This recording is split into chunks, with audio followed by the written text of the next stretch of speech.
I'm here. I have arrived. Somehow, through the power of just sleeping a lot and working from home, and then sleeping some more, I have overcome the sickness.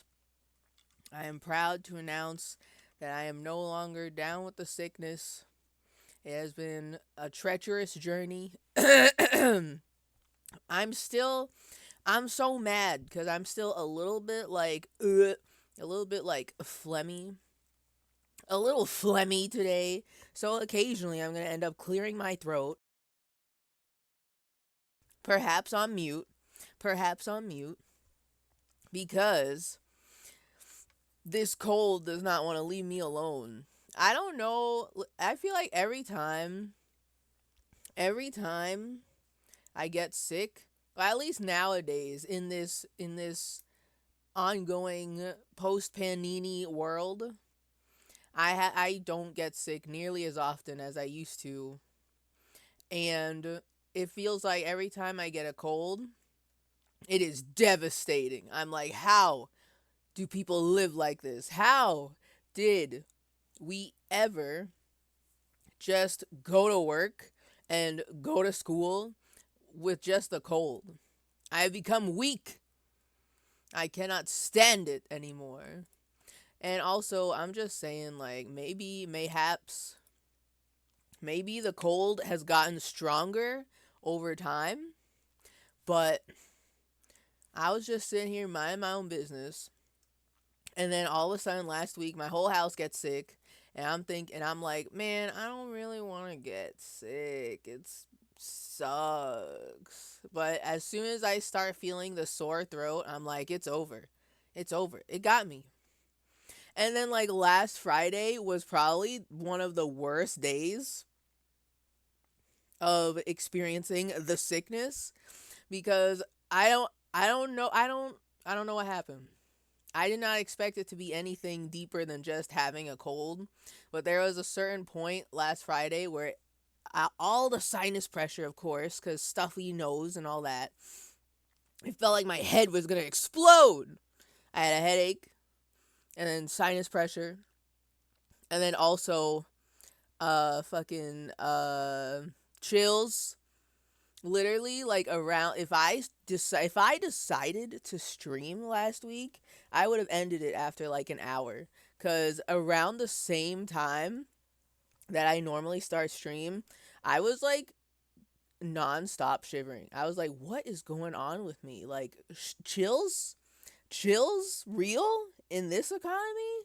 I was like underneath, like I was having I had my cute little wearable blanket on, and then I had my big, thick, super big comforter that's got like a nice tiger face on it, nice and big tiger face on it, that is like super heavy. And the heat is on, and I'm shivering. I was baffled. I was like, uh oh, this is a lot more worse than I thought. This might be. But it only lasted for like that night. But it was awful. I hated it. And it was insane.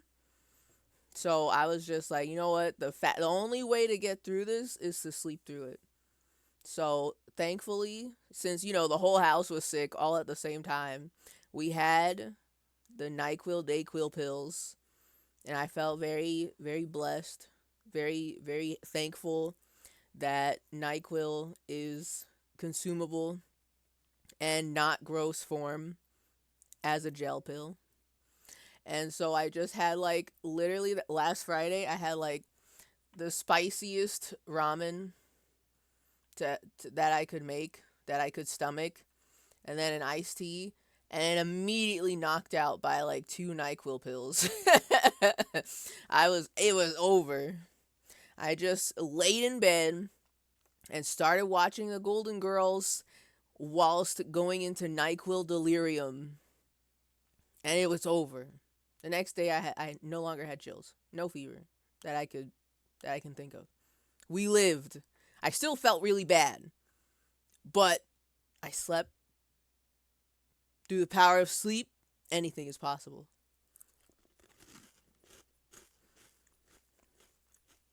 So that's how my week went. How's everyone else doing? How's everyone else doing in this uh what holiday just happened? Yo, I need to have something for like Lunar New Year. I mean, Lunar New Year already happened. I never know what day it is until someone tells me, cuz I mean, my family doesn't celebrate it, so I'm just unaware. I lack the critical info. But I need to put that on my I need to find like a, what year is it? The year of the snake? I need to find like a dancing snake to put on my stream. Yo, actually. Oh man. I've got ideas. I need to put a dancing snake on my stream to celebrate the new year. We've got the New Year, baby, but I feel like Lunar New Year can fit up here too. We've got room. We still have Thanksgiving up, so why not? Why not other things too? Why not? It's the winter is the holiday season. All of it is the holiday season. So why not? Oh, okay, hold on. Howdy, Bob, and Baru, and Ewo, and Buska. Hello, welcome, everyone. I am witnessing a .mp4, so of course I must just throw it into the. I don't know how long it is. I'm just gonna throw it into the context squad, and whatever we get in 20 seconds is what we get. So hold on, please hold while I remember how to spell. Let's see. I hope it's Yap Dollar. Is this fungus? Yes! This is a swordsman, light, delicious, must be cooked, doofus. What is this fungus? This is a green stone powder. The surface is like a layer of lubricating oil. Not recommended for consumption, doofus. What is this fungus? This is a false red maple boletus. Cannot be eaten. Pay attention to other people's mistakes. Doofus. What is this fungus? This is a jelly. A jelly fungus. I'm so glad that I am learning about all the fungi that exist in the world. I'm gonna be so for real. That green one with the super oil, the super lubricant all over it, that one just doesn't look real. That's not a real thing. All the other mushrooms that I saw in those 20 seconds, I can believe those are real. But the neon green one that looked radioactive and was leaking lubricant, I don't believe that one was real. I think that one was fake. I even believe the jelly fungus is real. But that one, I don't believe it. Mushrooms are so scary, to be honest. The ones you can eat are fine. I like them on pizza. And in other things that I can't think of right now. But the ones you can't eat, the ones that just exist out there, they're so scary. Why do they make them like that? Why did the Lord make so many mushrooms and make them so scary? All of them will kill you. What's up with that, huh? Like, who allowed that to happen? I saw the Sari of Saribot fame in another chat a few minutes ago. Okay, now Saribot's message is different. And Saribot is like, hey, I need permission to mod your chat. That's basically what it's telling me when it says my connection is out of date. Like, this is a whole new copy pasta. It's not even the same no more. Hold on. This is what it used to send to me. But now I guess I have to update it. I gotta reconnect it. All my permissions for everything expired while I was out for 1 week. So I gotta fix that. I also am not sure. So, I enabled Saribot like years ago at this point. When Twitch was having their oops, everyone's getting hate rated and follow botted for no reason, and we don't know why. Deal with it until we fix it. Motherfucker. So, like, this one guy put this bot together that's supposed to help with, like, the follower spam from the bots. And, I've just never had a problem with SariBot ever since. But now I have to actually fix it. But I never remember until I stream and SariBot reminds me, and I don't want to click the link on stream because I don't want to dox my authorization token. They always warn you, don't show this on stream. Don't show this on stream. You never know what's going to happen. Don't show it. And I'm like, I don't know what the programmers are going to do with this, so I might as well just not, just in case, you know? You know what I mean? So, I'll just do that maybe later. Maybe. Not guaranteed.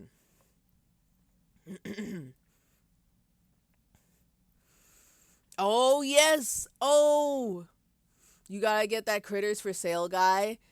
We finished that game so long ago, and I said, oh, yeah, I'll just have to go back into my VODs and take a clip, a little video clip, and chroma key the guy out so I can put him on here, because I do love that game. He needs to be memorialized as well. And then I forgot. But also, hold on.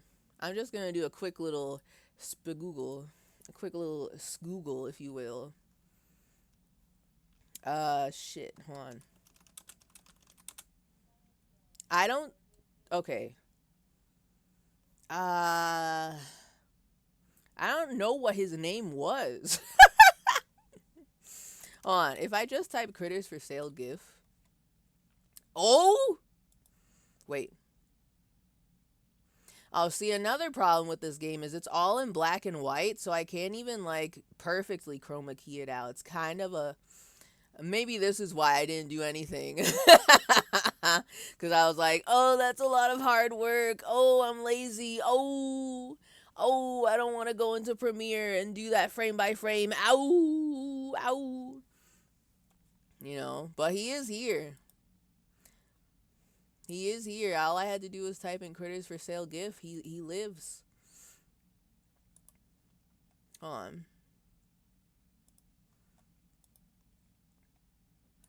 Maybe... Okay, hold on. Hold on.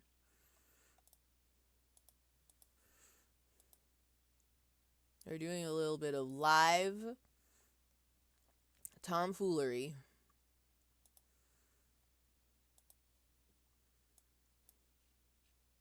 Just a wee little bit of tomfoolery live on stream.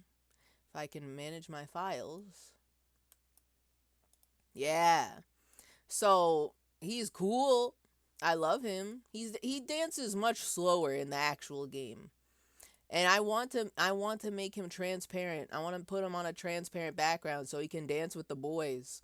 So he can dance with Phoenix Wright and Harry Henry. And I think it would be cool to have this, like, otherworldly being on my stream dancing with the boys. But for now, I'll leave him here, and then maybe I'll remember. Maybe it'll be easier to edit the GIF than to edit, like, a video. Maybe. I'll try it. I'll see. I know how to do these things. I'm just lazy, is all it is. You know?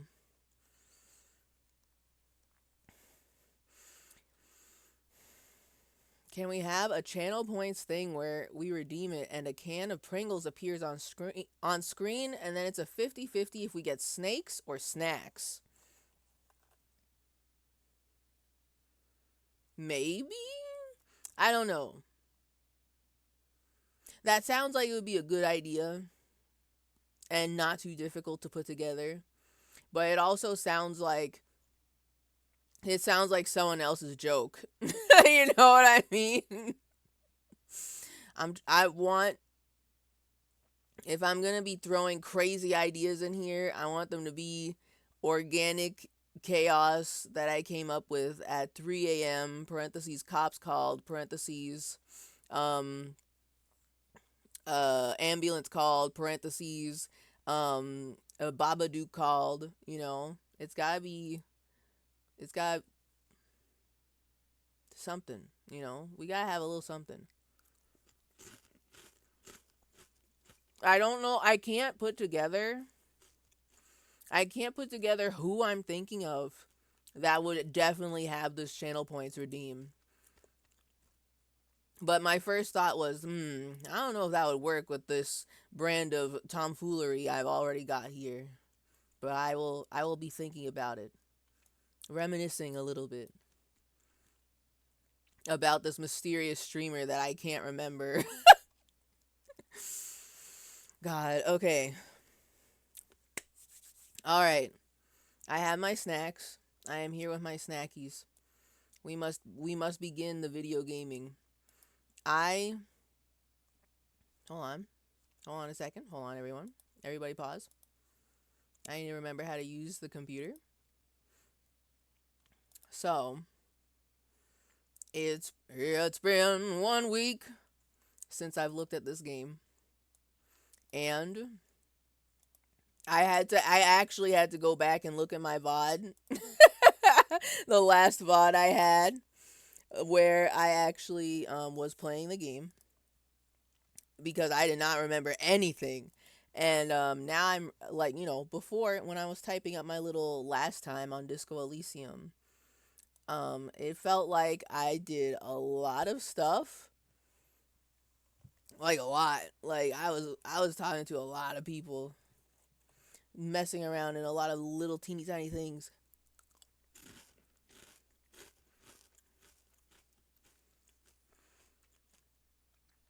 But most of it was learning about the religion in Revachol. And I'm going to be honest, I looked back at the VOD and I re-listened to parts of it where we're learning about the religion. I forgot the name. Where we're learning about the religion, and I'm still just as like, what the fuck? Why did they do that? Hello, Clued. Welcome. You're right on time. You're right on time. I am here with my only slightly scrunkly voice. And we're jumping back in. We're back into it. The very last thing we did. What's my favorite type of chocolate bar? Type?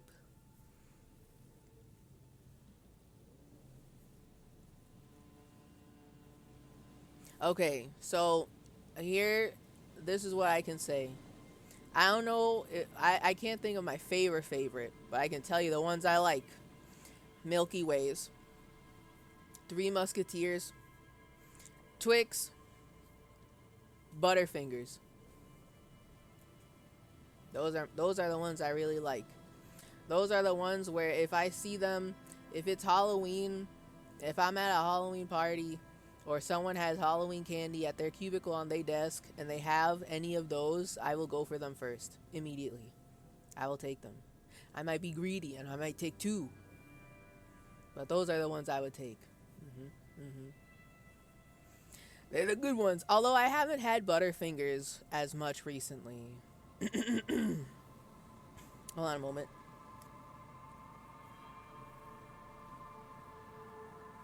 I haven't had them as much recently. Because there's like the, I don't know if this is the peanut butter part. But there's a part of the Butterfinger that's like underneath the shell. And it's like, maybe that part's also crunchy. And it's like more orangey. But that part I feel like is too sticky. Sometimes I'm in the mood to eat a Butterfinger and I can deal with that. Other times I am not. You know.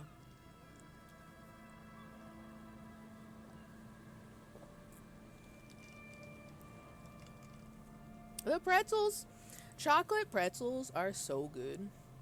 I am not crazy about nuts in my chocolate or in anything really. I don't like them. Though I'm totally fine if people cook with like oh my god. What the hell is that? Okay, wait. This is a tool. I'm totally fine if people cook with cashews. My mom cooks with cashews. There's other cuisine where they use cashews in their cooking. That is fine. I am okay with that. But I don't like having a dessert and finding nuts in there. I don't like having a chocolate bar and finding nuts in there. I don't like eating cookies and finding nuts in there. For me, it is unpleasant. I don't like it. I just don't.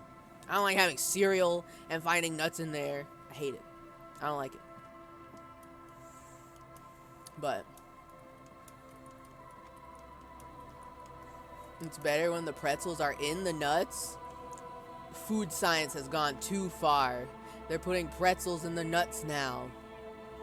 Disappointment.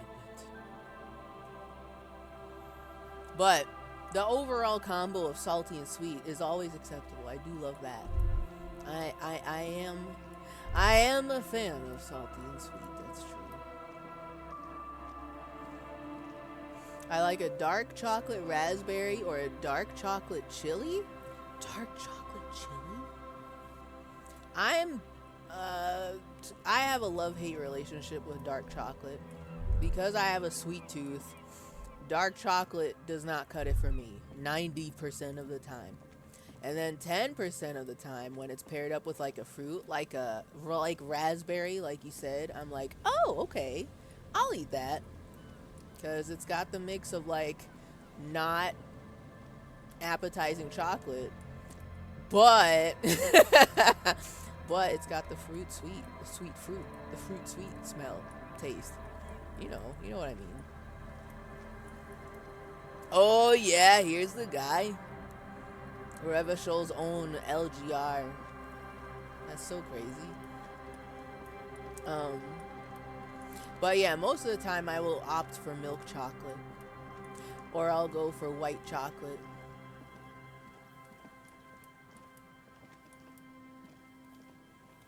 Which, I gotta be honest, it's so funny because I used to encounter a lot of white chocolate haters. But now, people seem, at least at work, the coworkers I am around right now, seem very neutral to, like, receptive of white chocolate. But they're real freaks about dark chocolate. I don't really get that. So every time someone brings in some, like, sweet treats for the office, it ends up being like dark chocolate, and I just pass every time because it's always just dark chocolate alone by itself. No other fruits or anything to make it more sweet. It's just dark chocolate. No mixage of other chocolates, just dark chocolate. Yo! Where's the dead guy? Where? What the hell? Okay, hold on.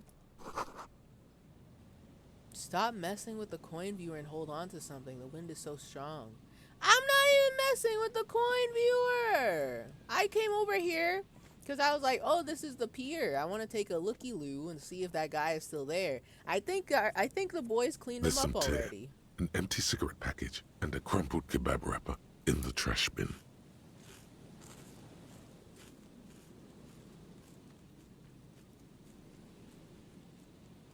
I looked at this already. 2 empty bottles of Tallulah vodka and a can of black potent porter is all you find.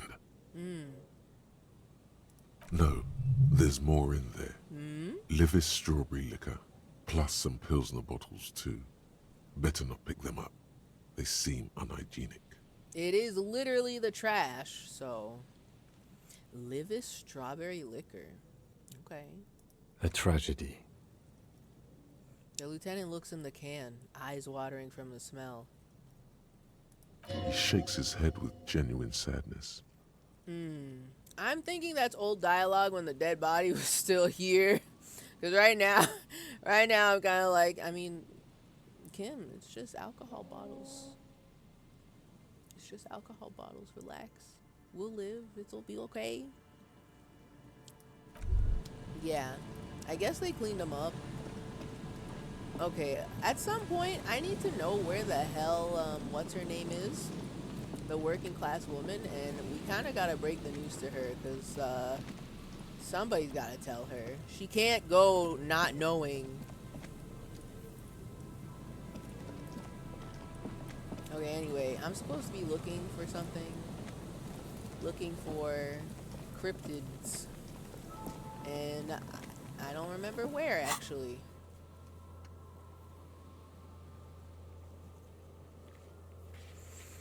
Yeah, exactly. I hate when I open a peanut shell and there's nuts in there. Disgusting. How could they do that? You know, how could they do that?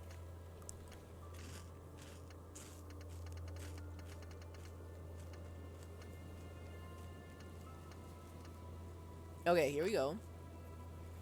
Check the trap in Land's End, far northeast of the Feld building. Northeast of the Feld building. So, if this is the Feld building, then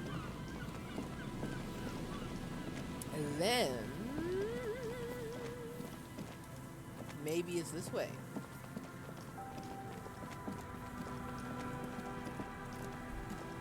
Yeah, okay, I had to have been going in this direction because the payphone was right there, and then I was like, what the hell is that?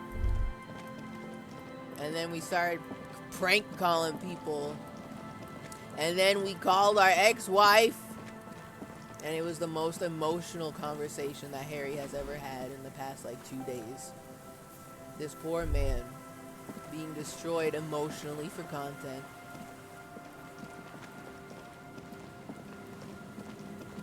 And now we're just, uh-oh. Oh no, I don't like this area already. Something's wrong. Listen, man, I'm just looking for the traps, okay? Where are they? Where are the cryptids? This barrel has been recently discarded. It still smells of fuel oil. Recently discarded? Mission test. Subscription renewed. Ooh. It's raining Earl and I am happy peak cozy RN.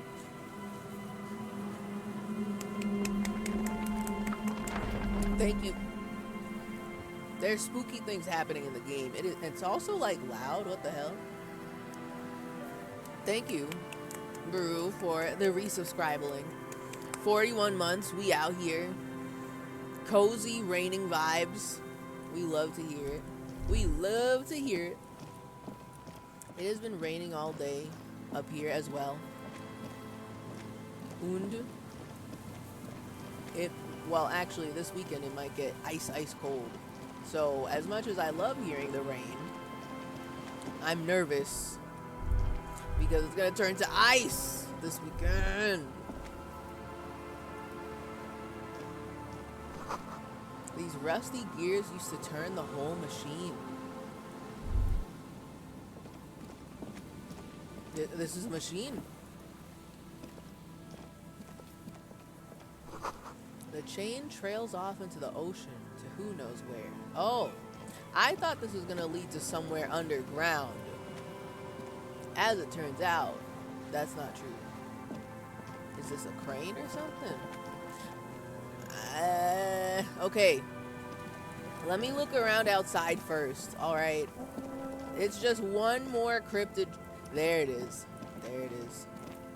One more. And then we'll go inside.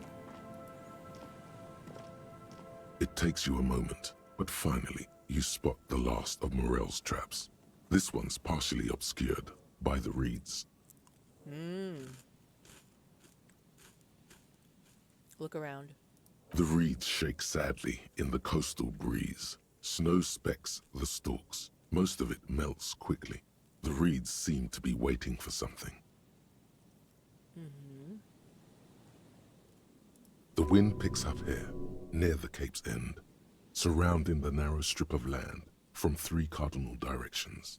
It's cold for this time of year. Okay.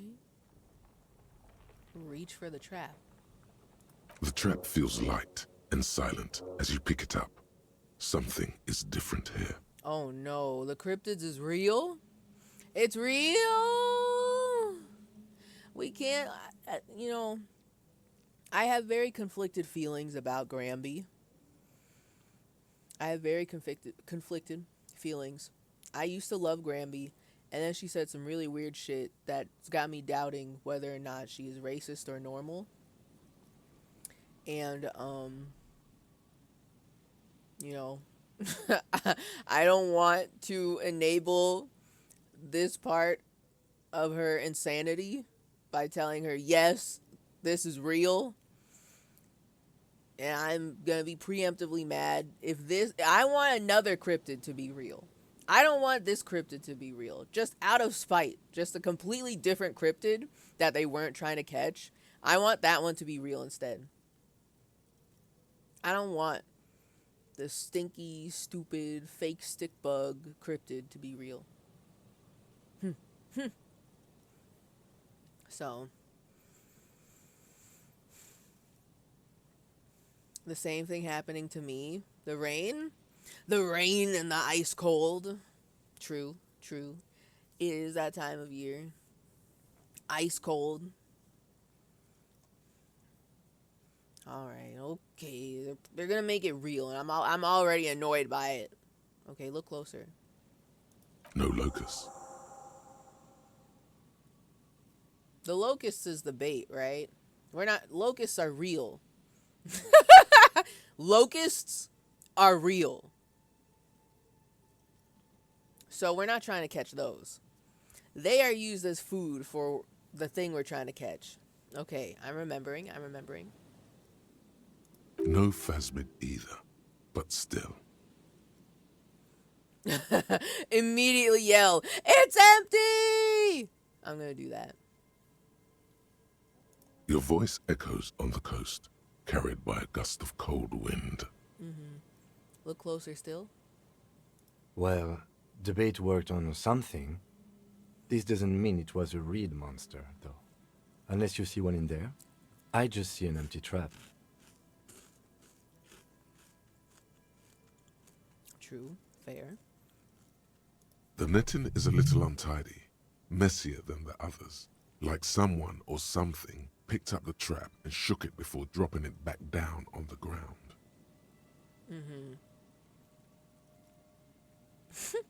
But what if it was the phasmid? What if it ate them and got out?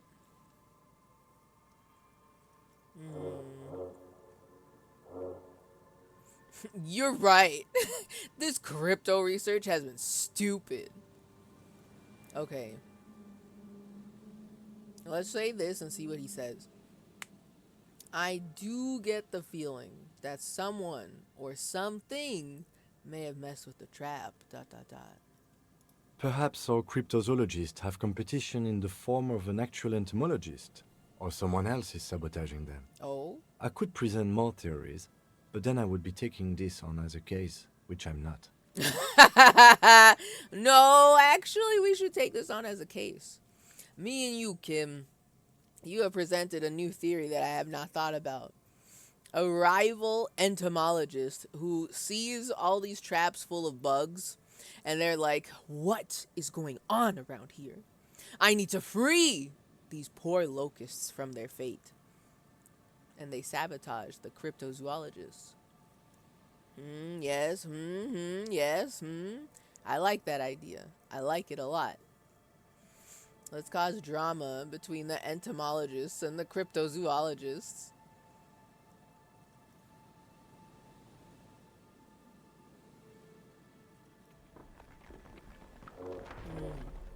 Why does it sound like a tree is falling in the background? What the hell is that? What is going on in my right ear audio? Okay. You're right. But I still want to tell them about what happened here. But I don't want to give them hope. I don't want to tell them, yeah, it was the fake stick bug you're looking for. It could have been some other animal. Even though, weirdly, I don't think we've seen another live animal in this game. Only taxidermized animals so far. Unless I'm forgetting something.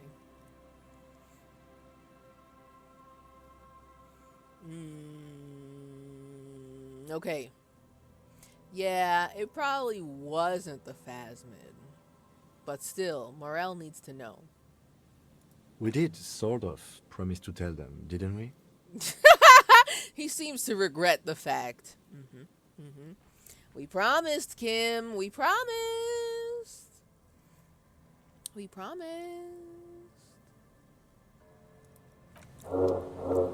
So.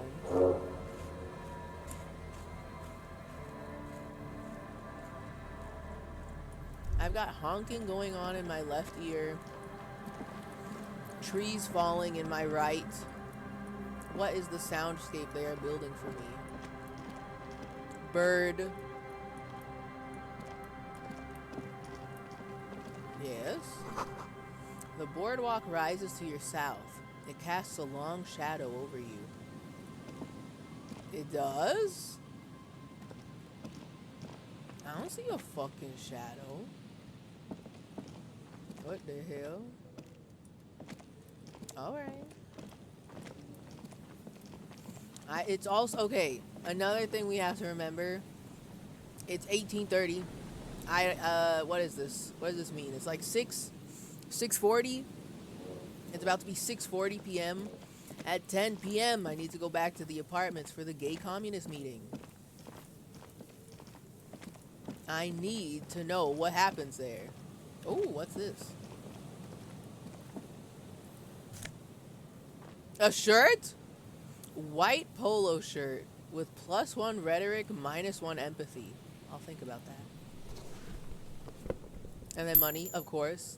Money for me. For me. Okay. There is so much to look at. There's more! Why do they make this game so big? I'm actually, every time I go into a new area, I'm surprised. Like, there is so much happening. So much to look at. Cigarette butts cleaned away under a rock. Brand Tiomutiri? I don't know. I don't know cigarette brands.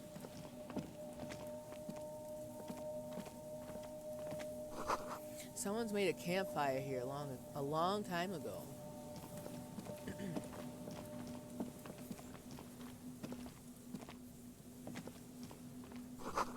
A rusted, broken control box for the radio relay tower. Yo! Could this be? I don't like that noise. That both sounded like...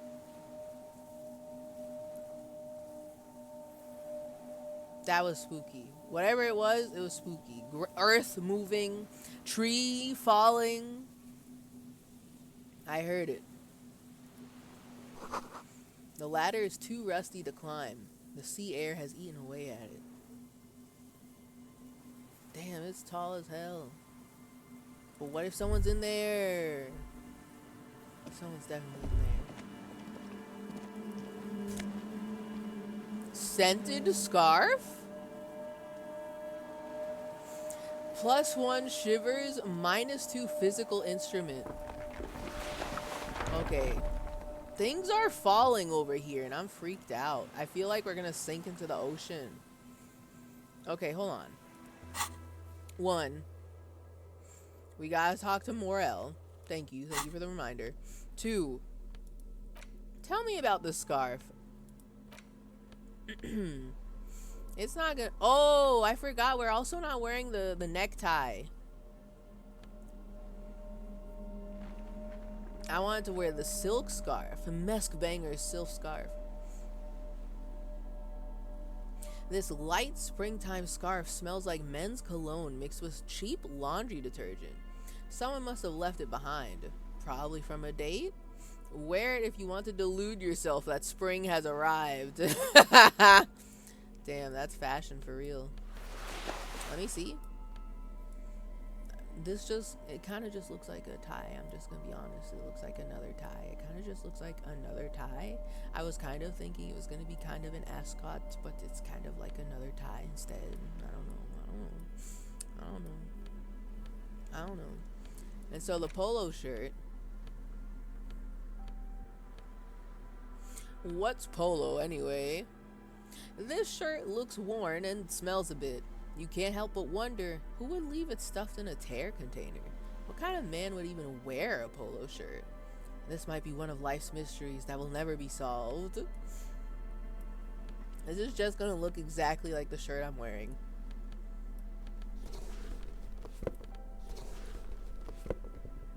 Literally the same. Yo, wait.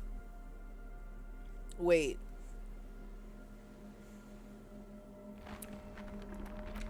This mentioned a date. And now I'm kind of like, have we found the place to take the sword mom on a date? I don't think we have. But what if? And then we can dress Harry up for a date. I wasn't going to do the date with the sword mom, but the idea of playing dress up for the date is actually really cute, and I want to do that. I want to dress him up really nice for the date, but also my skills will be so fucked up because I'm wearing for like literal actual fashion instead of like dressing up to like min-max and be good at every social interaction I ever do.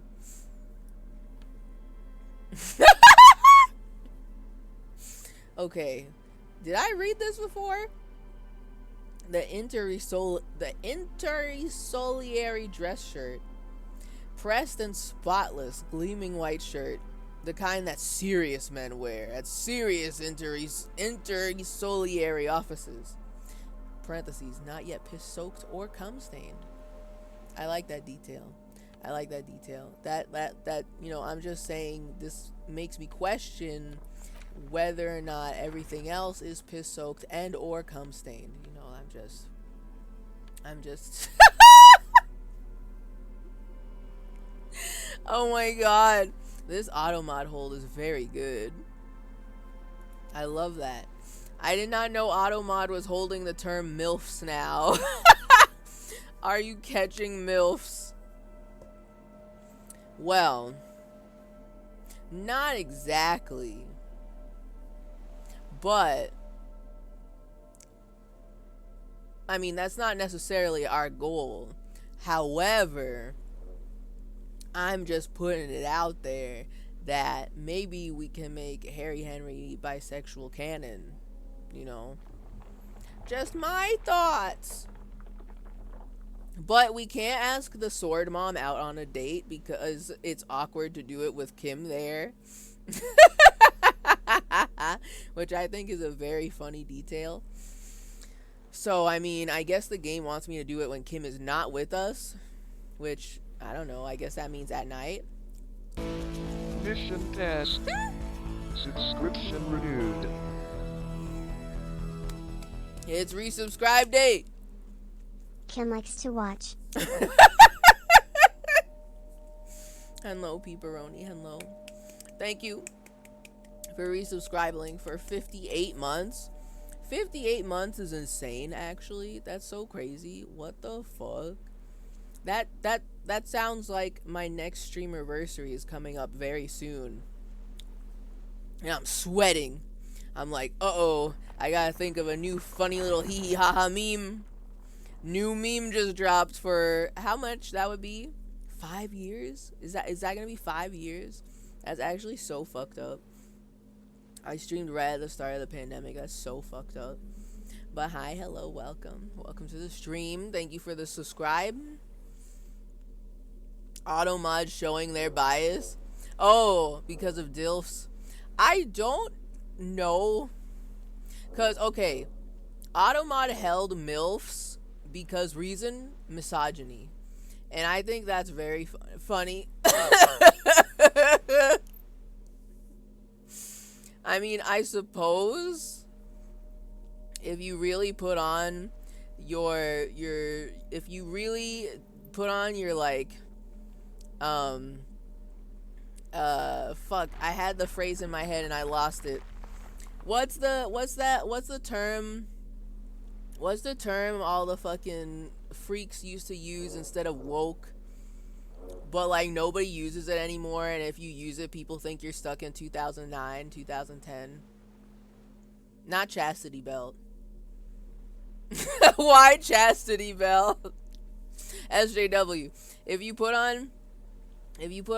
really put on your SJW boots, you could probably write up a thesis on why the term MILF is like misogynist. But I'm gonna be for real, I don't really know the reasoning why that would be. I'm gonna be so for real. I don't know why. I feel like MILFs has been said in this chat multiple times before. This is the first time I've ever seen it held by Automod, and I think that's extra funny. Did Automod get a MILFs update? The people are dying to know, you know? By the same token, I don't think DILFs, even though people do have the dad equivalent and they use DILFs as a term, I don't know if Automod is aware. I don't think it's enough of a nuisance to be something that is held for something.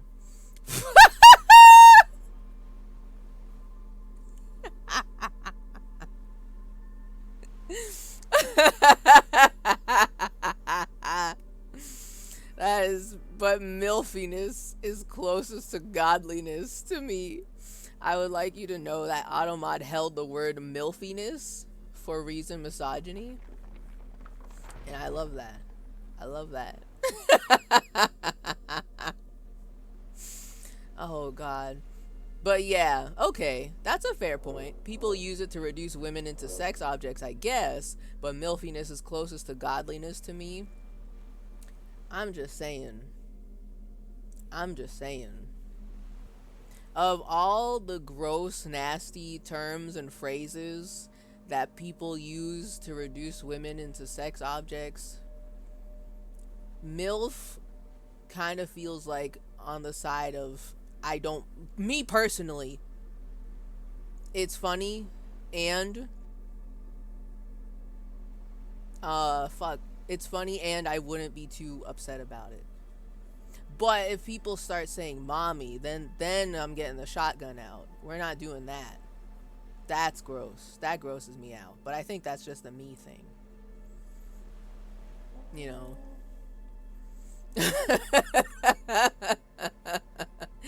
Oh, the misery. Automod is my enemy. So true, so true. I'm curious what else gets automodded, like dildo. Surprisingly, dildo did not get held. All I can say is that Automod, the way I have Automod set up, is that it's going to hold for the more obvious reasons. So if somebody was doing misogyny or doing racism or doing homophobia, all of this would get held. But sometimes the terms it holds for specific things are very strange. Like, I would not think that would get held. Yeah, I wish I could remember anything, but I can't. MILF is one that surprised me today, but there were other ones that... Wench! Wench is one that used to get held a lot. I don't know if it still does.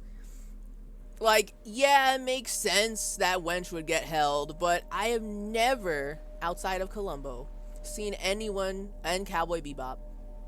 Did I say Columbo? I think I meant to say Cowboy Bebop. I have never seen anyone... Okay, and a Renaissance Fair, maybe. I've never seen anyone sincerely use the term wench out in the wild in present time. That's just me, though. That's just me. It warned me about using wench. Did it do... Okay, it wasn't an Automod hold, but... not Twitter. Twitch literally was like, are you sure you want to send this? I really love that. I love that a lot.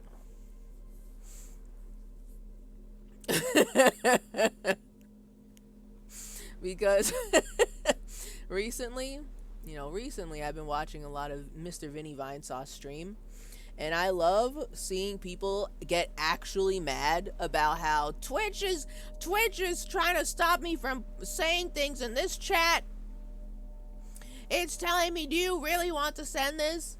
And people are like, how do I turn this feature off? And I'm sitting here like, I don't know what they're trying to say. And it just, I both want to know and don't want to know. Because what the fuck are they saying where they're getting this message multiple times in a stream? What the hell are they trying to do here in a 10K viewer chat? He won't even fucking see it.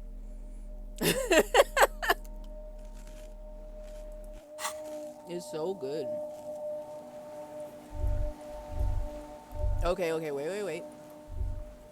What is this?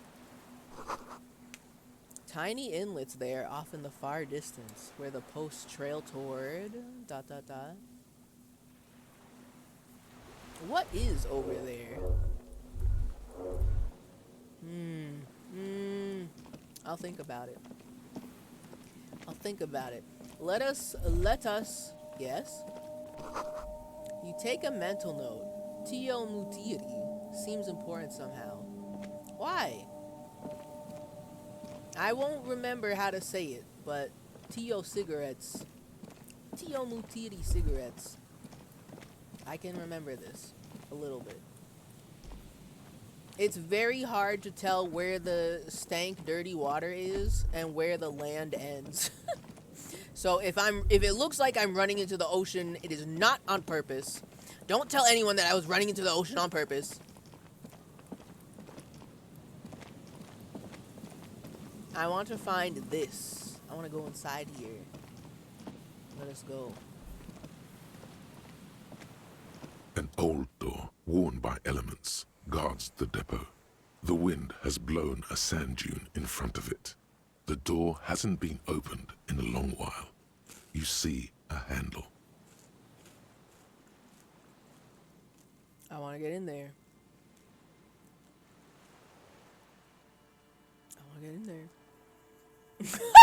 You're saying we're allowed to swear. I'm saying big fat load of cum and horse cock, and you're getting mad. God. But sometimes you just look in a Vinny stream and you get something like, this game makes me want to come, or something unhinged. That's true. That's true.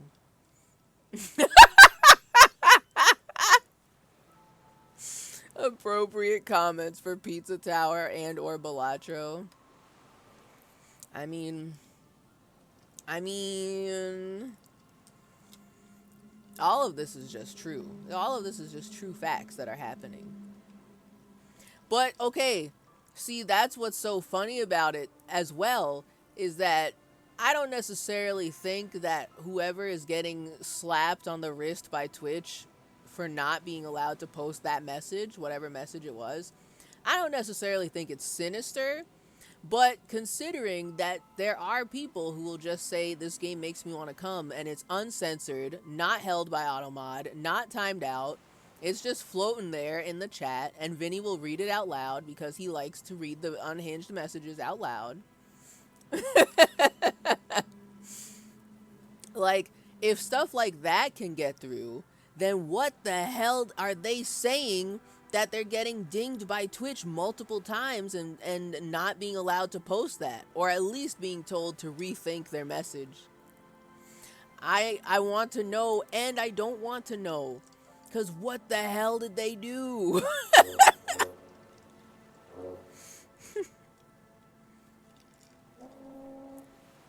It's gonna be Schrodinger's unhinged chat message. We will simply never know. We will never know. Alright. Door unopenable. Thank you. Thank you for letting me know that is unopenable. Oh my god. Red check and cannot be retried. Well, what the fuck? Now I'm not even gonna try it as a goof. What the hell? What is this thing anyway? It's military. A service depot of some sort. Used to service what? Eyes emoji. The washerwoman mentioned a depot up the coast. She said it was for moving ammo and cargo across the bay. This might be it.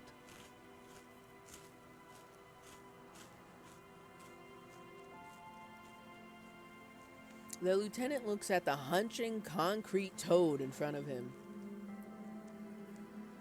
Used for moving ammo and cargo across the bay.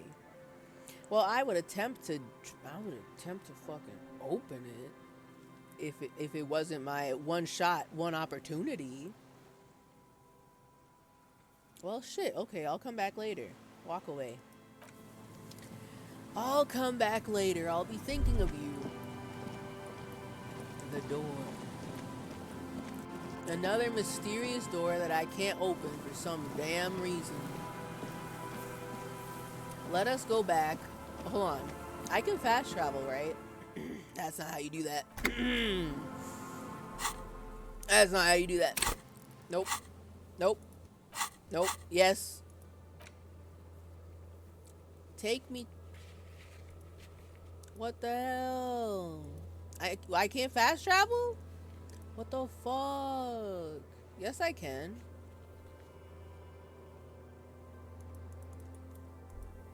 Do I have to be in a specific place?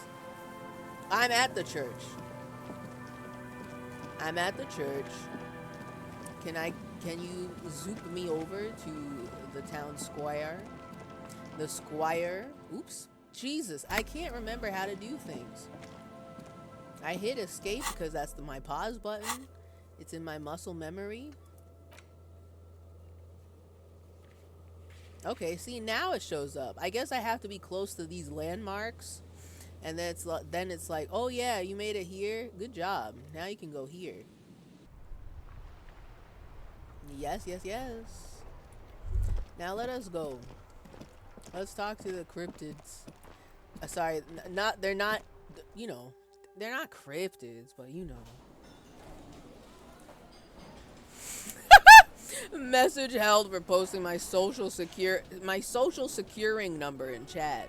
Automod hates sharing. There's a part of me that does hope that Twitch will see, somehow they know there's some like mathematical equation to know when someone's gonna post a phone number or a social security number, and they immediately they don't even tell you anything is wrong, they just don't let it post. I do kind of hope that's a thing.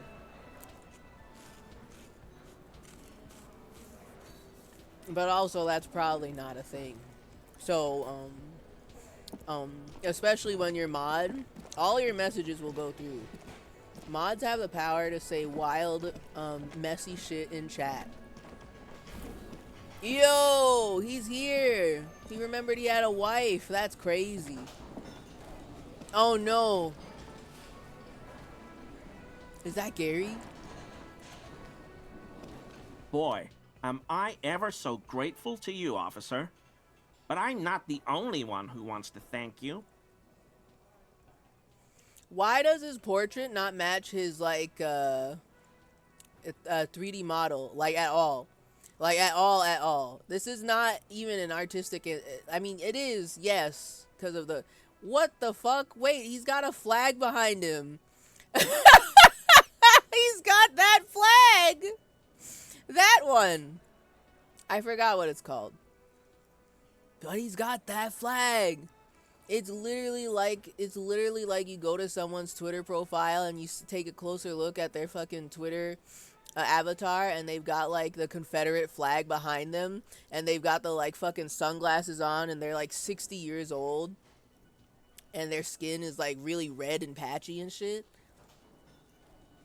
The suzerainty of Revachol, yeah. This is it. He's doing that. He just doesn't have the sunglasses. The mirror sunglasses. Okay.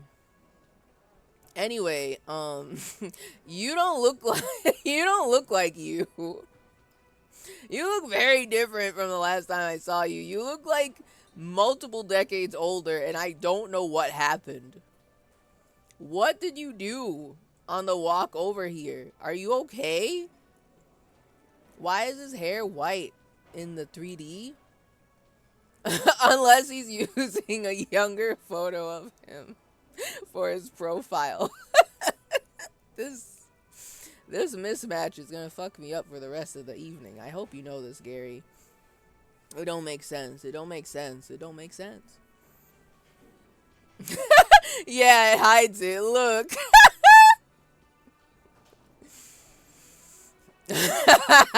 In 2008 on Habbo Hotel, I used to get people by saying, look, it censors your password. I love that trick so much. It gets people every time. And it's so good. And that one, and telling people that, like, if they ask any question on how to do anything and you tell them Alt F4 and they never know, it's so good. It's so good. But it's good. Okay, wait. How do I need to figure out what I'm trying to say. One, it's good. I think it's still funny. I'm not tired of it. Two, everybody knows. Everybody of a certain age knows the Alt F4 trick.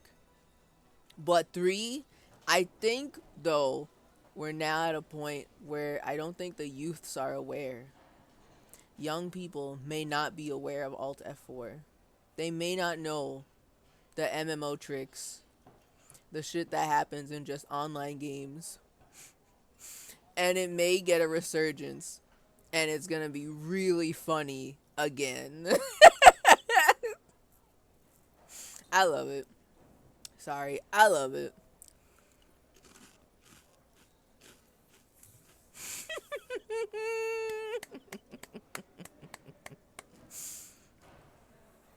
The last time I got someone with the Alt F4 trick was 2014. That's actually way more recent than I would have thought.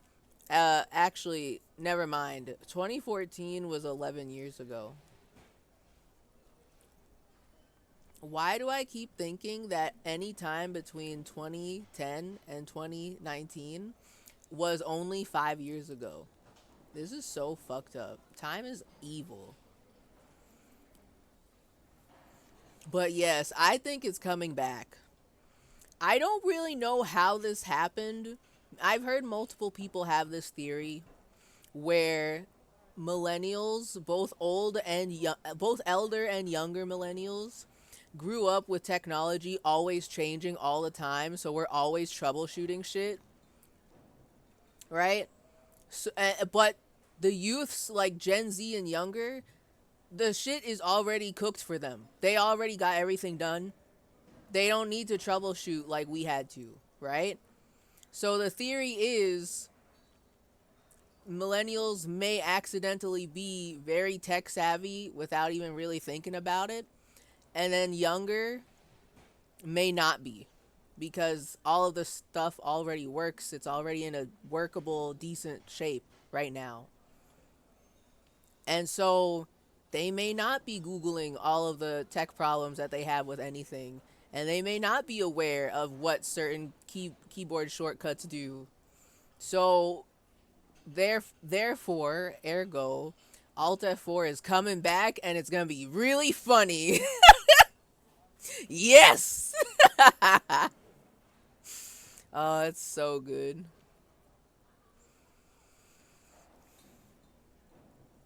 It's probably a miscommunication between the portrait artist and the 3D model artist, but I like to imagine it's a metaphor of him yearning for the past. Yes! And that's his old passport photo or something.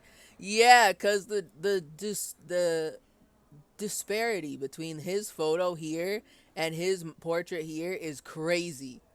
Like, this, I thought this was like fucking late 20s, early 30s year old guy who you'd meet on like a fucking Reddit thread, and he will do whatever he can to dog whistle hard at you and get you to rant against the DEI. He's that guy, you know. But then here, he's like multiple decades older? What happened? He's just using his old profile pic on Twitter to look cool. God.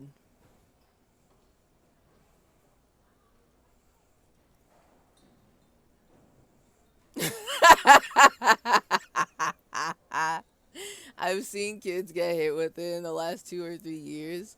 I said it as a joke, but they did it, and I both felt amazing and guilty.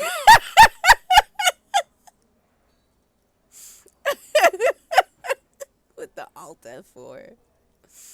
That's the beauty of it. It you do feel guilty because they just quit out their whole ass fucking game, but it is funny. And we're so used to we are so used to everyone knowing what that shortcut does that people will be like, okay, real funny, wise guy, and they won't do it. But it's so fucking good that it's coming back. People are probably doing that shit in Roblox right now. Yes. The kids are learning. They're reigniting it. Let's go. There's this cheat in Roblox that you can get 1,000 free Robux and you just have to press Alt and F4 on your keyboard. It would get so many people to it. It's so funny. God.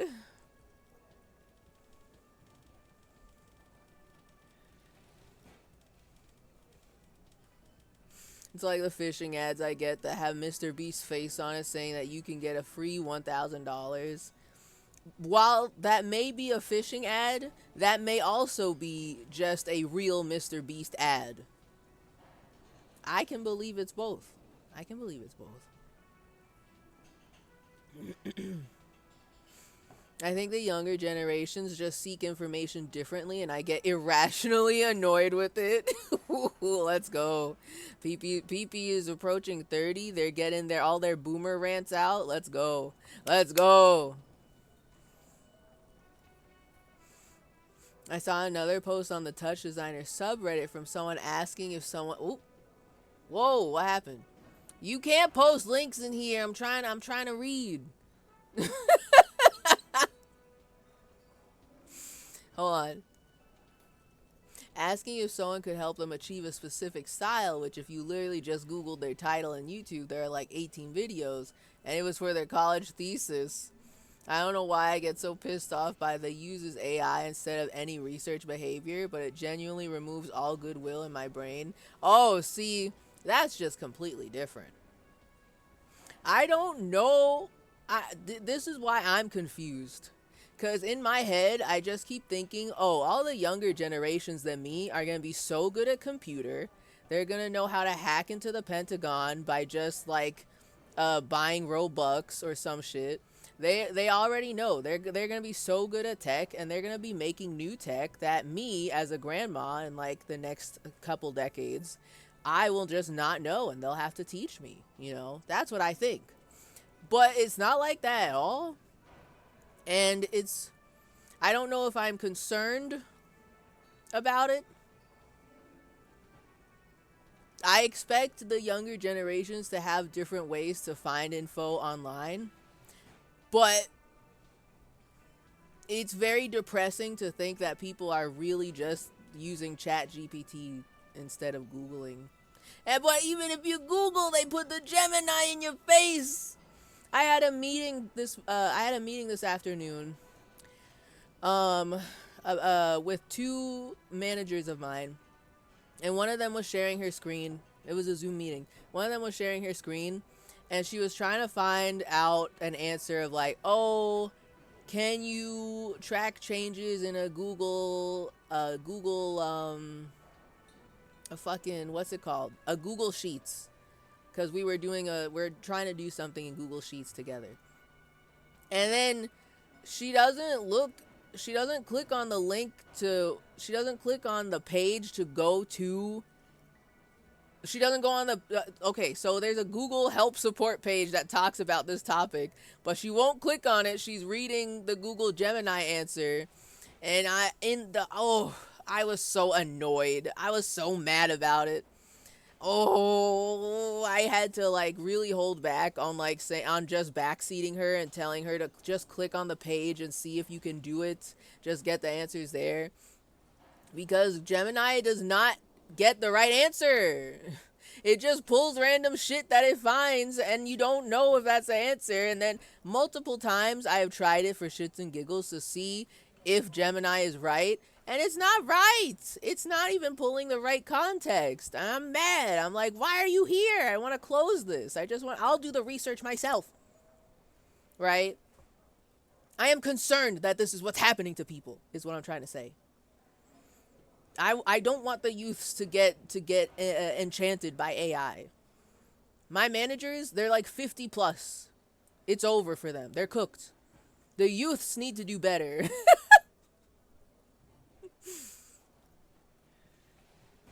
Exactly. I have not fixed the juice box, unfortunately. It's not even I'm gonna put eventually I will put together a paper clips and bubble gum solution to make Juicebox audible again. But I'm lazy. We went over this. I'm lazy and I hate doing homework. So, you know.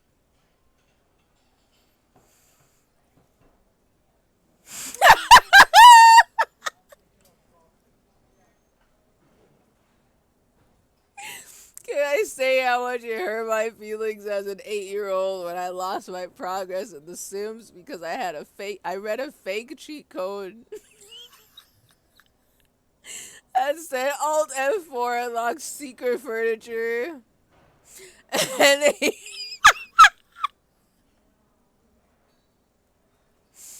and they just used a screenshot from an expansion pack I never heard of.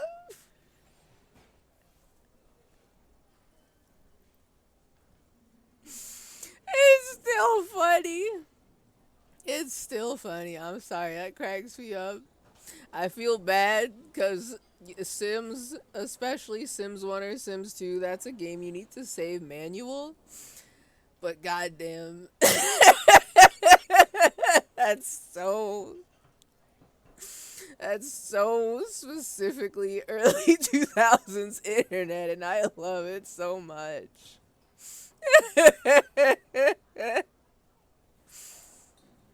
God. I can't blame younger generations for falling victim to dog shit Google. I guess, but I'm disappointed and upset. I don't want them. I want them to actually like do that thing where you know click on links and research and shit. Cause the AI doesn't it's not good. It's just gonna pull shit from like Reddit threads that are obviously super biased and are the wrong answer and have the wrong context and won't answer your question. And it's so annoying. I got into an argument with someone the other day and they legitimately said, well, according to ChatGPT, and I disengaged that exact moment. Yeah. I just can't. I don't want to. I'm so tired. I'm exhausted. I don't want to deal with any of the fucking. Oh, I forgot to mention too. In the same meeting with the same manager, she was messing around in the Google Sheets, right? And she had this like she was typing up some code and shit, and I was like, "What the hell? I didn't know you knew how to code." I was like, "Ooh, you're coding?" And she's like, "No, actually, ChatGPT is coding." And I was like, "Okay." I mean, I don't know what to say about that, because it worked the way she wanted it to work for this specific function she's trying to make.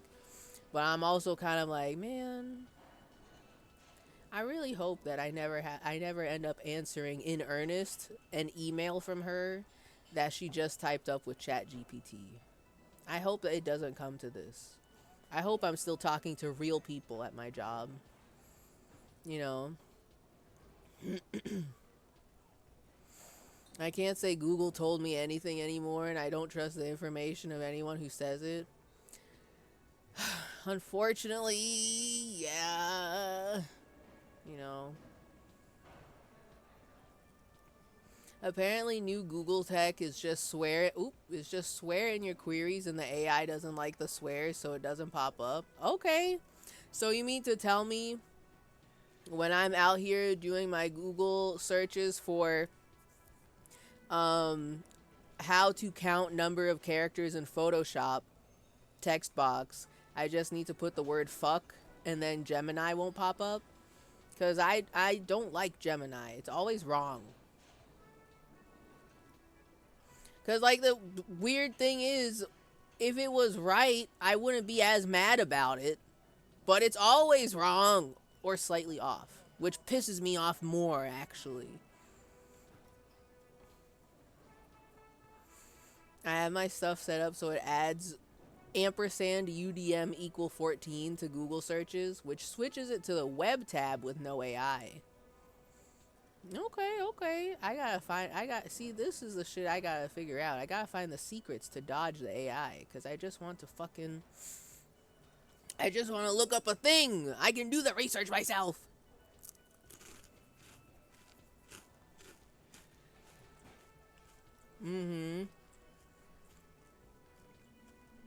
There's a sacredness to the cheat code websites, and my trust was forever betrayed after that.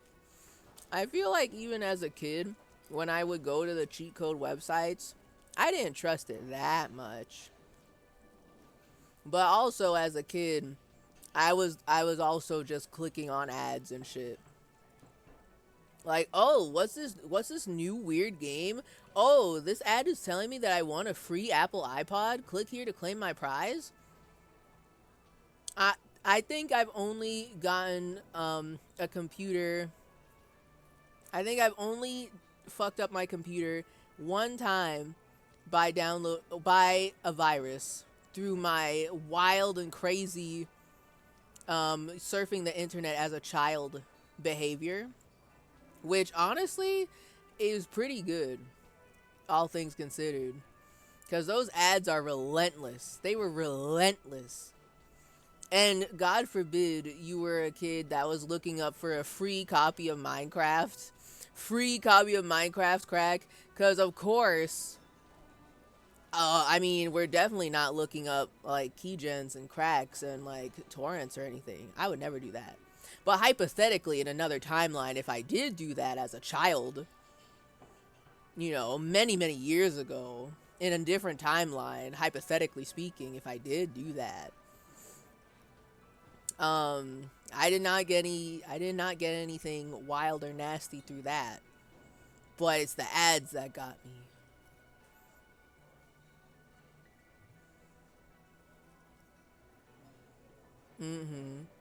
There are so many computers that died to cheat code website malware. True, fair. My introduction to the internet was wild speculation and made up cheats about Pokemon games. Also true and fair. Anybody else had moments where you're in computer lab at school and you and a couple other kids are like, it's free time, you already did whatever you have to do, and you and a couple other kids are just typing in randomwords.com to see what pops up and to see what gets blocked by the school filter? Anybody else? Because it was quite a pastime.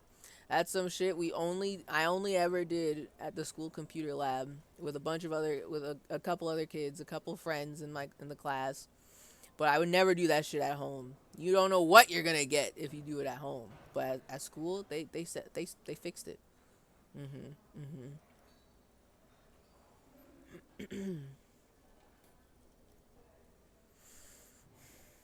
Oh God. What's even worse is that a lot of information is being removed on .gov websites, which used to be a reliable source for data.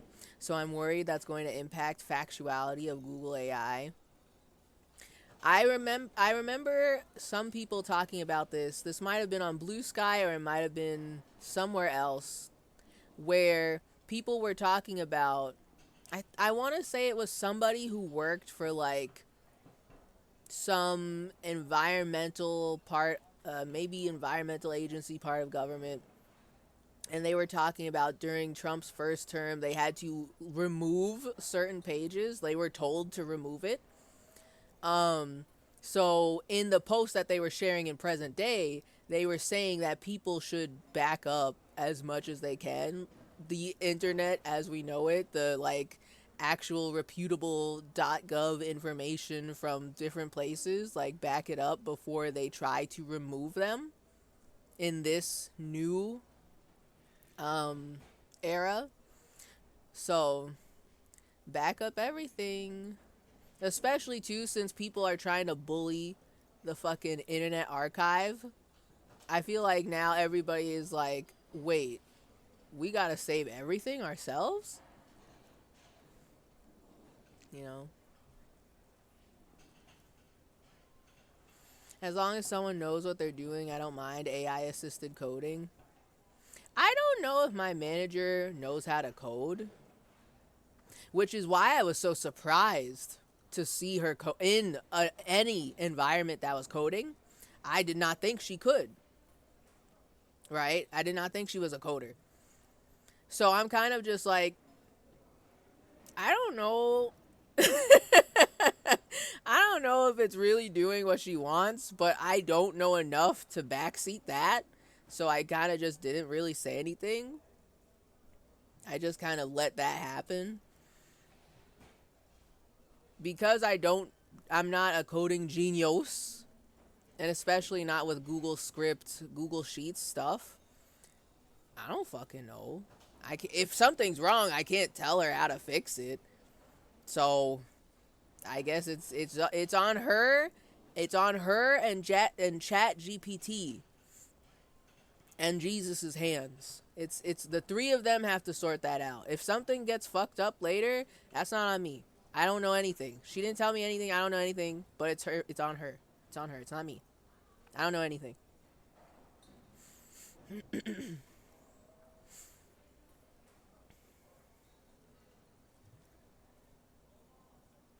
The worst thing about AI is that my D&D character died, parentheses, not AI's fault. And I'm making a new character and I just cannot find actual human-made art like how I used to. Yeah, probably not. Because the fuckers who are like jerking off to Midjourney and shit like that, they just like generate thousands of images like every hour and then flood DeviantArt and other places where you used to be able to share art. And it's probably like there's two places that I'm thinking of that are probably more AI art than human-made art. And that's DeviantArt, because I think they're open. They are arms wide open to AI art, quote unquote art. And another place called ArtStation, which is where they initially were scraping a whole bunch of artworks to begin with. People just go to so-and-so's ArtStation. And by the way, ArtStation is like the website where people go to put, like, that's a portfolio site for a lot of people in like animation, illustration type industries. I think the game industry a little bit too. So people had their like big fancy portfolios out there. If they were doing fucking card art for like fucking what's the big nerd game? What's the big nerd game? Magic the Gathering. If they were doing card art for like Magic the Gathering and they were proudly presenting that on their ArtStation, that shit is scooped up into the AI now. They scraped that shit. It's over, right? So a lot of art that gets pooped out by Midjourney is a lot of like the very super refined, it's trying to imitate a lot of those portraits that people already had up there. So you're not gonna find any human-made art in that style easily anymore. It's over. I put a website about the Google thing in the Discord. Thank you, because I will forget. Damn, imagine not just buying Minecraft with a Pop-Tart. Is that how you got your copy of Minecraft? Is this true?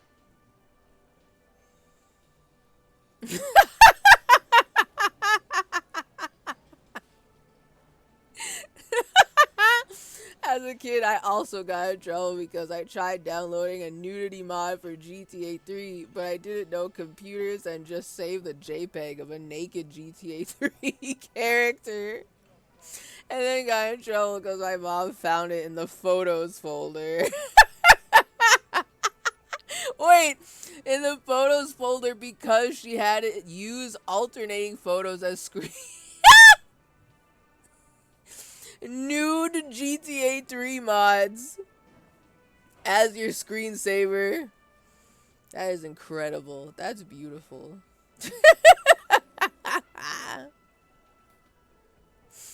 God.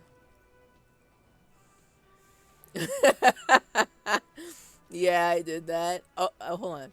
I was a kid who was scared when he accidentally put in banned words and I got a blocked page. There were okay, yeah, for the like computer lab shenanigans. There were definitely a number of times where the people that I was being mischievous with would put in some quite scandalous words like sex.com. And obviously it gets blocked and they're like, "Oh no, they're going to find out." And of course, we're all using like somebody. It's like me. Imagine a group of 3 little kids, and they're going to one kid's computer, typing up like scandalous.com websites, and sex.com gets typed, and it's obviously blocked for pornography. And then we're like, "Oh, you're gonna get in trouble. Your computer's logged in on your account. They're gonna find out." The craziest stuff that would happen is like putting I wish I could remember cuz I don't think we typed anything truly heinous, but sometimes there's websites that weren't blocked and they definitely had sexo on them. The sex was there. They put that on there. And I was like, "Holy shit."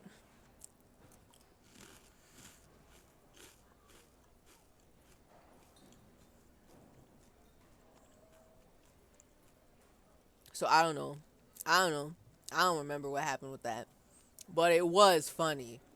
The like immediate panic when the page actually loads and you see one boob and you're like, "We gotta close it." Immediately closing it out. Acting like nothing happened when the teacher walks by.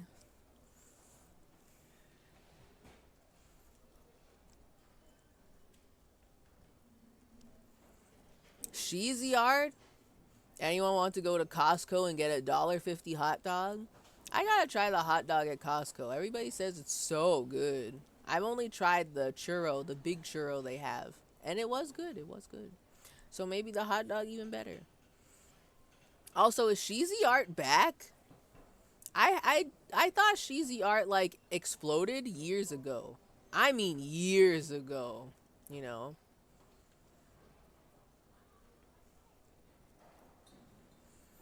I just had to Google this, but Rule 34 has over 1 million AI images on it now. Of course, of course.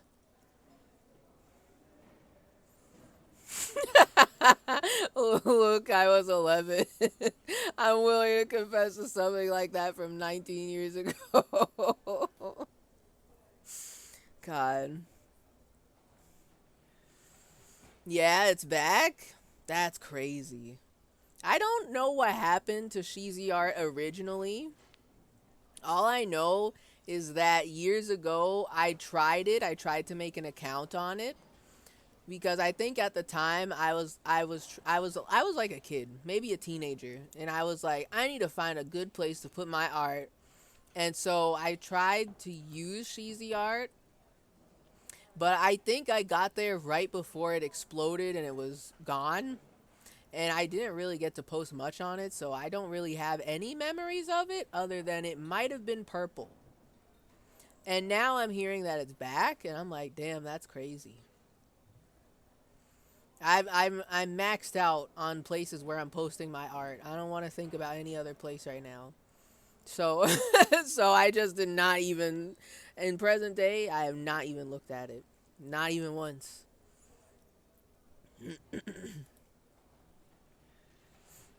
It's so good because it's only $1.50 with drink. Oh yeah. With drink? That's crazy. What the fuck? Costco knows.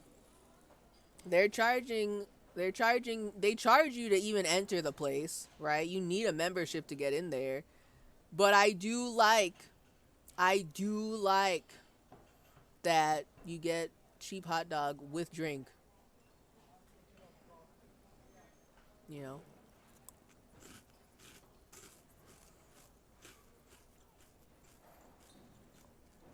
Art and a drink for $1.50 is a killer combo, right? The hot dog is a foot long. That's crazy. They're really trying to make people think your membership is so good and valuable to us. Here's some cheap food after you're done shopping. When you're done shopping till you dropping, you know.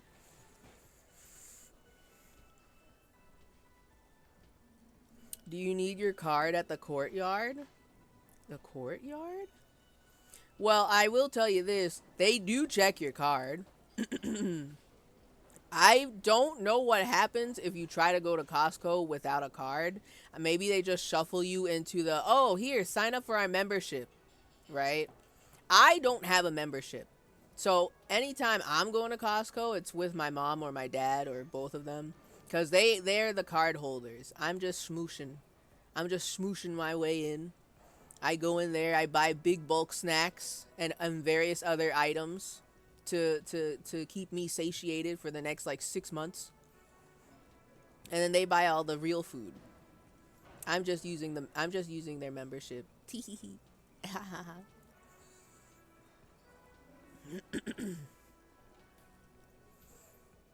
The drink is a foot long. The drink is a foot long. Okay. You know what? That's fair. That's fair. The drink is a foot long, I think, and the hot dog is really small. All of our Costco's have the food outside. Well, girl, that doesn't work up here. We have weather. Y'all can have sun all the time. So it's not a big deal if y'all got the food outside. We don't. We have weather up here. So it has to be inside the building.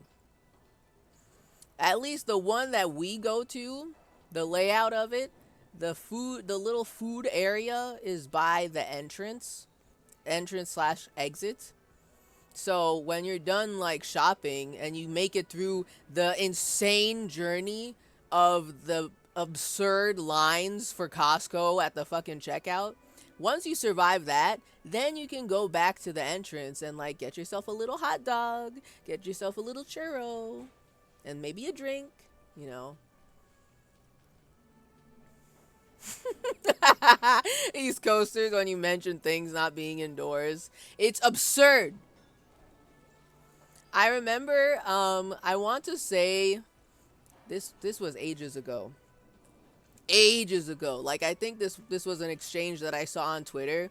I follow the woman who, she's an actress, but like she's cool, she's chill. She is the woman that played Matilda in the Matilda movies. I forget her name right now. So I follow her on Twitter, and she was talking about, I think she grew up in California or something like that. And she was talking about how, what was it? There was a courtyard or something at her high school, or like there's something weird about her high school that felt extremely Californian that could only happen in that climate. In like southern LA or some shit. I don't know, fucking whatever. She was talking about something like that, and people were like, what the fuck? What is going on at your... What do you mean? What? None of your classrooms are inside? What does that mean? It was something so bizarre that really, like, shook me to my core, and I can't remember it. This was years ago. But it was very funny to me. I was like, that doesn't make any sense. With East Coast voice, that doesn't make any sense.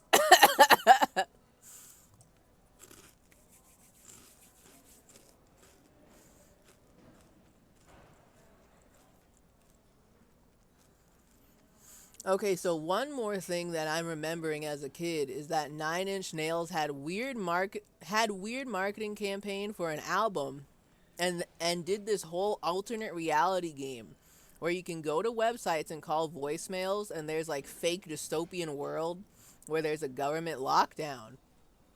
Oh, and I was at a friend's place, and we didn't want to use our minutes on our cell phones, so we used the house phone to call it. And it was a fake thing about government lockdown, and I guess his mom picked up the phone at the same time and goes, "Wait, what's going on?" to the fake message. And then you hear her holler for her husband, and we had to explain Nine Inch Nails to a Mormon mom. That's beautiful. That's multifaceted beautiful. One, Nine Inch Nails marketing dystopian voicemail phone call that you call, and they probably play a little bit of the song. I love that. Second, I love the idea of this being a Mormon mom's introduction to Nine Inch Nails. She didn't know. She had no idea. All of it is beautiful. Incredible.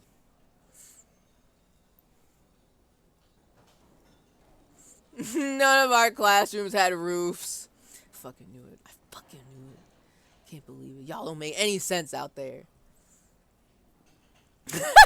If the nuclear bombs hit Cali, they're all fucks. God.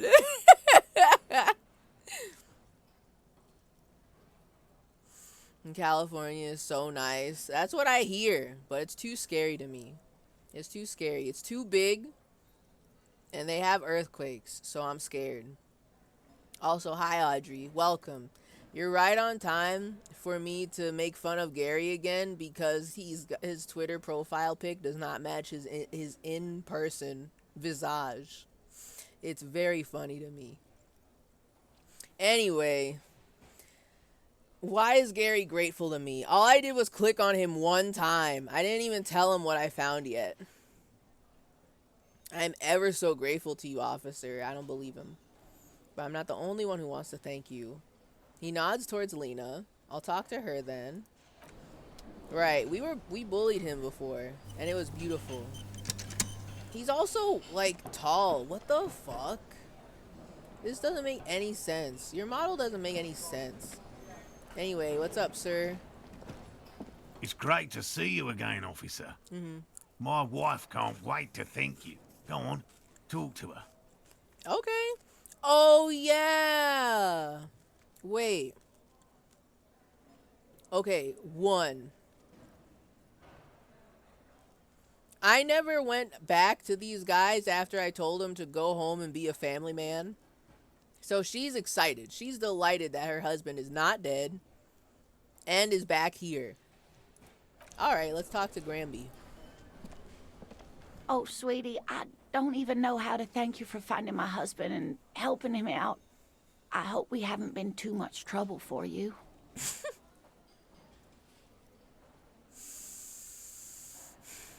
It was truly epic long distance trek. It was a truly epic long distance trek. So true, so true, so true.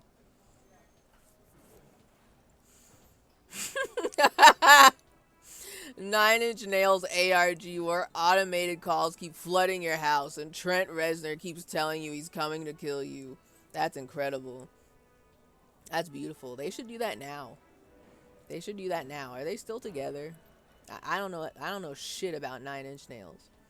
I started a little Spotify deep dive on them months ago, and then I forgot to go back. But you know, I didn't encounter an earthquake when I was there, so clearly it doesn't exist. As long as you're not right above the earthquake, you're fine. But it's scary. I didn't even like the one we got over here. And you know, the one that we got over here, we weren't the center of it. We just felt it a little bit. But the people in Maine who got the real The real deal, horrifying. Terrifying. I don't like it. I don't like it.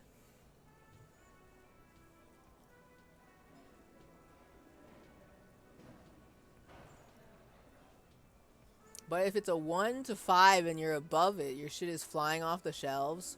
Okay, so when you mean above it, you mean like right at the center of it, right? Because otherwise, I don't know what you're talking about. But still, terrifying.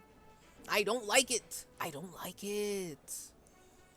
It makes me truly feel how mortal and tiny and ant-like I am in the grand scheme of the universe. 9 Inch Nails is just one guy? They rebranded to 1 Inch Nails. Sad. You hate to see it. Shrunk over time. You're gonna get hurricanes in 2 years. We already get them.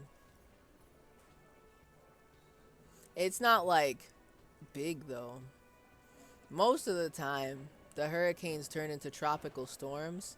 And then even most of those times, we get a lot of rain, but New York gets fucked up by flooding every single time it happens. Like the hurricane really goes for Florida and everybody else in the South. But then as it comes up here, it like loses a lot of power, but it still is a lot of water. And I feel like New York gets the most fucked up part of it. But then we get just like a lot of rain. Like a lot of rain, but not nearly as much flooding. You know? That I know of. I'm not on the Cape, so I don't know how they're dealing with that. But that's not me. It's not me.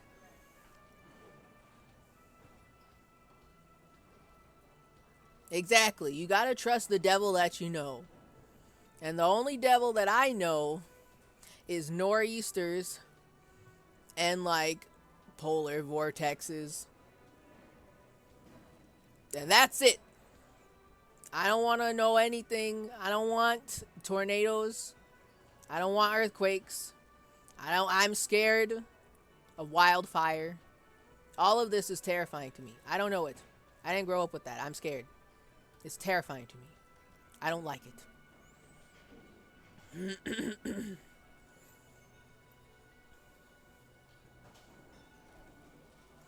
Most of the earthquakes we feel are 10 to hundreds of miles away. But what about the one? Isn't everybody freaked out ambiently about the day the one big earthquake happens? Or is that the volcano? Wait, I might be confusing.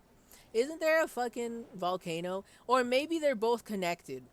Where if something real fucked up happens and the earthquake is the big one, and then it fucks around with the volcano, it could fuck up a lot of the West Coast. They're both the one? Terrifying. Scary.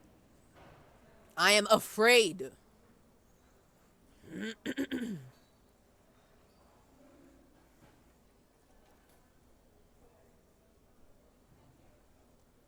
Yeah, the Yellowstone supervolcano eruption. Terrifying. Scary. Yes, a real Rube Goldberg machine of natural disasters. I hate it. I hate it. It's scary. An activity from either the earthquake or supervolcano means the other happens more quickly. Oh no! They're interconnected. Chained event. Married together. Can't have one without the other. They're dating. Married.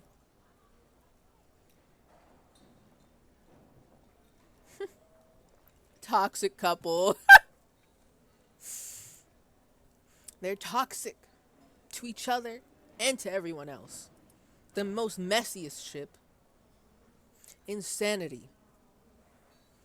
Anyway, I gotta talk to my racist Granby and tell her, yeah, I totally helped you find your living husband, and also there may be a cryptid. There may be a cryptid.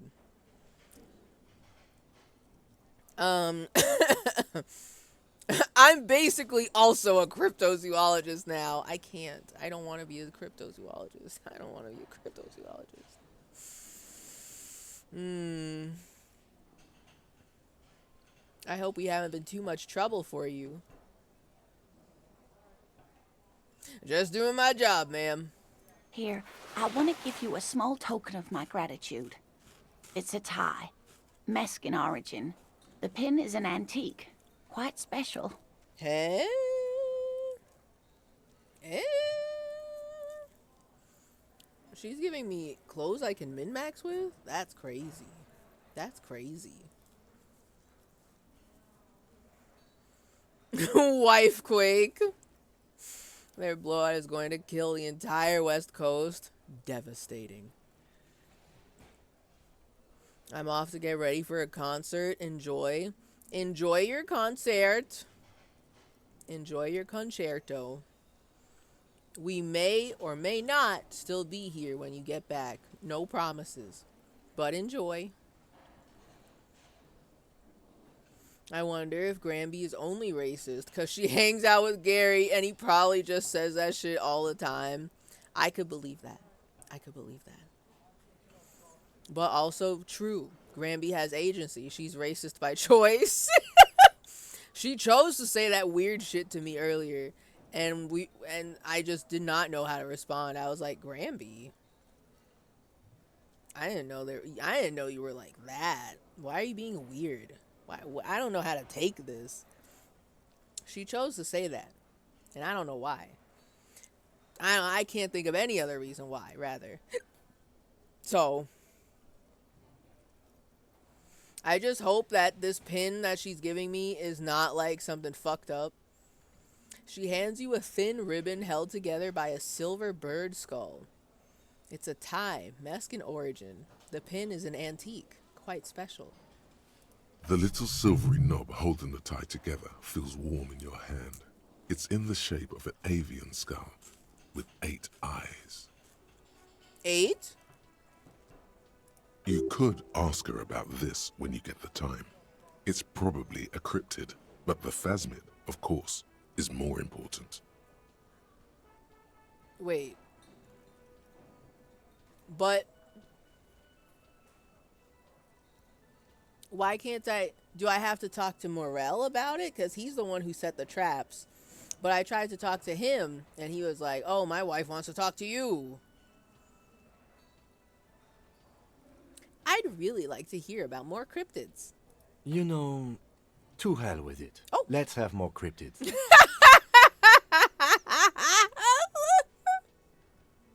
Okay. Cool. Damn, alright. That seemed to have happened, like, really abruptly. I didn't think Kim would be into it. He's lying. No way. I do kind of want to hear more, because I want to hear about the 8-eyed bird. Continue. Of course, officers. Is there a particular cryptid you two are interested in learning about? Is this a bird cryptid? Oh, sorry. Is this bird a cryptid? Point to the tie she gave you. No. It's the cryptid. Wow. The cryptid? Oh, yes. Mm-hmm. The small silvery skull shines between your fingers. Its beak sharp. Okay. What is this bird? The 8-eyed teratorn, the largest flying avian ever discovered, with a wingspan of 11.5 meters. It was thought to have gone extinct 3,500 years ago. Some even doubted the fossils were real. A mutation, they said. Until... Hold on. They found fossils, and some even doubted they were real. This is not building confidence, Granby. Mutation. Huh. All of evolution is a mutation. Until it was cited by renowned Gotvaldian explorer and naturalist Uwe Plattenkalk in 21. Uwe Plattenkalk. That's quite a name. In 21, you say? That was only 4 years ago. This renown seems a bit dubious. Your own catalogue comes up completely empty. But, of course, you are not all-knowing. Well, I do want to hear about it. I need to hear about this sighting. It happened on a botanical expedition into the vast and unexplored lmao Canyon in southeast Ilmara. Dr. Plottenkalk got separated from his group during a sandstorm. Okay. So he's the only witness. Okay. And Umrao is... The world's largest canyon system, sweetie. Okay. It's a barren waste east of the Erg Desert. Erg? An ancient riverbed completely dried up. Okay. So then what happened? Alone in the blasted desert heat, the doctor wandered eastward, where man hasn't stepped foot in over 1,000 years, since the fall of Pericarnassus.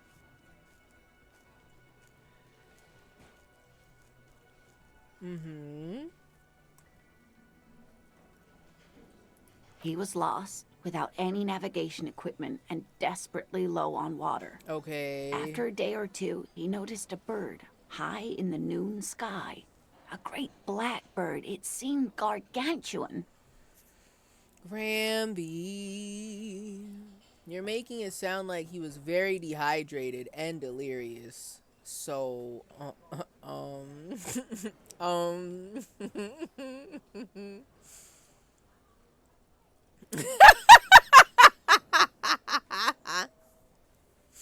What's that post that's like parentheses desperately horny and tell me more about your Balatro game or whatever. That's what Kim is doing. So true. That's so real.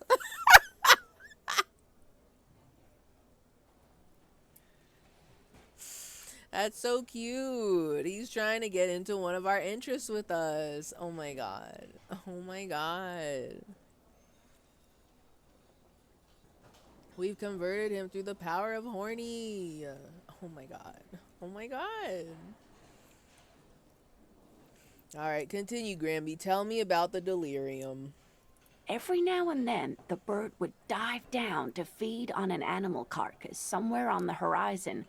But by the time Uva got there, the Teratorn had taken off already, and the carcass was picked clean.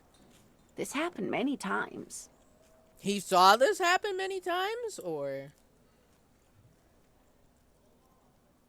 Also, are you sure it wasn't just like a vulture? Eat the bird. Uva. It's the only way to survive. Okay. So, he was following it? Yes, or rather, hunting. A bird that big has a lot of blood in it, and he was dying of thirst. What? For many days, Dr. Plottenkalk followed the Teratorn until they reached a great canyon wall where the bird finally landed to rest.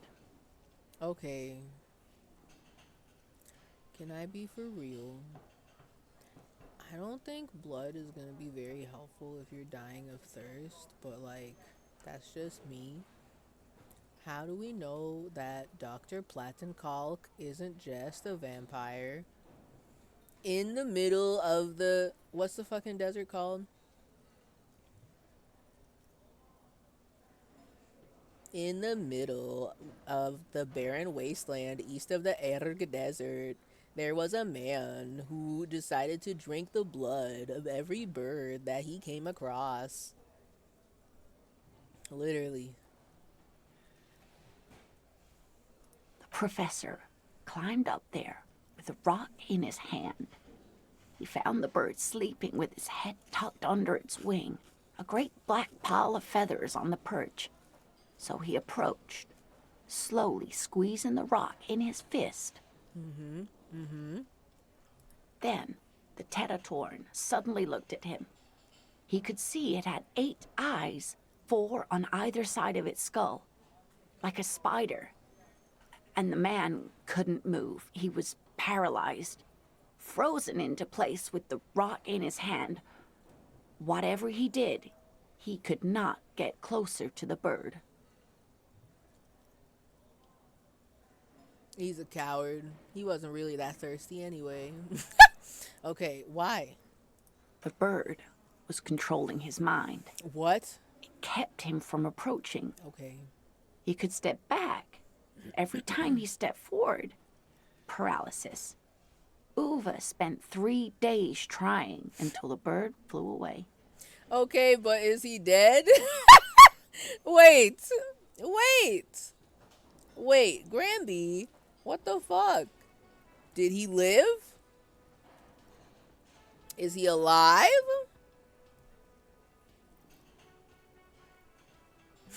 This is like when people say, I swear I saw the Hat Man at the end of my bed as a child. And as a sleep paralysis connoisseur, basically anything that happens in bed, you can't trust. Yeah, honestly. Or it was the mysterious Hat Man that got you. The Hat Man.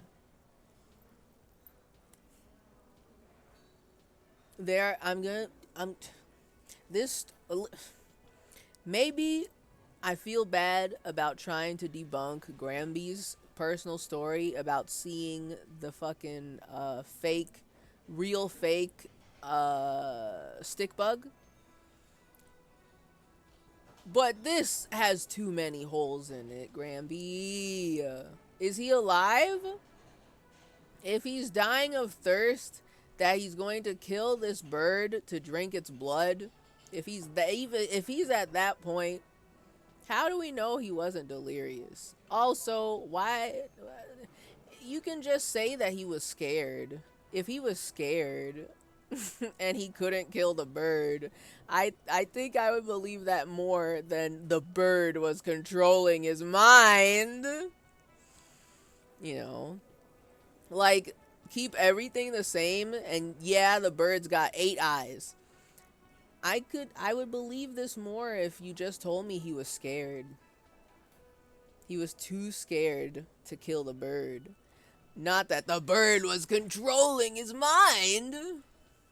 You know?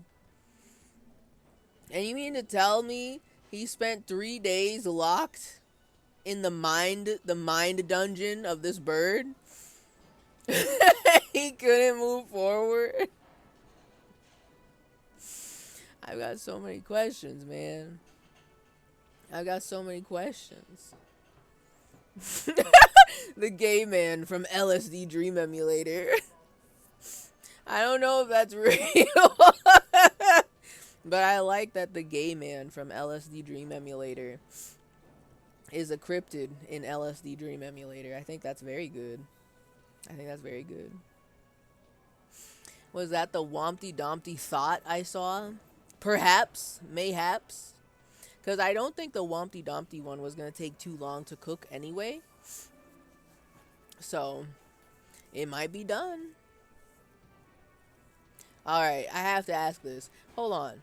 How did he survive to tell the story?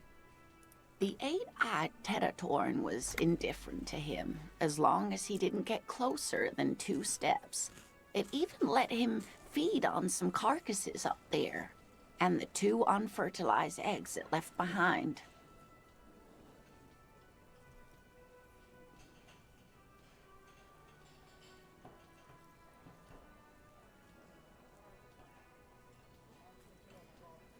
What?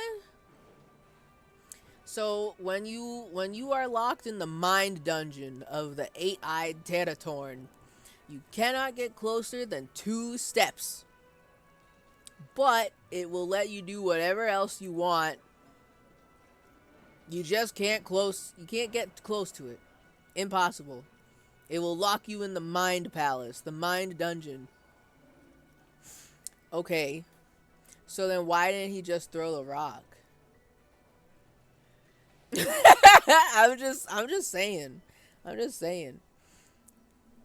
Like, the 8-eyed Teratorn doesn't seem hostile to human. Maybe it doesn't know what to do with human. So this guy is out here. He got rock in hand, and it's the bird's not killing him. But if he tries to get close to it, he's locked in the mind dungeon. But he can eat. He's feeding on some carcasses up there. And the 2 unfertilized eggs it left behind. Why would the 8-eyed Teratorn let somebody kill its eggs? Also, did he save one of the eggs to bring back? That would be, I'm just saying, that would be pretty cool evidence to just scoop up the egg, eat one, and then scoop up the other one and put it in your backpack and bring it back. So that way you can, like, somehow incubate the other egg and make another one and then be like, look, see, I'm not crazy at all. You know? So, I mean, I'm just saying. I'm just saying. But it's unfertilized? No. Oh, they got answers for everything. Bring the egg anyway. Why not? Bring the egg. If you got the egg and other people see the egg, you get witnesses to see the egg, you take pictures of the egg, document the egg. I feel like that, why not? Then you can eat it. After you document it, maybe you can eat it if you want. I don't know. I don't fucking know.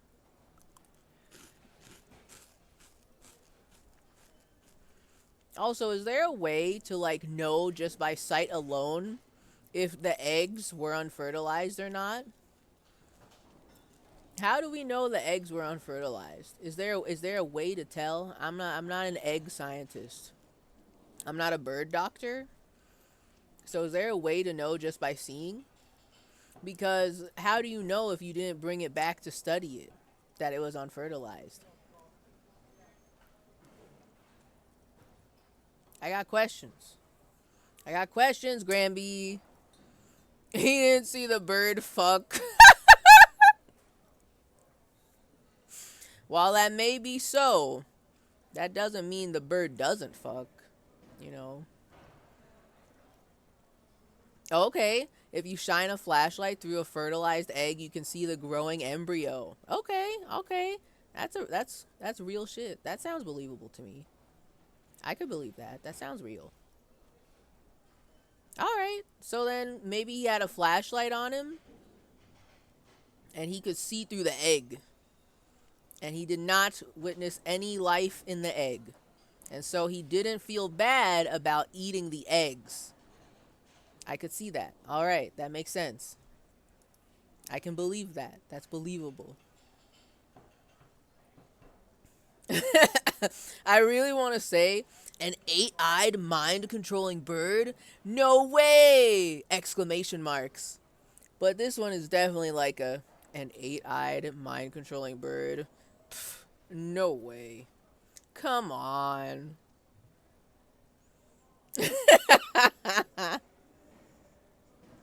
I might go with the come on. No way. Dude. Okay, wait.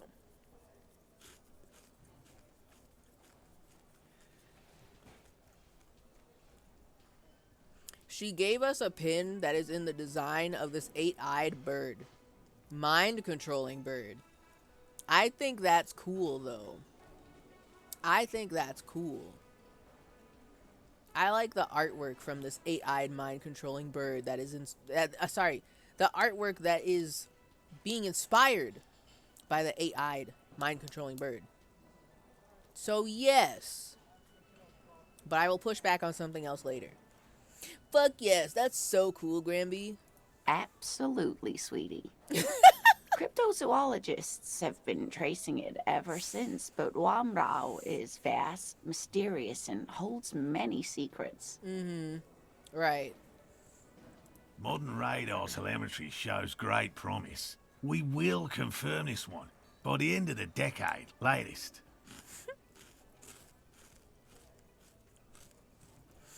At the absolute latest, the end of the decade. This one I liked. Not only Oh. does it have 8 eyes, and is a living fossil, and the largest bird ever to live, it also does mind control. I don't know what happened. Kim went from completely disengaged, arms crossed, I don't want to fucking talk about this stupid shit, is dumb. And then like several hours later, he's like, okay, tell me about the cryptids. I like the bird that controls minds. That one's cool. That one's cool.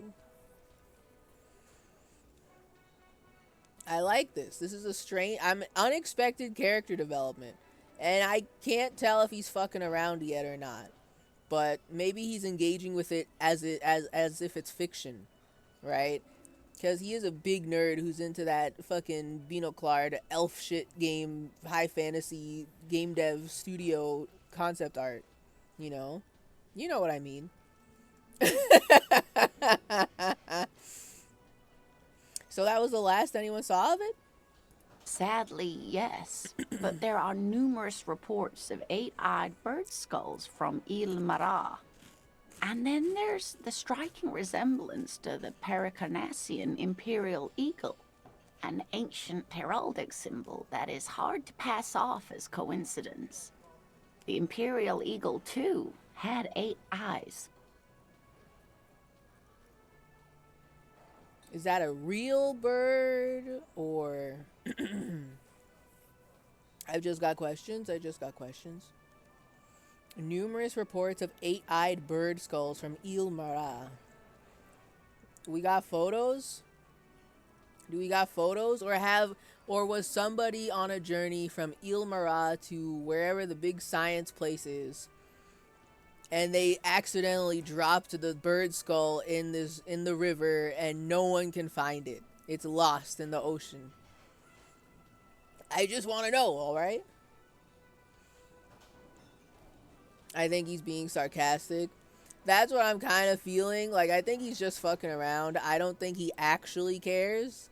But I'm just saying. He's doing a lot more talking just in general now that this time, which is surprising to me. And I think it's very funny. Not really. It's just stylization. The way they drew eyes. It's not a zoological drawing. On the imperial eagle? Why would they give it 8 eyes, though? Very, very hard. What? What are you talking about? Did I miss something? Did I fuck up? Oh, okay. And then there's the striking resemblance to the Pericarnassian imperial eagle, an ancient heraldic symbol that is hard to pass off as coincidence. Okay. Very, very hard. All right. Okay. Cool. This one's very famous. Ooh. Everyone knows it. People will be looking at that tie on you and thinking, that man is into cryptids. So, what else do you want to know? She winks. God. I feel like there was something else. I guess I could talk to her about these other ones. Hold on. Can I look at this for a second? Yo. This one's done cooking. And the homosexual underground is at 84%, boys. We are so in there. We are so in. And I got skill points. We are out here. We're living. We're thriving. Alright, so Gramby, what's the most dangerous cryptid? Hey, you promised you'd only ask about one cryptid.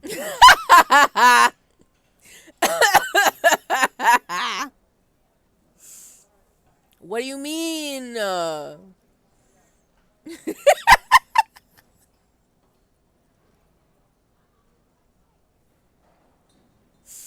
I love it. I love it. he's literally like, hey, I remembered what you said in vivid detail because I don't want to listen to this shit anymore. You said, you promised only one, you know? So.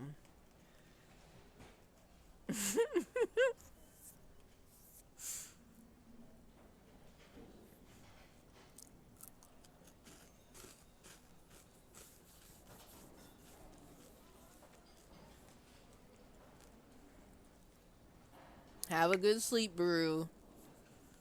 Going to bed early tonight. I was up late 2 nights in a row and am in physical pain. 2 nights in a row. Insane. Insanity. But have a good sleep. A good rest. Juicebox did not crash. We live another day. And I'm going to complain just a little bit to Kim. Just a little bit. Because I do need to keep an eye on the time. If I want to go to the secret meeting, I want to go to the fucking communist meeting tonight.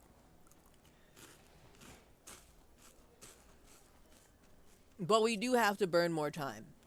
We do have to burn more time. It's about to be, I think, 7 p.m. in game.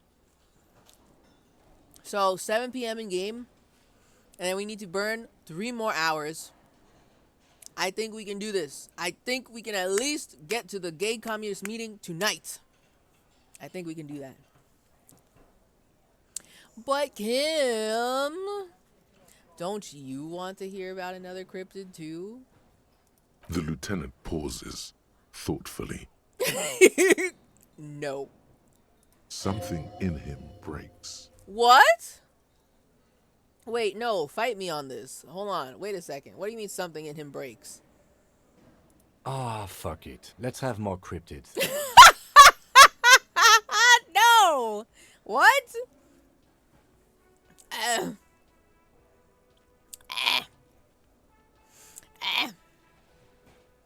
I expected a fight.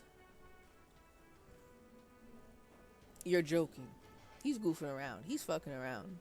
He doesn't care. Well, the most dangerous cryptid is thought to have been the gnome of Jeroma. The gnome. The gnome of Jeroma.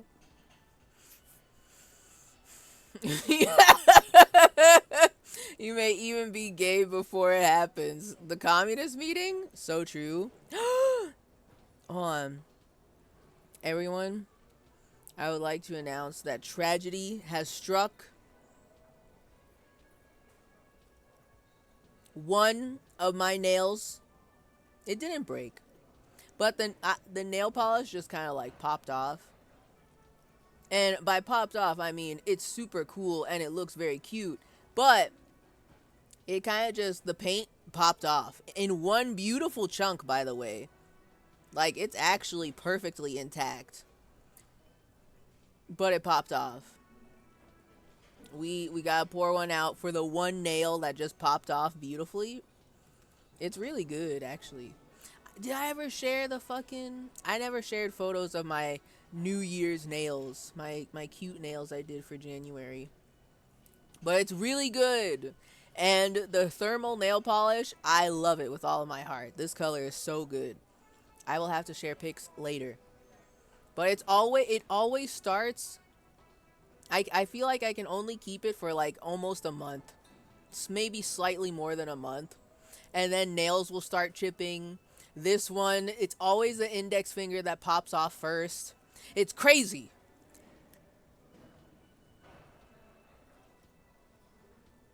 I had to sneeze and then cough.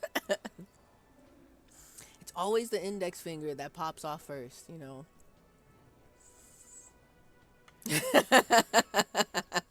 Your fault for making him like you. So you mean to tell me he likes me? And he'll follow everything that I say? That's dangerous. He should not do that.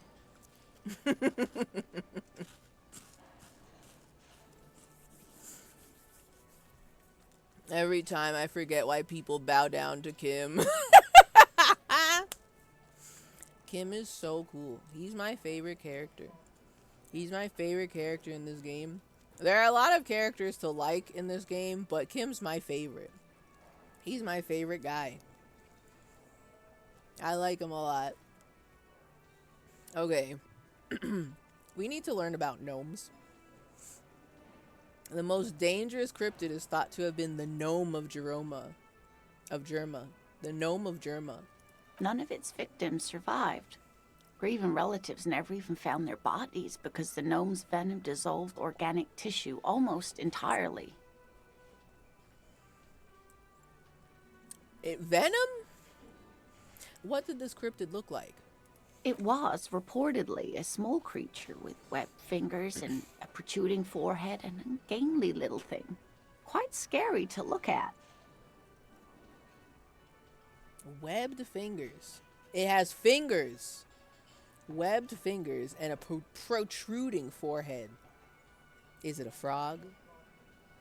A couple of campers found it when it was already dying. They heard an odd wailing in the woods and followed the sound. They were scared and wrapped it in tarpaulin to suffocate it. What? Why did they follow the sound of odd wailing in the woods? They're braver than me. They were scared though and wrapped it in tarpaulin to suffocate it. But you don't know what the fuck it is. It still took the gnome of Jeroma an entire day to die. She looks at you, her voice grave suddenly. If the body of the creature was found, Yes. why aren't there detailed illustrations of it in science textbooks, confirming the existence of these very little species? That's what my next question was gonna be. So they killed it, and then what? Did they just leave it there in the woods to like perish, like to disintegrate? To what's it called when they put the dead body in the ground and it like evaporates over time into a skeleton? It decomposes. Did it just like decompose? Can it decompose? Like, what did they do? Because like the whole thing doesn't. It's weird. These campers found it when it was already dying. They heard the odd wailing in the woods and followed the sound. So did they try to suffocate it to put it out of its misery faster? Was it like wounded? Did they try to like bring it to like some animal doctor that could help, and then the animal doctor's like, this is not a normal animal? You know, like what did they do? Did they bring it to hospital? Did they give it a funeral? What happened? Alas, the first scientist who got his hands on the creature's corpse put it in a jar of formaldehyde, thinking that would detoxify the gnome's venom.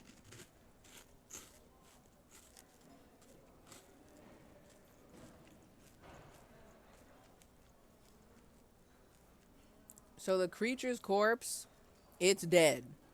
The creature's corpse is in formaldehyde. Right. Thinking that it would detoxify the gnome's venom. Okay. Instead, all the venom leaked out of the creature's teeth and into the surrounding liquid, dissolving the creature itself. A poetic end, perhaps, but a real loss for science.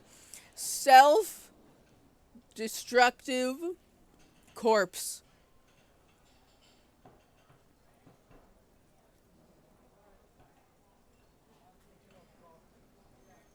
It's a killer gnome, Techno. How convenient. I'm just saying that, okay, right? Let's play by the rules of this cryptid, yes? So the gnome has venom that completely like dissolves the food, the prey that it kills. I don't really know how it like gains sustenance if the things that it kills, the bodies that it kills just disappear. What does it eat is what I would like to know.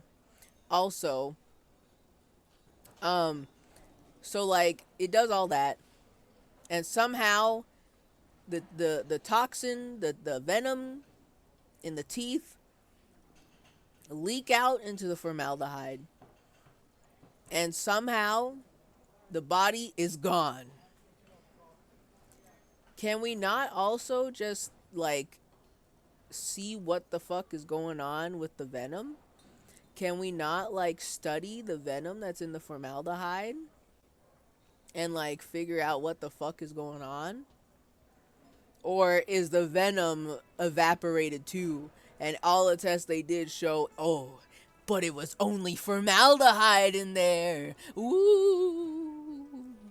The body was gone without a trace. Ooh. Because I'm kind of like, it's got to leave some evidence, right? Alas, always alas, and then it was gone. Isn't that overly convenient?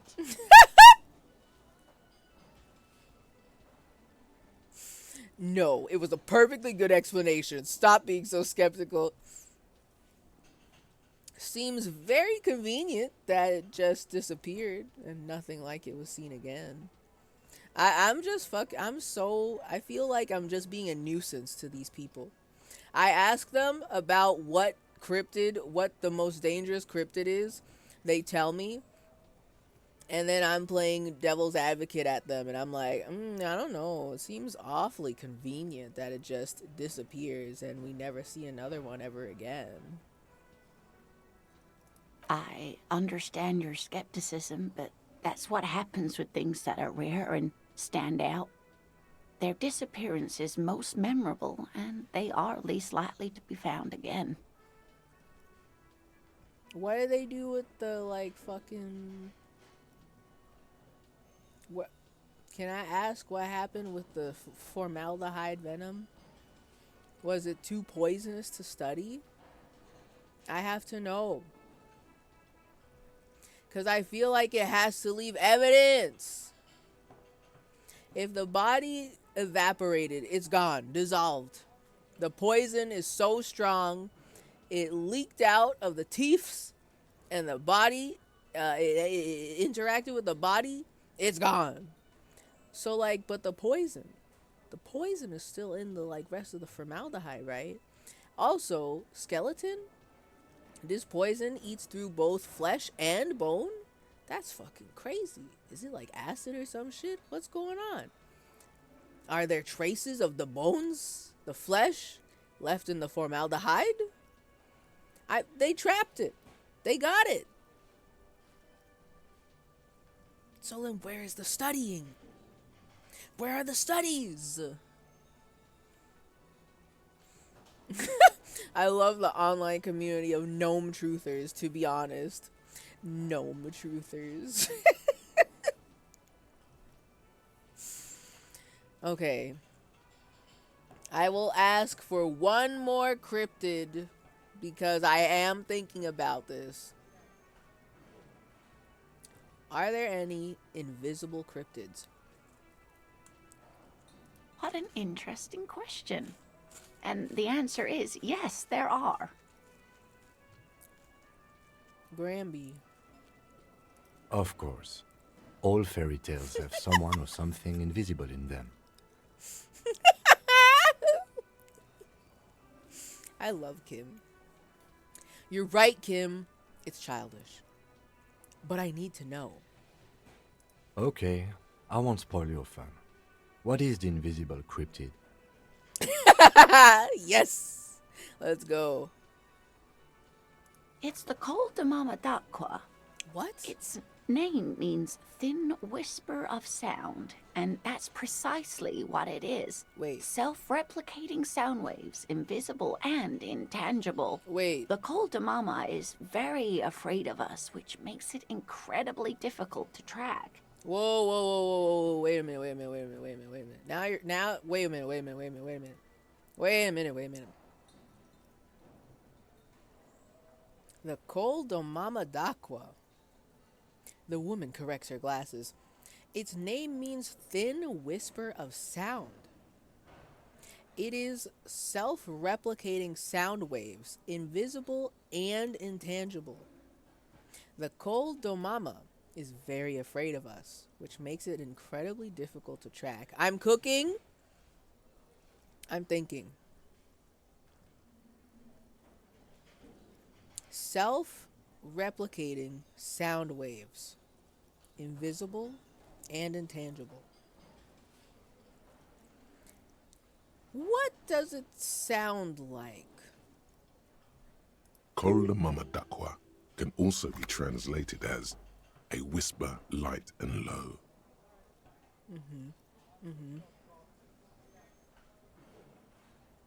Okay, hold on. I'm thinking. I'm cooking. I'm thinking. So echoes?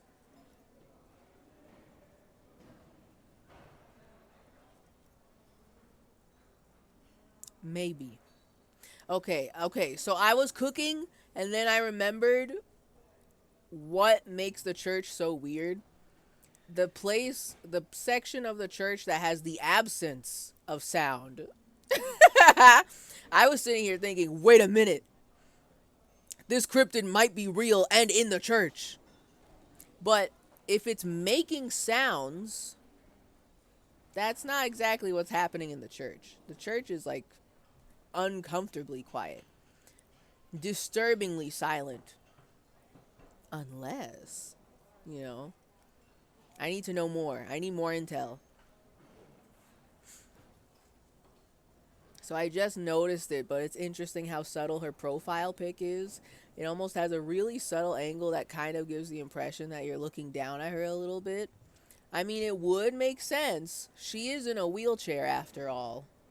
We technically would be having a higher vantage point. So, I haven't noticed it, but it would make sense. Okay. Can also be translated as a whisper light and low. What was it translated before?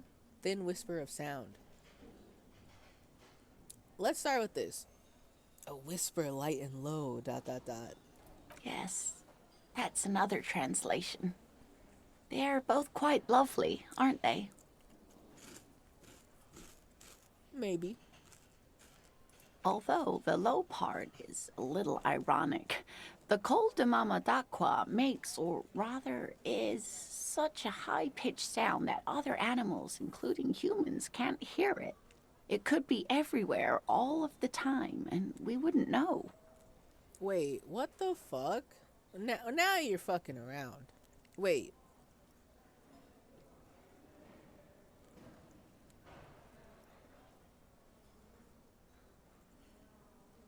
Thin whisper of sound.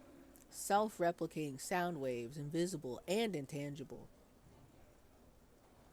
It makes such a high-pitched sound that other animals, including humans, can't hear it. So who heard it? It could be everywhere all the time and we wouldn't know. Fine, I'll bite. How can an animal be a sound? I wasn't even thinking of that. I'm trying to figure out what the hell do you mean no other animals, including humans, can hear this. So who is hearing it? How are they hearing it? How is this being known?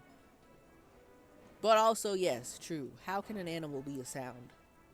Many scientists have asked the same question. Some have claimed that it isn't itself a sound, but a tiny corpuscle that emits sound waves. But there's no evidence to support this theory. What the fuck is a corpuscle? Corpusi? What is it? 1, 2. How do you know?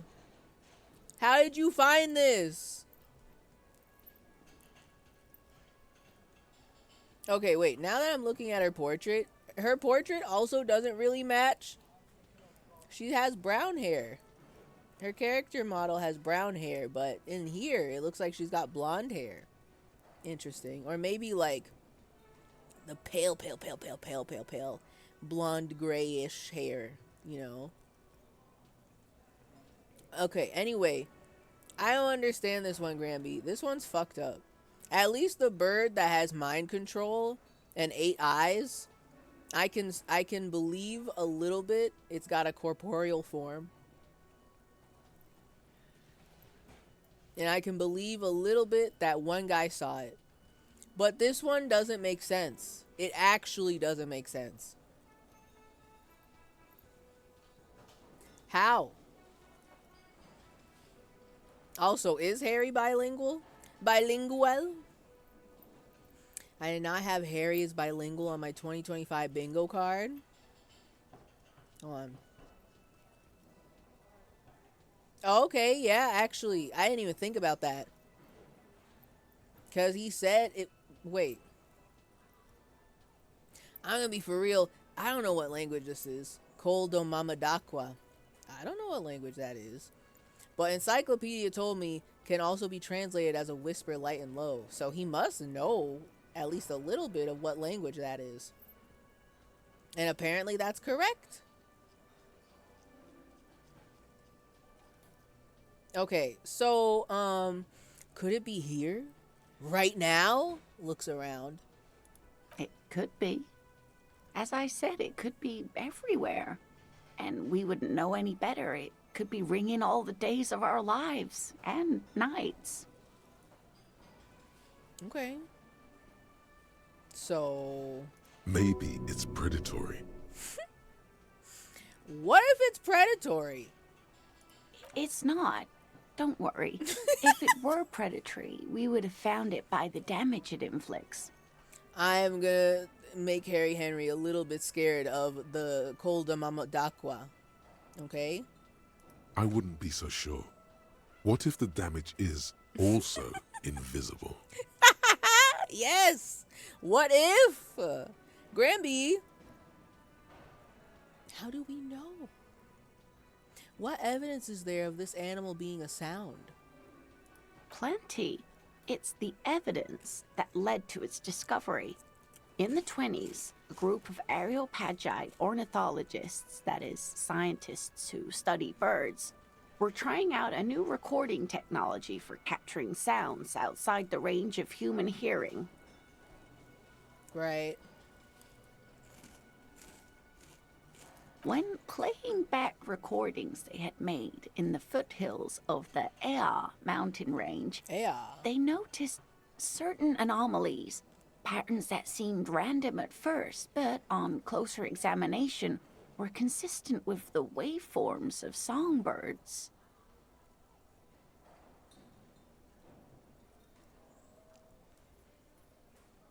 For some reason, it makes me think about the anomaly.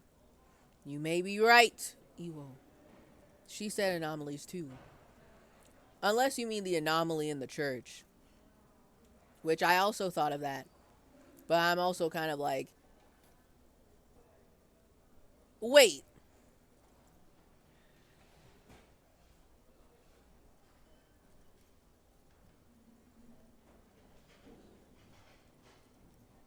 Now that I have more intel. 1. This might be in the church.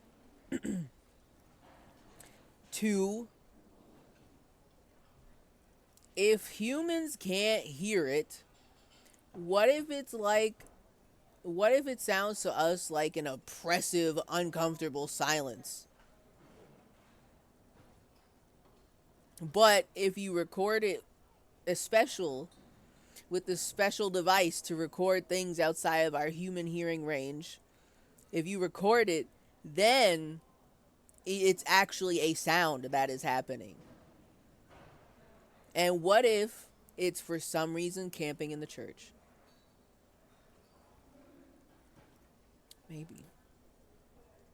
Maybe. I bet this bird would have loved a Nordic dance music. Perhaps. Well, actually, we don't even know what it looks like, this one. We don't know what it looks like. We don't know what it sounds like. Apparently, it's just a sound.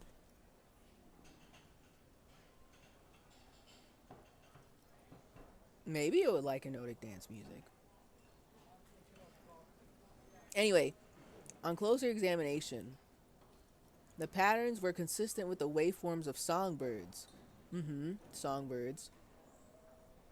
The scientists soon discovered they could track and even predict what appeared to be feeding, mating, and migration patterns based on sound waves in a strictly delimited range of ultrasonic frequencies, even higher than those of the highest pitched bat calls.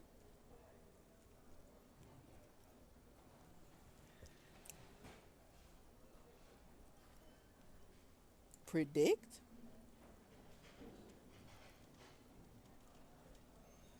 Predict what appeared to be feeding, mating, and migration patterns based on sound waves in a strictly delimited range of ultrasonic frequencies. Okay. Is this something we can feel? She transforms, when speaking about these strange animals, into a confident woman. They realized that they had discovered a new species and called it the Coldamamadaqua, after the Paracanassian name for the voice of God, which is said to be very silent. Dude, it's in the church. It's in the church. Coldamamadaqua is in the church.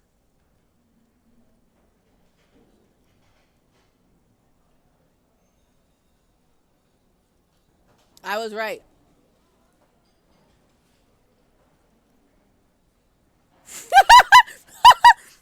There's a Disco Elysium iceberg, and as a meme conspiracy, it has it has that Kuno is the gnome of Jeroma. I believe that inherently. I don't even need any evidence. I believe that. That's 100% true. That is 100% factual. I 100% believe that if that child were to start biting the ankles of everyone that walked by, they would immediately start dissolving and screaming in horrible pain because his teeth are full of poison and meth, maybe. So I believe it. I believe it for real. You don't even gotta convince me. That's just true. That's just true. So anyway, this is in the church. Granby, you're not gonna believe this. Hold on, go on. They grew quite obsessed with these little birds. Even though they couldn't see them, Wait, they it's a could bird? distinguish among individual birds and even began to name some of them. Wait. This is a bird? What the hell? I thought this was A, invisible, B, just a sound that's coming from nowhere. But it's a bird? Okay. Name them? Sequester, Time, Joscan. Joscan? Those are but some of the Mamadaqua they followed individually. Okay. Sequester. I just accepted that as a name because it just sounds like a name, but I see it written and I'm like, wait, what the fuck? That's a word. I love that they named one of the birds. One of the Mamadaqua is Time. I like that a lot. Not a fan of Joscan. TBH. So, why is the Mamadaqua so afraid of us? That is a sad story. A group of university students assisting with the field work in their enthusiasm for the project, and no doubt because they were preoccupied with impressing their professors, nearly drove it to extinction. What does that mean? Extinction? They tried to communicate with it and had no other means but sound. So they started sending out sound waves at frequencies they thought might match the Mamadakwas.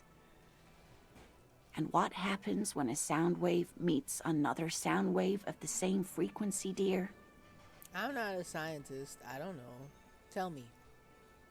This lady really should be a teacher. She's really good at the explaining things thing. So true. So true. It's too bad she's got beef brain. Don't tell her I said that. Psst. They cancel each other out. That's twice. All right, okay. Thank you for telling me the answer. They cancel each other out. I totally knew that. Exactly. And these tests were performed so recklessly that when they happened upon the right frequency, well, they wiped out most of the population. Most of. So there's still more, you say? Great regret washes over her. A wending cloth. A wending cloth? After that, the corpuscle appears to have migrated elsewhere. There have been recordings of anomalies similar to those spotted in Ea, but they've been few and far between. It's impossible to confirm the presence of any stable Mamadakwa population anywhere. They're in the church. They're in the church. Of course. A common thread in these. Disappearance and unfalsifiability. I like the story, though, ma'am. He's such a fucker. I love him. I'm glad you did, dear. She seems genuinely glad. Okay. Can I grab her by the shoulders and be like, Granby, you're not gonna believe this. And then we like wheel her over to the church immediately. We're like, girl, listen to this. And we put her right in the middle of the fucking like seance that the girl boss programmer set up. And we're like, are you hearing this? And she's like, I don't hear anything. And we're like, exactly. Interesting. What about... What about what? I need to tell her about the church. I'm dying here. You're killing me, Granby. I need to bring this up to you. I love Kim, a smartass in the good way. It's true. I love him. I love him. He's doing great dealing with our shenanigans. Granby, I can't stand this any longer. Let me talk to your husband about the traps. And I swear to God, please, the church, I need to tell you. Hold on. I'll come back. I'll come back for the biggest and tiniest cryptid, okay? This has been educational. Sadly, we need to discuss something else. Of course, dear. That's all for now, ma'am. We finished? Dumpty Dum Center. Yep. Let's fucking go. You're at home, stupid cop. Not with the art crowd. You hate them. Everyone hates them. Even they hate themselves. That's true. It's nauseating. An industry built on sprezzatura and sparkling wine. And, let's be honest, tax evasion schemes. True. The Humpty Dumpty Dum Center is the heart of this unholy symbiosis of aesthetics and tax optimization. And now that you've internalized it, you can have a piece too. Oh no. We're doing tax evasion? Do they got taxes in Revachol? Hold on, bonus.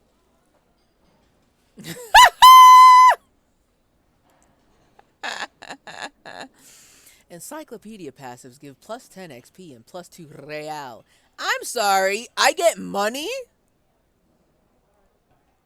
I can get money from these? Also, what are encyclopedia passives?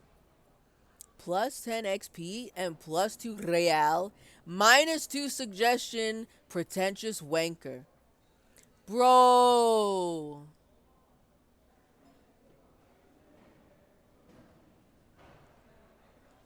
That's a purple skill. I love the purples. I'll accept it though. I'll accept it. Free money. Free money. Free money. I was trying not to spoil this buff, but it's so good. Free money and XP. That's fucking crazy. I did not think I would get money because I thought real good. And now I've unlocked a cool thing from thought. I'm concerned about minus 2 suggestion. I'm not sure how often it comes up, but I do like free money.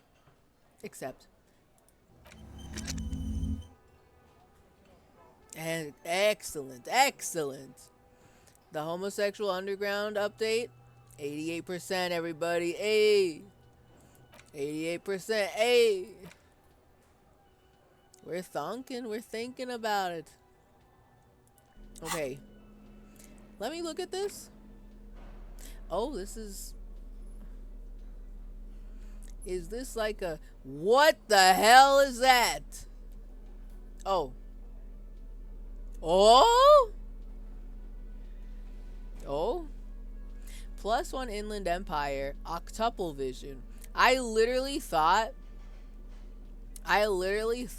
that I would be, it would actually change my vision and actually it would protect me. Like I get an extra HP because I'm protected from the cryptid.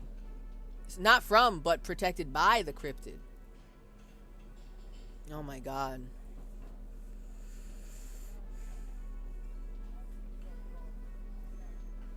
Just think about how much encyclopedia comes up. Oh, that's true. That's fucking real. So every time encyclopedia pipes in to be like, actually, I get plus $2? That's wild as hell. I think that's OP. I'm not gonna complain, but I am gonna point out and be like, that's crazy. You should not have done that to me. Because we're getting encyclopedia all the time.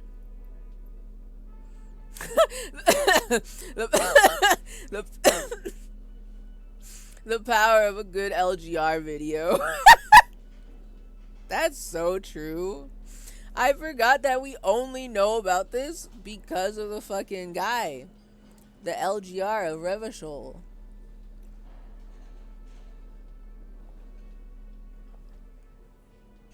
That's so real. He's so real for that. Okay. I am glad that this is a bolo tie. Bolo ties kind of go hard. I need to look at it. Oh, that's cute, actually. What the fuck? That's kind of cute on him. I like that. I like that. I like that I get plus 1 Inland Empire and plus 1 Volition. I'm feeling very pogged up about that. Volition affects my cringe damage, right? Yeah. Wow. No one can say shit to me. I got 8 cringe damage max. And right now we're at 6 because I talked to my ex-wife on the phone. But don't think about that.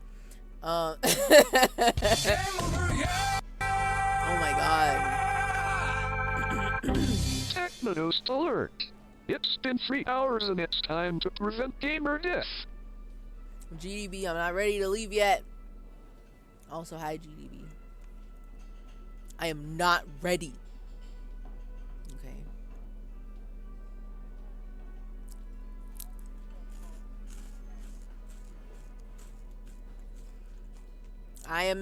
My bones are vibrating because I need to talk to these guys about the church. It's so fucked up in there.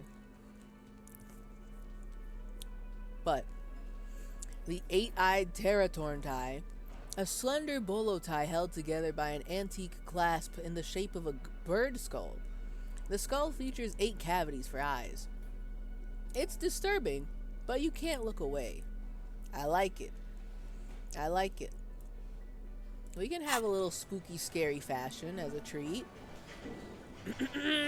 Sir? Haha, Nothing like the gratitude of a good woman. Now then, what can I do for you? He gives you a gruff pat on the shoulder. He tries to play it cool, remain professorial, but inside, this man is itching for some news on those traps. Remain professorial. I've never heard that word before in my fucking life. Did you know Gary was hiding the armor? So I checked all the traps. Good. Okay. And? And one of them was empty. Completely empty? Fortunately, yes. The cryptozoologist's eyes grow wide. Surprise, tempered with fear and trepidation. He doesn't know what to think yet. Maybe you're joking? Yes. There was nothing in the trap. No locusts, no phasmid. No locusts? No phasmid either? That's not ideal, but I think somebody walked by and ate the locusts out of the fucking trap. But that is what happened. There's nothing there. He rubs his chin. It just means the Insulindian phasmid is even more clever than we thought. The old woman's face lights up. Girl, just wait till I bring you to the church. That's some real proof for you. That'll be real shit. Of course, more clever. The detective whispers to himself. yes, the Phantasmadeia picked off the locust and escaped. This is good news, though we'll have to reconsider the design of the traps, make them more secure. Yes, definitely make them more secure. Another trip to the reeds. His companion sighs. I forgot you were here. Ooh, I can disagree. See, like, okay, why would I give a shit about the Insulindian phasmid when I believe there's a fucking cryptid in the church? They got the invisible birds that have the voice of God in there. You know? They're in there. I want them to go look at the church. I don't want them to chase this fake stick bug. We need to go to church. It may be a mess to have the girl boss programmer, the youths who want to turn the church into a nightclub, and the cryptozoologists all in the same place. But trust me, bro, they gotta get in there. I need their opinion. Stop looking at this and go look at that. I need them to do that right now. What if it captured an invisible one? No time. We have a real invisible cryptid to catch. Kim and me have the same view on cryptids, except I seek out the knowledge.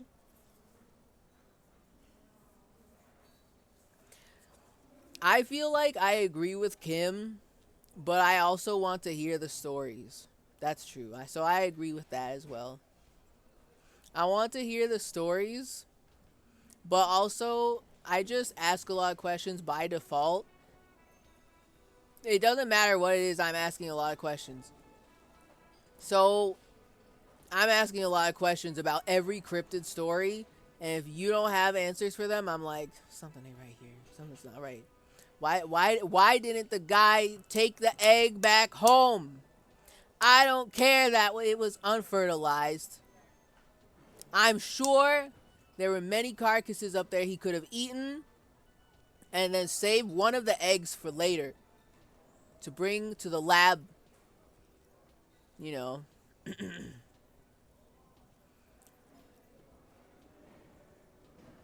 Oh, like I will watch a 4-hour Bigfoot documentary and be a snarky dick about it the whole time. Okay, see, I don't go that far. I wouldn't. Like, if somebody, okay, I wouldn't watch a 4-hour documentary on Bigfoot. I probably the most I do is watch like a 10-minute video explaining the lore behind the fucking Jersey Devil or some shit. But I wouldn't invest too much time into it. I just want to hear the mythos. And I'm like, damn, that's crazy. And then I don't pursue anything further. I was gonna say I would listen to someone explain it, but then I had to think about it. And I was like, actually, I don't actually want to like be locked in a real in-person conversation about cryptids with somebody, cuz man, I would much rather just seek out the 10-minute only 10 minutes YouTube video that explains the lore to me. But I don't necessarily, I feel like there's definitely potential in a real person-to-person conversation where I would ask too many questions where the other person would perceive it like I'm trying to start a fight. And that's not necessarily true. I just want to know everything about it if you're telling me about it. So, I don't care. I will judge that scientist for not bringing that egg back to the lab, is all I'm gonna say. So, me personally, that had nothing to do with this. But, I mean, it kind of did, but it kind of didn't. I don't know. Y'all, I know y'all love cryptids, and you're chasing this one cryptid. But I think we got a bigger cryptid on our hands. So I don't know, I'm not persuaded by this stick bug. Why don't you try convincing Morel his hypothesis is invalid? He scowls. Gary, why are you here, actually? You don't believe it either? Thank you for the vote of no confidence, Gary. An officer. I appreciate your concern, but please leave this to the experts. You! Unless you have an alternative hypothesis you'd like to venture. Yes! Yes, I do. Actually, no. What? Excuse me for getting emotional. This is a big deal for us. You've helped us twice now, and brought some great news too. My gratitude, and the gratitude of the Société Cryptozoologique de Ravachol is yours. I love the way he pronounced that. That's very good. I mean, yes, I did help y'all twice now. But can you help me? I am dying to know what's wrong with the church. Please! Heartfelt gratitude. But does it feel like closure? What really happened? Do I not still get to help the... Okay. I want to just hear about what they find, but I don't want to do the work for them. Also, I would like them to investigate the church, pretty please. But does it feel like closure? What really happened? Who really died that day? And who came back? Thank you, it's an honor. We should probably return to our main investigation here. This has been refreshing, but... But? Helping cryptozoologists isn't really a priority for our organization, is it? The lieutenant looks out the window, impatiently. Impatiently. Oh. At first I was laughing because why are we bringing up Kuno genuinely in a conversation about cryptids. We can't accuse him of being the fucking gnome of Jeroma for real, can we? Because I would. But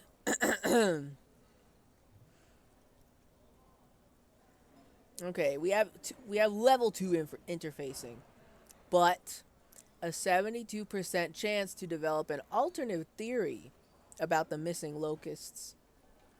Because +1, something's up with the trap, and +2, Kuno's a hooligan. And I can retry this.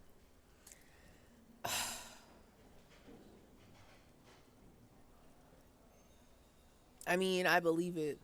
If someone was gonna fuck around with the trap and eat all the locusts, it would be Kuno. It would be Kuno. You got your garden gloves on? I don't actually. I think I have my tough guy gloves on. So, I should put those on and then come back for this one. Make it even higher. Because we can get much higher. We can. Now, I kind of want to ask about this. Because I don't think he knows what the hell was going on when we were bullying Gary all those weeks ago. So, like, did you know Gary was hiding the armor? Like, does he even fucking know what we're talking about? But did you know? Hell no. I had no idea. And I'm still cross with him, to be honest. It's not like him. It's not? He's got his quirks, but dishonesty, disloyalty are not one of them. Thanks. The man mutters in the distance. He doesn't dare say more. That's honestly interestingly wholesome. I don't know if he knows what the hell we're talking about, to be honest with you. But I like that he has so much faith in Gary. He's like, no, not my Gary. My Gary? My Gary the crypto-fascist? He would never be dishonest or disloyal. He's such a good boy. He would never steal armor from a dead man's corpse. He's still glad his friend stood up for him. That's so cute. Wow. All right. So, hold on. Y'all mind if I put on some gloves? Hold on. I'll be back. We got min-max a little bit? I got my tough guy gloves on. The found gloves. But, let's put on the big garden. Do I got anything else? Put on the big garden.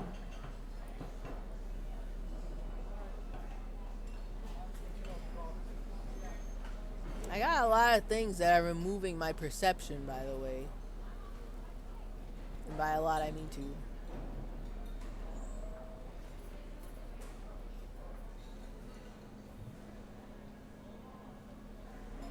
Wow, nothing else affects this? Damn, that's crazy. That's kind of crazy.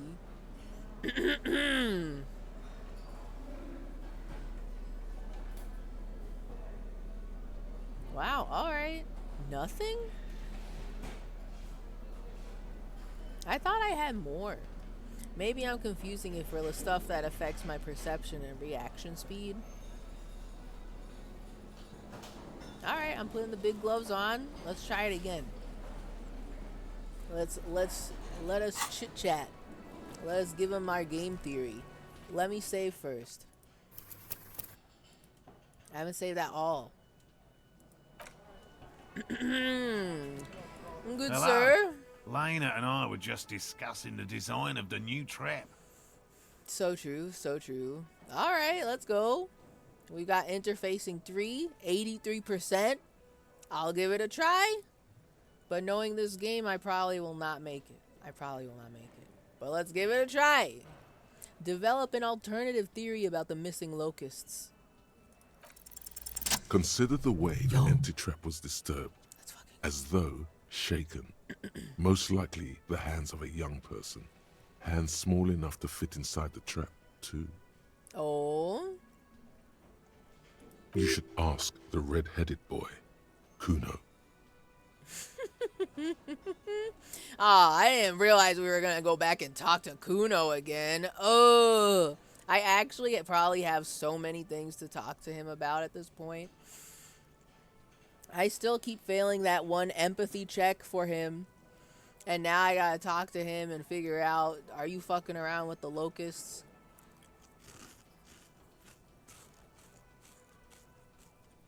I just can't avoid this kid. I think a little hooligan called Kuno may have stolen the locusts. A little hooligan? But what would a child want with bags? That's actually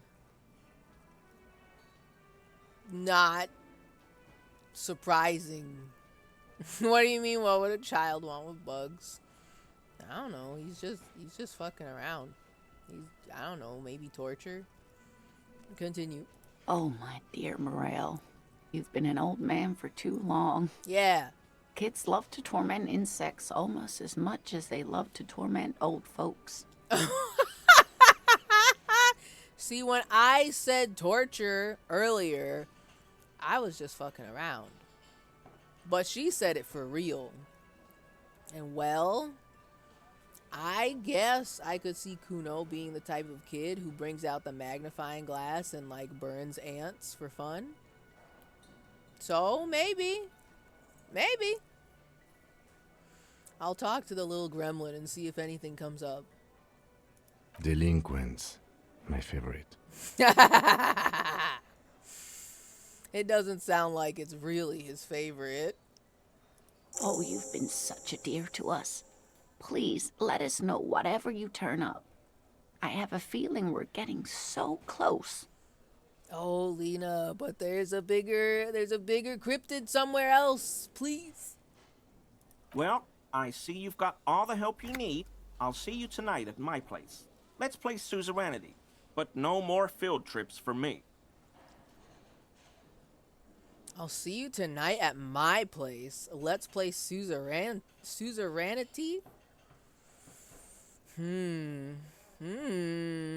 Okay. Okay. After this is your last chance to talk to Gary. What the fuck? Are you telling me there's more shit I may have to talk to him about? This gives me uneasy. I am become anxious.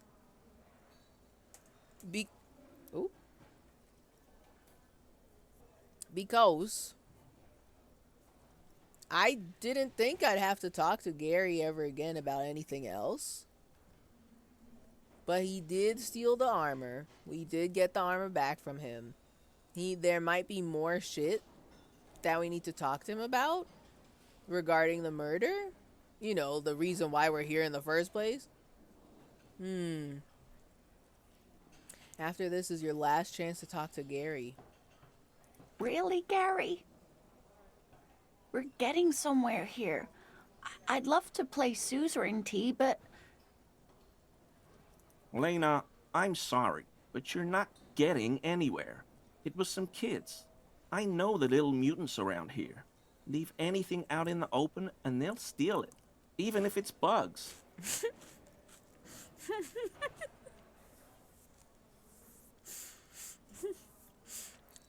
Leave anything out in the open and they'll steal it. You literally stole armor off of a dead man's body. You are the little mutants around here as well. He looks at his tea. Morel, it's been fun, really, but I need a bath and I have deliveries to handle.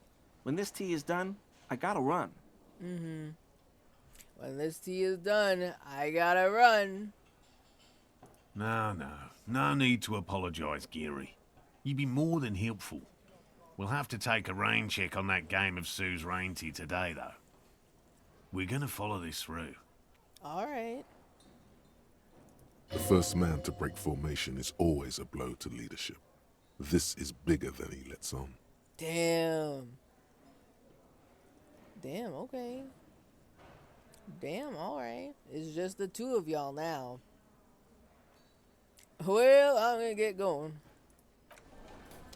But now I'm anxious. Now I feel like there's something I gotta talk to him about.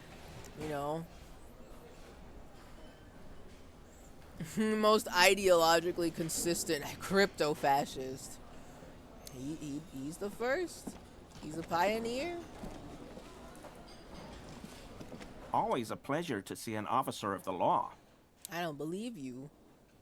I mean, officers. Oh, yeah. Yeah, okay, I remember. We did this whole song and dance already. Yeah. He was doing racism at Kim. I remember. There's nothing else that I need to I've talked to him about all of this already. We bullied him already. I want Gary to give me my money. I forgot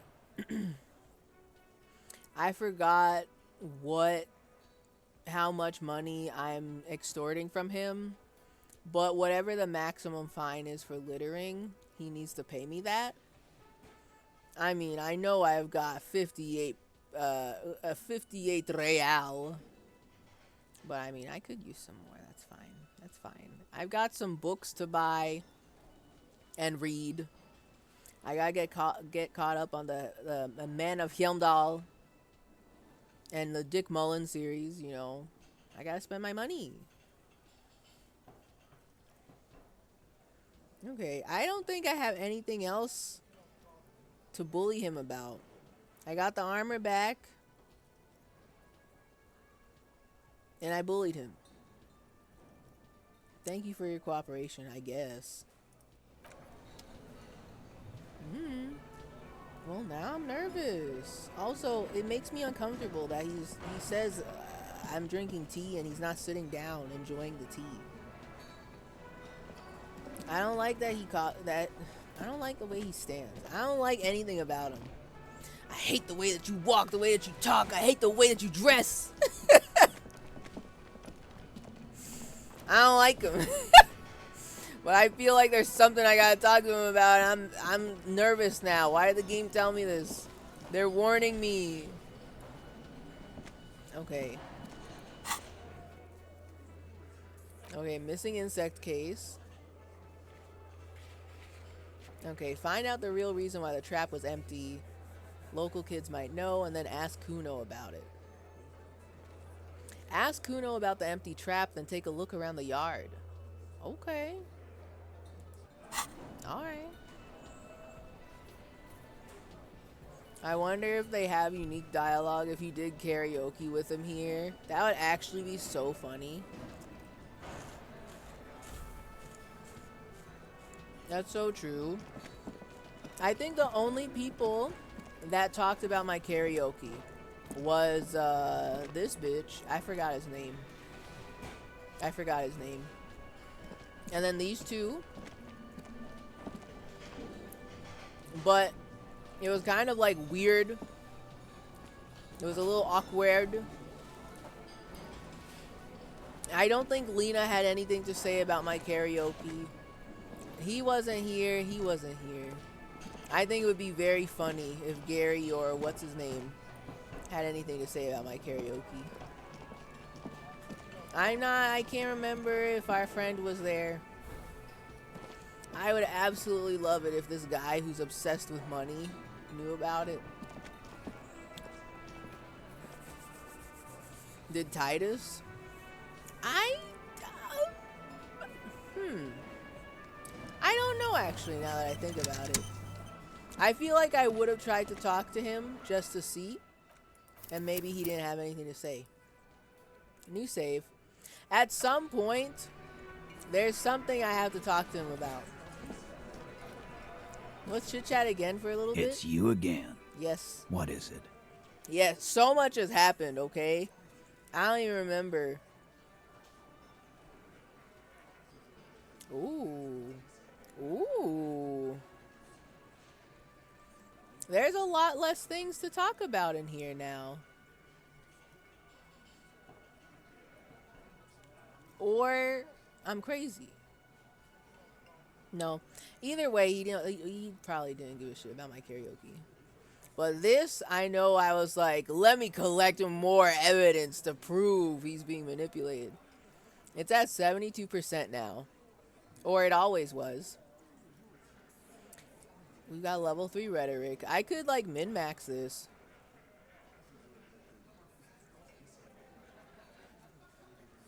Yeah, +1 mentions surreal play. +1 ever asked to cooperate.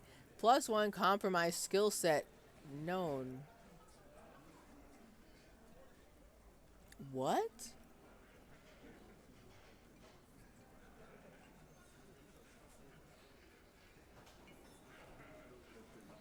What does that mean? Wait.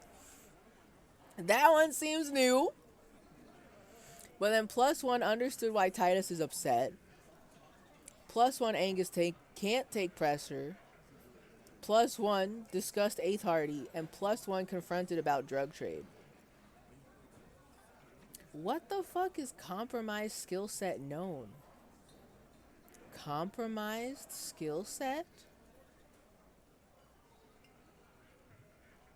That seems new because I would be just as confused before.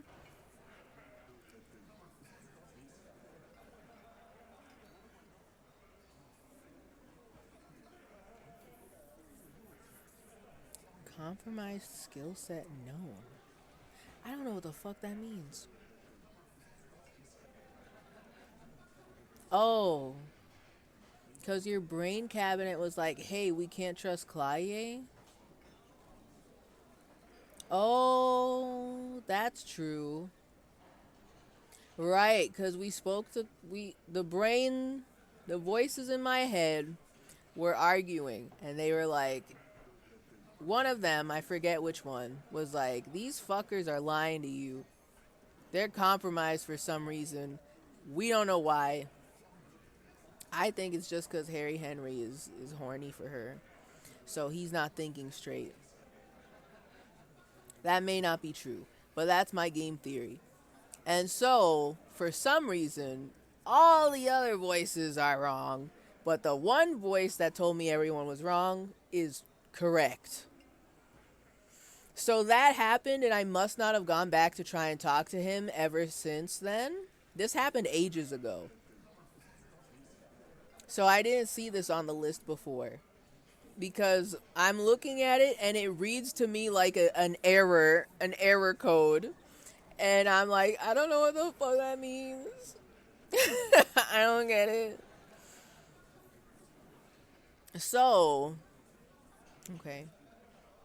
Yeah, and they argued with each other. She's the actual gnome of Jeroma. Maybe. I'm not putting it past her. Okay, so let me see if I can min-max this. Whilst I'm here, and I have to burn more time anyway. It's like 19 o'clock. What is that? 7? It's almost 7:30. We got more time. Actually, okay, hold on. Let me beef up as much rhetoric as I can, fashionably. And then I'm going to take my GDB break, because I did not do it. I should go pee. Get maybe, I don't need more water. But I should just go take a little stretch and all that. I'm coming back. Hold on. I need a min-max. The game loves to make us watch him walk away. Also, I always thought he was sitting down. Where the fuck is he sitting? His ass is not on the table, but his ass is not on the chair, the seat. But his knees are bent as if he's like leaning his butt on the table and just chilling. What are you doing? Sit normally, freak. Alright, hold on. Let's sort this out. Rhetoric. We gotta fashion. We gotta get our fashion on. Where is the fashion? The rhetoric fashion. Oh no!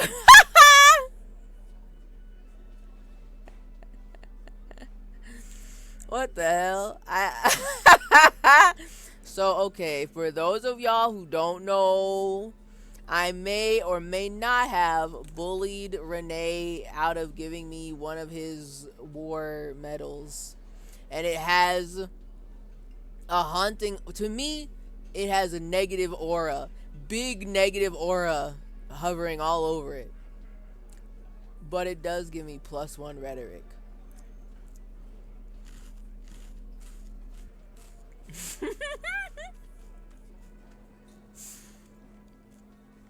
He's using the Titus catcher. It's like a cow catcher, but for his ass. You know what? I could believe that. I could believe that. Makes sense, makes sense. Okay, hold on. I may have to put on the bullying medal. My medal that I received for bullying an old man.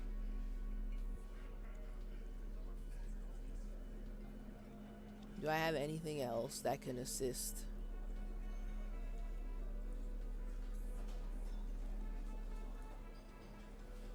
The leather jacket, the fuck the world leather jacket is -1 rhetoric, and I think that's very funny.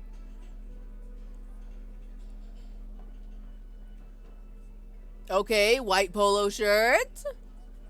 White polo shirt is literally an easy swap out. Easy swap. I guess we were trying to logic max before because I put these clothes together for a reason. Not just because it looks good. It just accidentally looked good.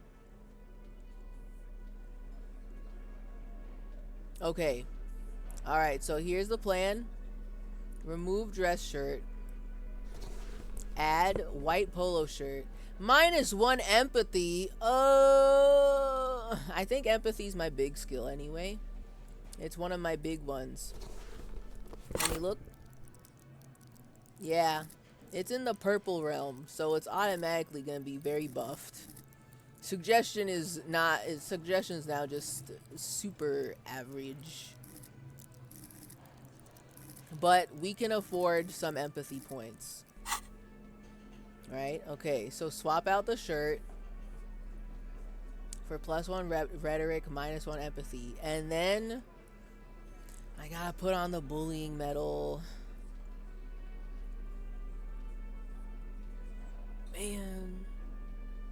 Man.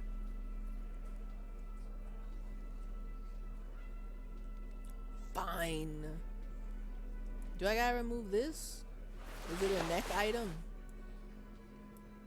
It's a neck item. Damn. He looks so lame. He's so cringe. Oh. I don't like it. I don't like it. But oh shit, I forgot that I can just look at these and it tells me what exactly is doing shit for me.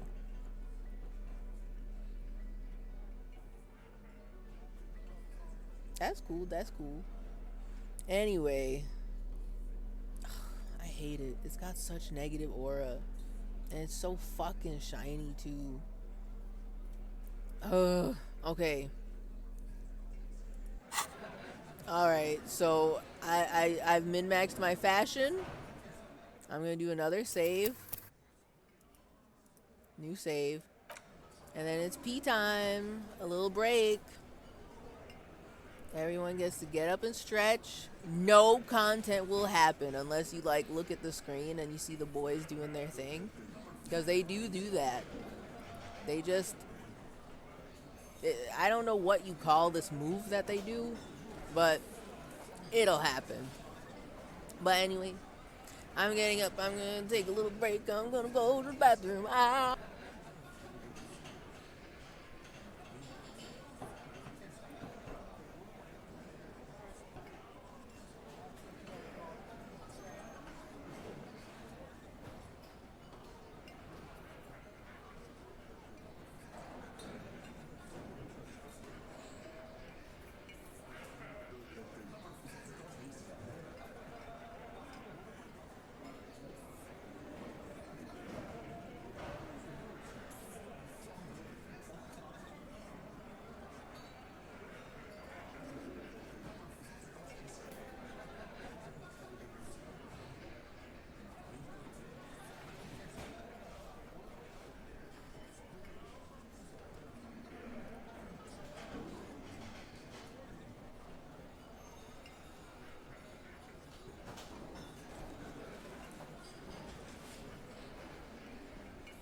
I have returned.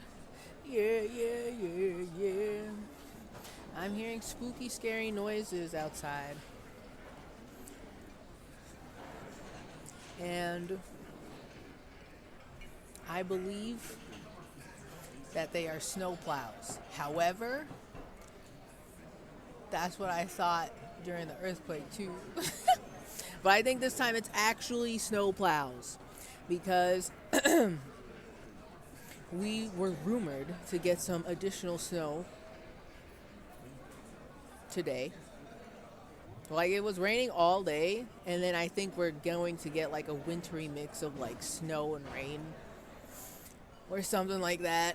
And then this weekend is going to be like hovering, not even hovering, it's going to be below freezing. So it's going to turn to ice and it's going to get gross. It's going to get awful. Is there a thing that screams in the woods over there too? Well, if there is, I don't hear it. For my location is in a basement. So, only thing I hear is what a plow sounds like from below. And it's like a grumbly, like, because it's like dragging the plow across the road. And I hear that. It sounds very rumbly bumbly, which is a little uncomfortable to think about. How just the wee rumble bumbles that we got from the earthquake the other day sounds exactly like a snowplow from below. It's crazy. I don't like it. Because now I'm going to keep second guessing myself for the rest of winter time. And I don't like it. I don't like it. I don't like living in fear. But I have not encountered the thing that screams in the woods. I have not. Usually the spooky screaming that I end up hearing is like when it's warm outside and the kids are just playing around at a playground or they're just hanging out somewhere and they scream. And for a split second, I'm like, is that joyful scream or danger scream? And then I'm like, yeah, I think that was joyful. And I continue on my reign, my reign of terror. The laughter is really scary. Okay, so when I sat back down, I read this comment, and I was like, I don't know what Clude's talking about. What does he mean, the laughter? And I forgot there's just like restaurant ambiance in this area. So I just kind of like, it was like, I don't know what he's talking about. But then I put the headphones back on and I'm like, oh, no, yeah, there is laughter happening.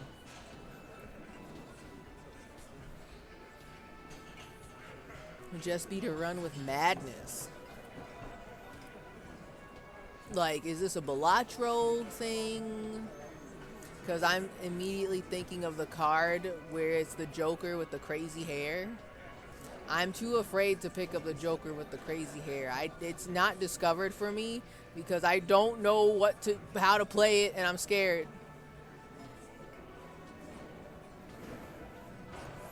It's like rah, rah, rah. Really? Rah rah sounds like fox? I can't say I've ever seen a fox in real life. I don't know what they say. I only have that one song by that one guy to go off of for what they say. Screaming. Does it sound human? Or is it different? You know?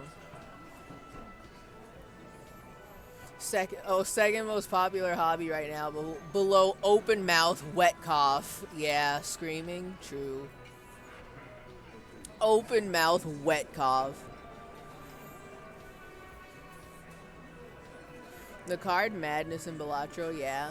It's awesome. It kills everything for you, but it sounds so scary. Doesn't it like kill all other Jokers? I think there's multiple Jokers that I have not discovered because I'm scared of them.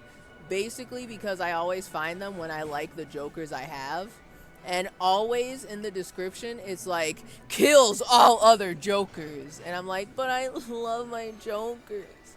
I love my Jonklers. I can't have them killed.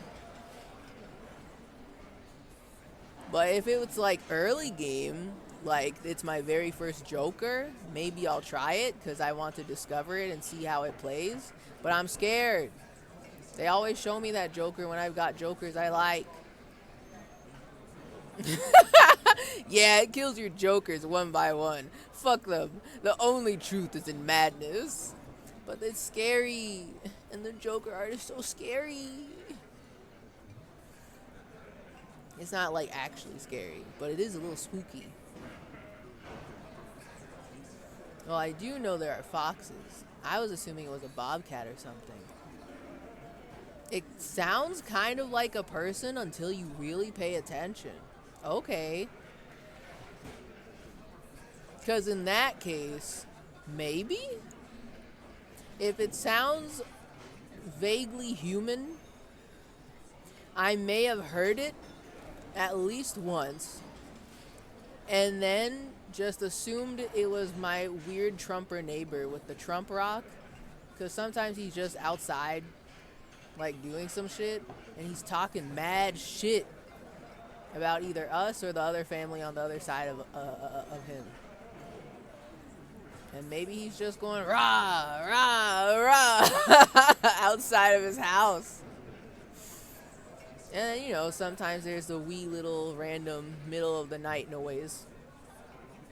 Not even really middle of the night, like evening sounds that'll happen that I just kind of don't think too hard about because maybe it's a person just being weird outside. Sometimes it happens. I'll have to keep an eye out for it. The bobcat fox that sounds vaguely human. I will have to keep an eye out. Yo, speaking of Balatro, before I booted up the stream today, I was doing a little Balatro, playing a little Balala. And I finally, what was it? I had the Showman, which I think I discovered ages ago, but for once I got it and I made it work for me real good. And I generated many money with like the To the Moon card and the Showman. And I was able to get To the Moon twice. We were going to the moon very well. But I don't think I did very well on that run, gameplay-wise, because I didn't find any cool cards that actually helped me in the gameplay and not in the, like, making money part. I really wanted to see how well it would work, because I was like, oh, that's so funny. I love having extra copies of making money. I'm printing money, LOL. But, like, the only two cards, after that, the only other two cards I had that I would have easily dropped for something better was something like, it may have just been the, like, very basic, oh, you get extra chips for 2 pair, and oh, you get extra chips for, or extra mults for something else. You know, one of those silly little cards. I was excited to see multiple copies of things, so my planets were going crazy. But, I mean, I needed more molt. I needed a big number to go far. But that was fun. It was a fun one. I like having copies and copies of things. Humph, you know? I'm not tabbed in the game. I was just sitting here pressing buttons willy-nilly. And I'm not tabbed back in. I'm in. Okay, so hold on. I'm min-maxed. I'm maxed out. I've got my old man bullying medal, and I've got my -1 empathy shirt on. So we're here to do some rhetoric bullying. Alright, good sir. I have some news for you. This has been a long time coming. What is it?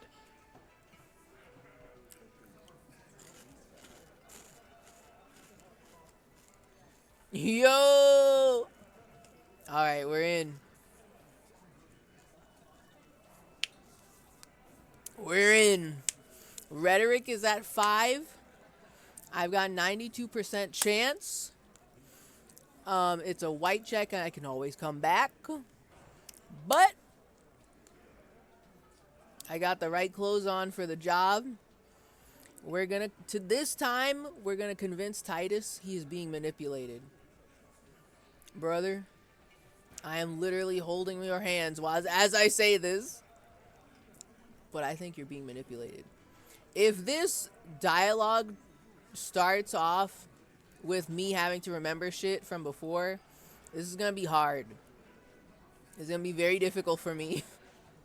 Because I think there's very specific things that I found out after talking to Everard, and I'm not sure if I'll remember them. But let us convince him. Let's see. Convince Titus Yoo-hoo! he's being manipulated. You should know by now. Titus Hardy will never falter. That's so true. I literally got this check by 1. The blessings of min-maxing my fashion. Kill him. Newsflash, asshole. Titus Hardy will never falter. Unless... But you know someone who might. Oh. We're gonna bully Angus? That's my prediction. One of his boys will. Fat Angus, Angus! the powerful guy, Mr. All Muscle. The time has come. Put him in the pressure cooker. I kind of feel bad. Because they're already bullying Angus. I don't want to cook him. But Titus seems protective of Angus. So I guess if I start bullying Angus, maybe he'll slip up. We'll catch the bay slipping. And then we fight him. Is that how it works? I don't know. Fine. Continue. Just remember, it's about more than Glasia. It's about these men and Martinez. Their district. Their responsibility. It's about more than Claye. It's about these men in Martinez. Their district, their responsibility. Okay. Well, that's it then. Case closed. Look around. We're going home, Kim. Huh? I don't know where he's going with this. The lieutenant raises his brow. He'll get it. Go on. Oh, yes. Wait. There's so much. You can tell how I've just not been doing the core story, the actual investigation, because I forgot that these guys are the ones who allegedly collectively hung him. They hung the dead guy. They lynched him. And I was like, what the hell does this mean? No, that's literally what happened. Day 1, they said, yeah, we did it. Big whoop. Want to fight about it? And I was like, well, now what do I do? No, detective school didn't prepare me for when they just confess. Write it down, Kim. In Martinez, they just kill you because they don't like you. Got it. Kill you because they don't like you. All because... Ooh. Okay. I have to listen to what the brains have told me. Remember, it's about more than Claye. It's about these men in Martinez, their district, their responsibility.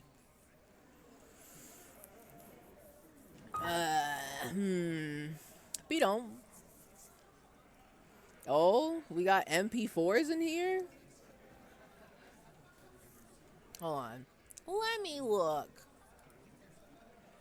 We're gonna do the first 20 seconds. I'm just throwing it in there blind and hope that that Twitch will not kill me for this. Let's just see. Blind playthrough of this clip. What is it?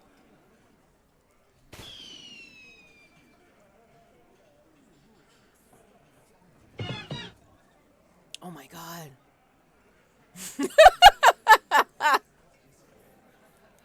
I did not know what to expect. But I'm glad it was this. That was good. That was good. This sound effect also sounds familiar. I don't know where it came from, but it's good. I like it. I like it. Out here just spinning dogs. Were you disappointed? No. It's good. It's good. Out here just spinning dogs for fun. Jet Set Radio. I've never even played Jet Set Radio. And yet that makes sense 100%. I feel it in my bones. That's correct. I agree. I just know. I just know.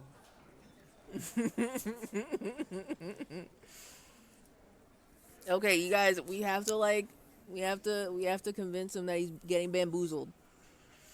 Okay. So, we're playing it up. We're being dramatic. We're saying case closed. In Martinez, they just kill you because they don't like you. Because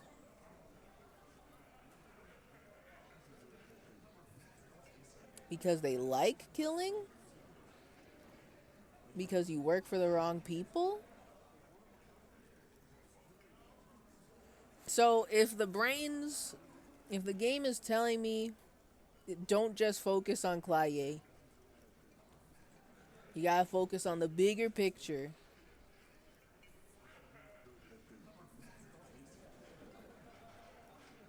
Are we trying to agitate them? Are we trying to troll them? Are we trolling? They just kill you in Martinez because they don't like you. They kill you because they don't like you. All because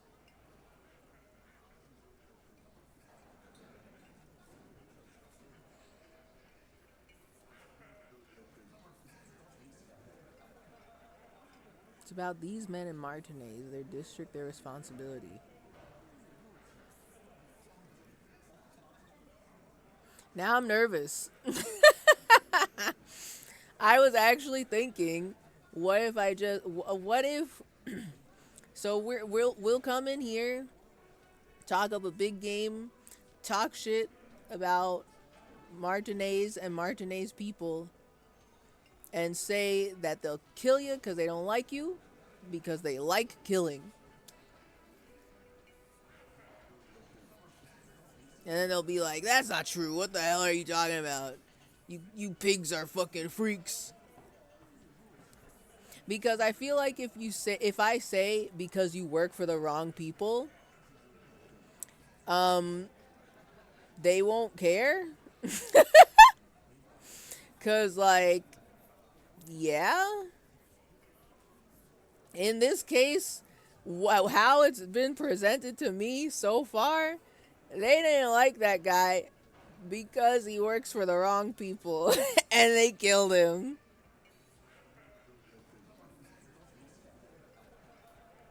We can't just focus on Claye because it's not just about that.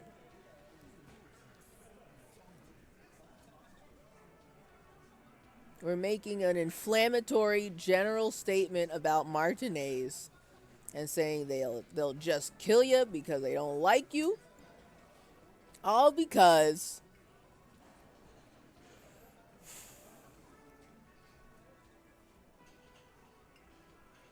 I don't think because you're a foreigner would work here.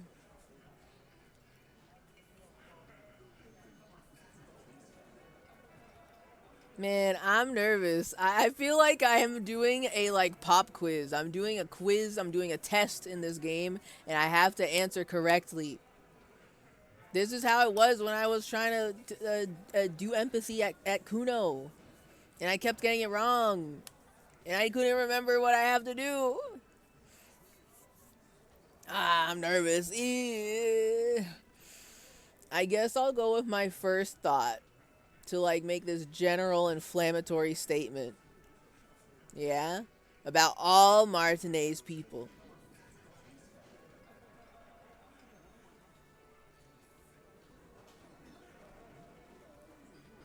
They just kill you because they don't like you. All because they like killing. It's probably wrong. Yeah, we liked it. It was fun, wasn't it, guys? We had a great time. Okay, wait. Now I want if this is the wrong answer, I still want to know where it goes. We had a great time. It wasn't for your fucking entertainment, Dennis. She... Ooh. Who the fuck is Dennis?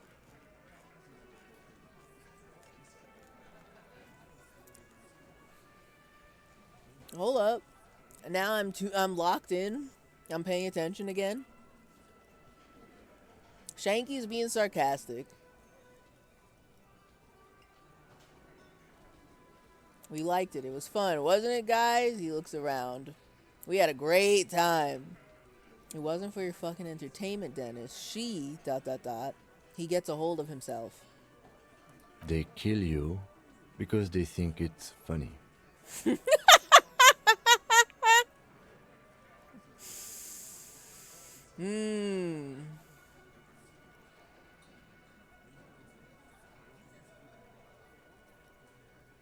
Okay.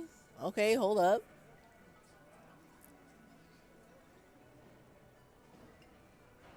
They just hang you like in the Dark Ages, make a display of your corpse. They club you from behind, string you up, and go back to drinking. It's cool, guys. You drag them out back, light their corpses on fire, and piss on them. You don't care.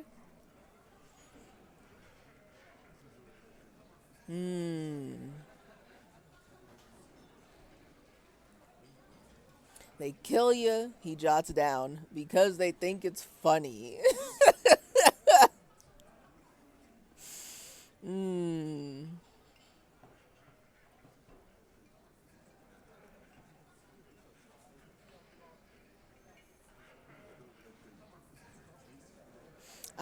I wonder if I need to choose, if I need to keep a balance. I can't get too insane about it. So, but also saying you don't care, I think is also the kind of inflammatory we're trying to go for.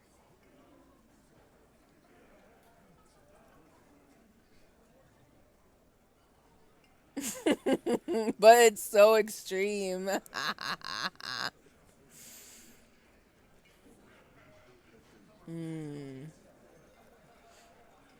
But I guess overall, yes.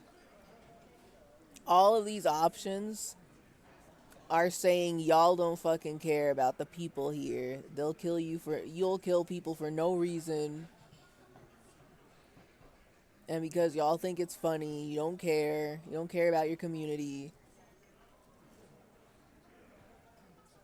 Because my first thought was to choose, they just hang you like in the Dark Ages. Make a display of your corpse. But then saying they club you from behind, that makes them sound cowardly. Like they're too afraid to beat you up head to head. They'll just knock you out when you're not looking. String you up and go back to drinking.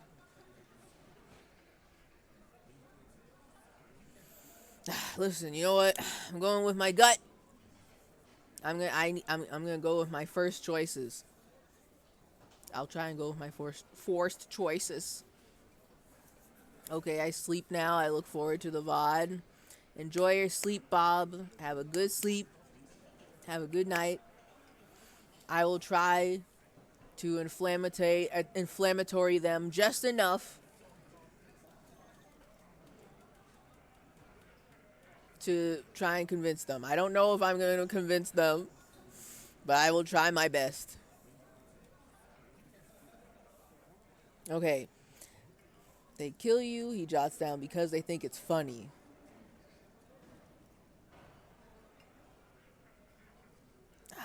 Okay, I'll go with number one. I'm torn between number one and number three. Do I make them sound, barbaric, like, oh, in the Dark Ages, and they just make a display of your corpse? Or do we get crazy and say that they light the corpse on fire and piss on them? Okay, I'm going with number one. We're going with number one. They just hang you, like in the Dark Ages. Make a display of your corpse. It wasn't that. It wasn't... We just couldn't get him down, okay? Uh-oh. I found the weakness. The weakness! So it wasn't that. It wasn't. The fat man says with a wheeze. We just couldn't get him down. Okay. That's it. That's the weak one. You flushed him out. Now go in for the... For the... Officer, you will be next if you don't shut up. Oh! The old man reaches for his belt, but his voice is strangely calm.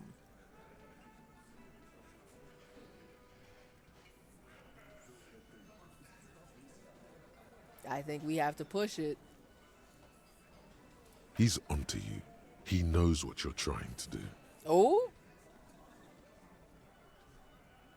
Steel yourself. Push on. Just ignore Theo. Okay.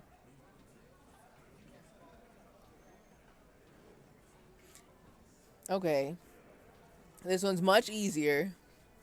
I do kind of want to look at Kim first. I really do. I want to know if he's picking up what we're putting down.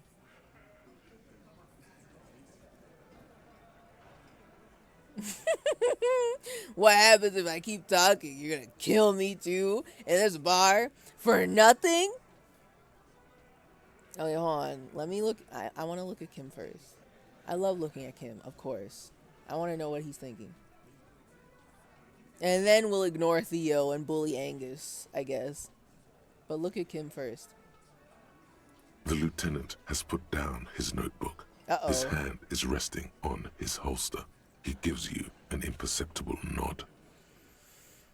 Okay, I thought he was still role-playing. Shit. At least he's got my back, right? Right? What? What does that mean? Wait. What do you mean, what does that mean? Nobody's gonna get killed here, right? Right? I'm just here doing a wee bit of trolling. We like to do a little bit of trolling, yeah? What does that mean? Go for it. The lieutenant has his eyes set on the fat guy. Push Angus. We're almost there. Okay. Nobody better fucking die in this bar. Turn to Angus. Or what? You're gonna kill me like you killed him? For no fucking reason? We didn't kill him. We didn't even hang him. He was dead when... Oh. He takes a breath, wheezing. Shut up, Angus. Oh. That's something I didn't think about. He was dead before you hanged him? Fatty! Say one more thing to the cops and I'll... The little guy hits Angus on the back of the head. A loud slap. Dennis, stand down, or I'll beat your head in. Theo, take your hand off the belt. This isn't 31. I've got this under control. This isn't 31. I don't know what that means, but... Also, Shanky's name is Dennis. Got him. What a nerd. Okay. Okay, continue. The room falls quiet. So quiet you can hear Angus wheeze. Angie, where's your goddamn inhaler? You sound like you're dying. Angie? I left it home. I can't get it. I'm too fucked.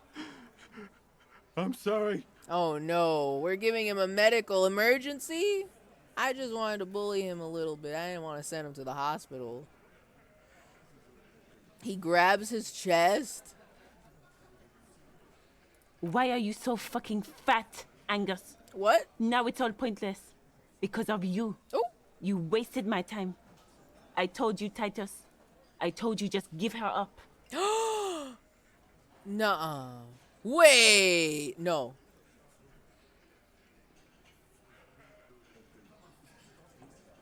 What happened here? Now it's a mess. Oh no, there's so much more drama. Oh no. Also, what the fuck?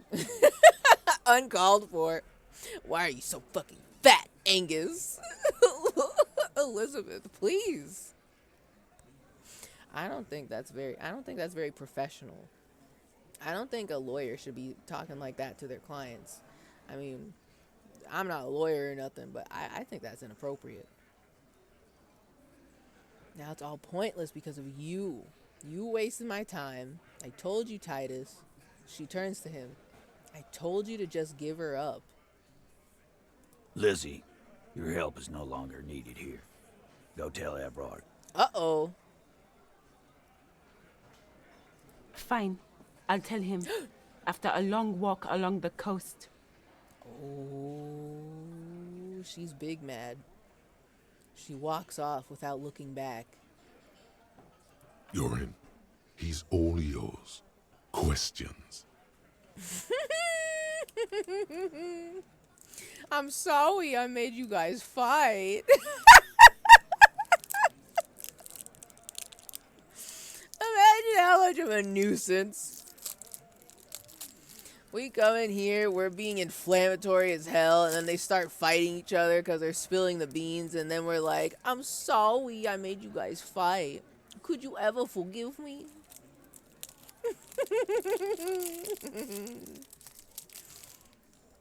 God. Okay. So, I got a lot of questions.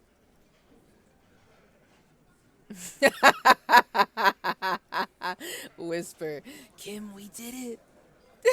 I want to do that. Oh, okay. We can apologize later. This is sorry cop behavior. We're trying to get to the truth. We can apologize later. So first, I have to do this. I got to. Whisper, Kim, we did it. The lieutenant gives a smile only you can see. Yes. That's so dumb. I love that shit. Okay. So you didn't kill him. He was already dead. He nods. Damn, okay. So then what the fuck? You hanged the corpse to cover up the real cause of death. What was it? We're not sure. Probably a bullet. The wound was difficult to see. Probably a bullet? You know, we probably have to go back and look at the body again, huh? We did not send the body away. It's still out in the backyard, but now it's on the ground.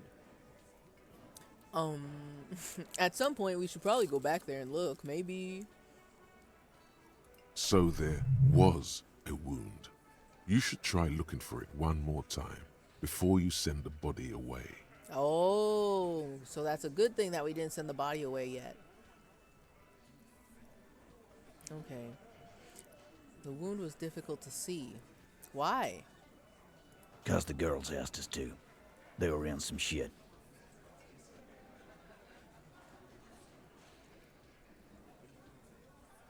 Oh, why they hanged the corpse?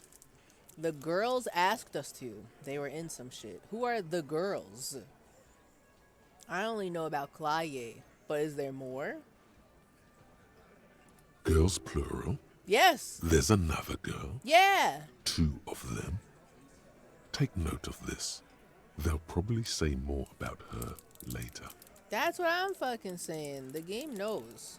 The game knows exactly what I'm gonna say next. Did she kill him? Mm-hmm. Cop, I have no idea. The girl says she didn't.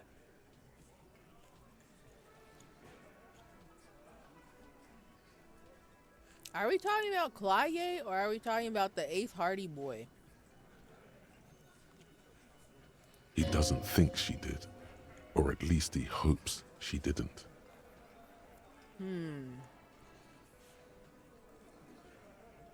What happened Sunday night? Classier came down. She seemed really out of it. Drugged up, even more than usual. Bug-eyed and gurning, you know? Not in a fun way. Gurning? What the hell does that mean? Not in a fun way? Alright, whatever. Continue. It looked like she'd redosed after something went down. I've seen that look before. She was scared. I knew someone had died. Uh-oh.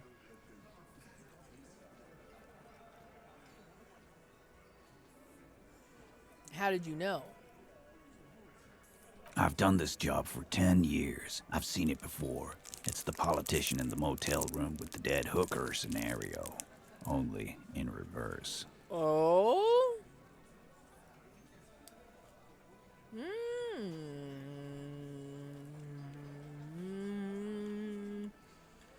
Why was she so chill about this?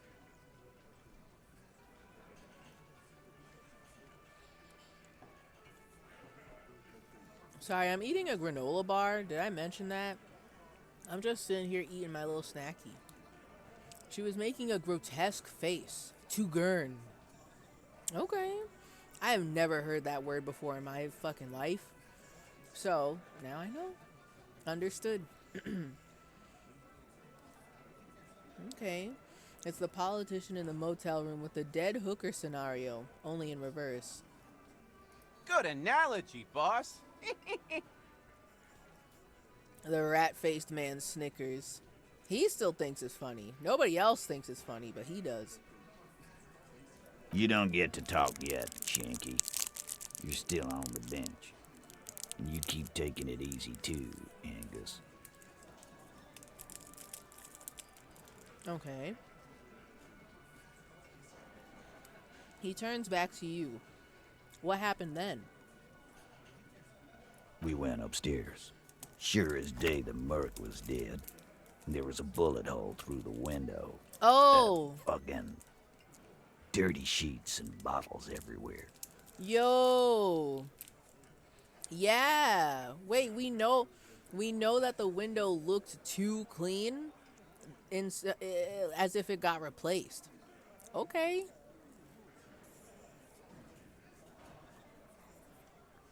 Okay. But wait. Who shot unless? He means they'd been fucking. They were fucking? They were doing the sexo? I am now putting together a scenario. Imagine, if you will. So Claye and the dude, they're doing the sexo. She is like on the like highest level of this building, right? She's basically at the tippy top. And I want to say that she, like, if someone else is on like a higher level of the building, of a different building that is across from her windows, they can see into her bedroom. Her bedroom's on the top floor. So if Everard is doing some crazy shit,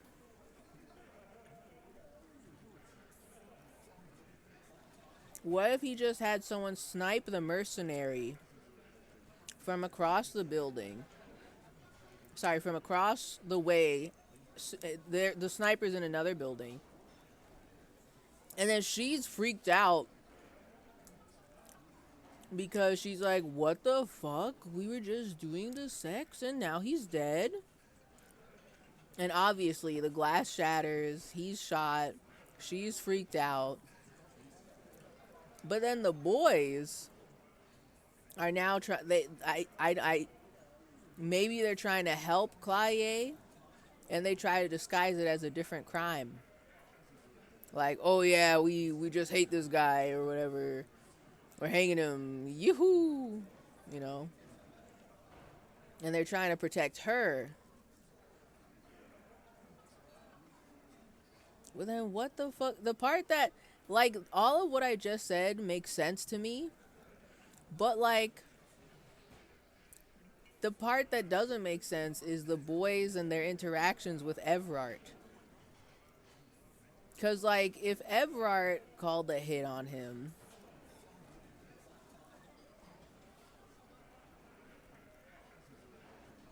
and the boys didn't know, and they're genuinely just trying to help Claye out and not have her go to jail, because maybe they think she killed him.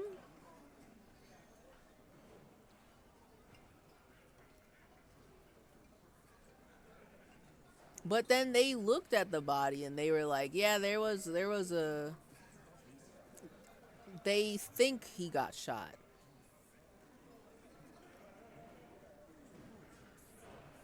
I've got ideas, but so far it's not fitting. There's stuff that is confusing to me still. Okay, continue. Keep talking, say more. Tibbs patched the window, and the corpse we hanged. Okay. Tibbs? Who's Tibbs? The 8th Hardy? Nah, he's my brother. He's in the window replacement business. You know, there's another... I've heard another story about a guy who's in the window replacement business. And I heard he's shit at his job. And he was making snuff films. Is this your brother? Is this you? Right now, he's grateful he hasn't gotten his brother into this mess. Okay. So then...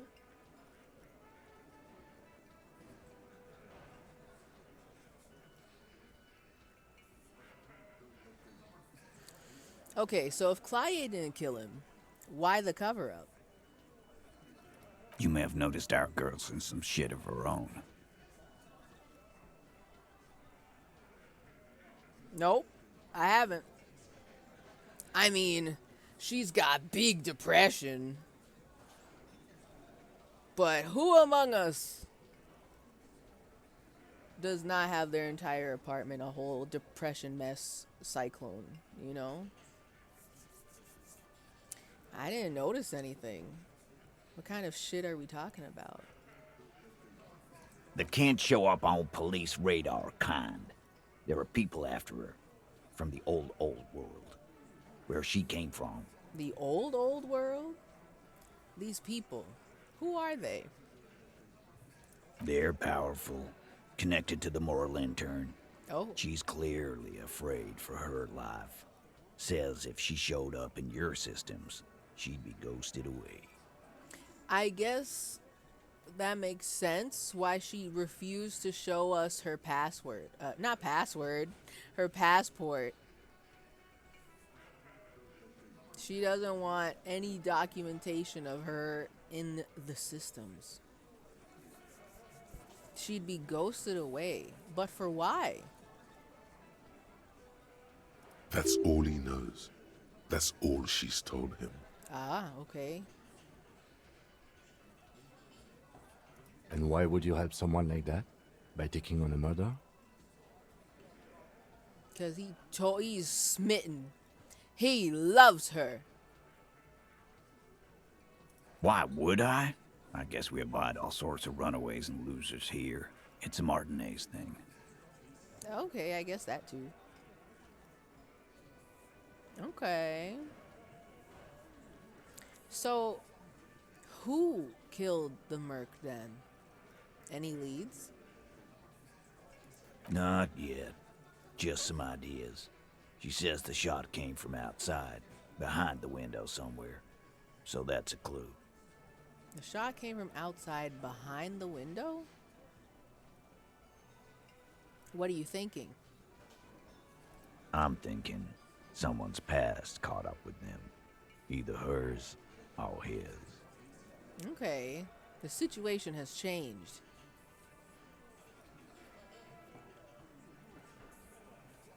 So, it's still weird. I wouldn't put it past Everard Claire to kill somebody. However, if she's in some big, super deep, stinky trouble, the kind where they'd send assassins after you trouble, then I guess I could see this.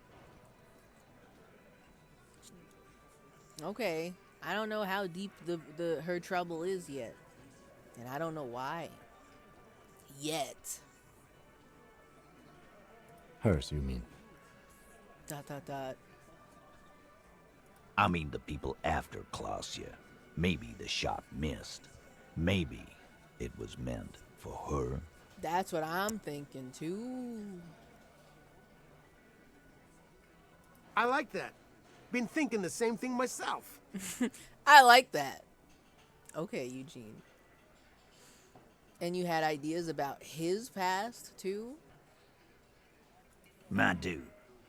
One of those mercenary buddies of his could have done it. They got guns, training, years of bad blood, probably. Or it could have been someone else from Crenell. Crenell? He pauses to think.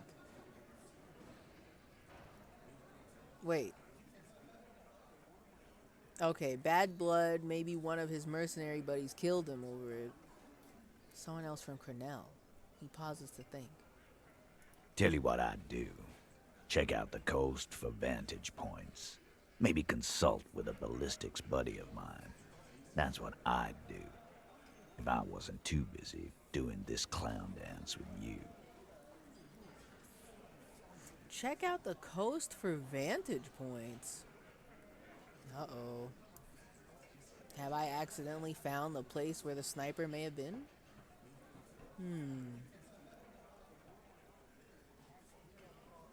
He's calm now, threw all that turmoil away, and became himself again.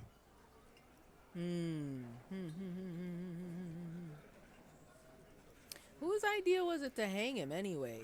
Hers? In a manner of speaking. Okay, what does that mean? Remember the two girls? He may be talking about the other one. Oh? Earlier you said the girls asked for your help. Was this the other girl? That's right. It was her idea to hang him. I liked it for political reasons. It sent a good message. For political reasons. I mean, okay. It's her, isn't it? The drug trafficker. The missing 8th Hardy. ... Fella, you think too much. He's off all right. You're gonna hurt your head. Uh-oh. Why did his voice sound different there? The big guy steps towards you.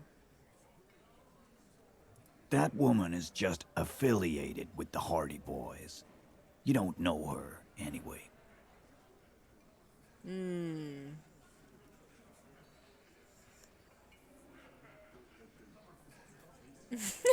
You know, it's okay for there to be a Hardy girl, Titus. I really want to say that, but I don't think... listen, these guys don't seem down for joking. But I do want to say it.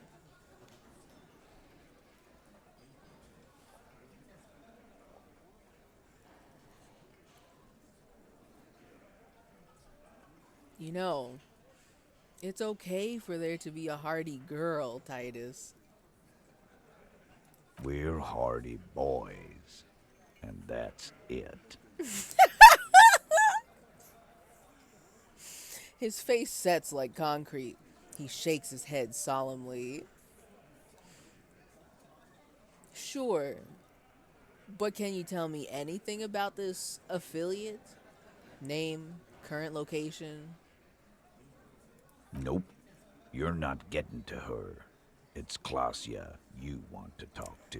Klasia. Okay. Well, we're gonna get to her. I already feel it. Wow, he's actually offended. I didn't think he would be, but that's actually so fucking funny. Like, dude, it's okay for there to be a hardy girl.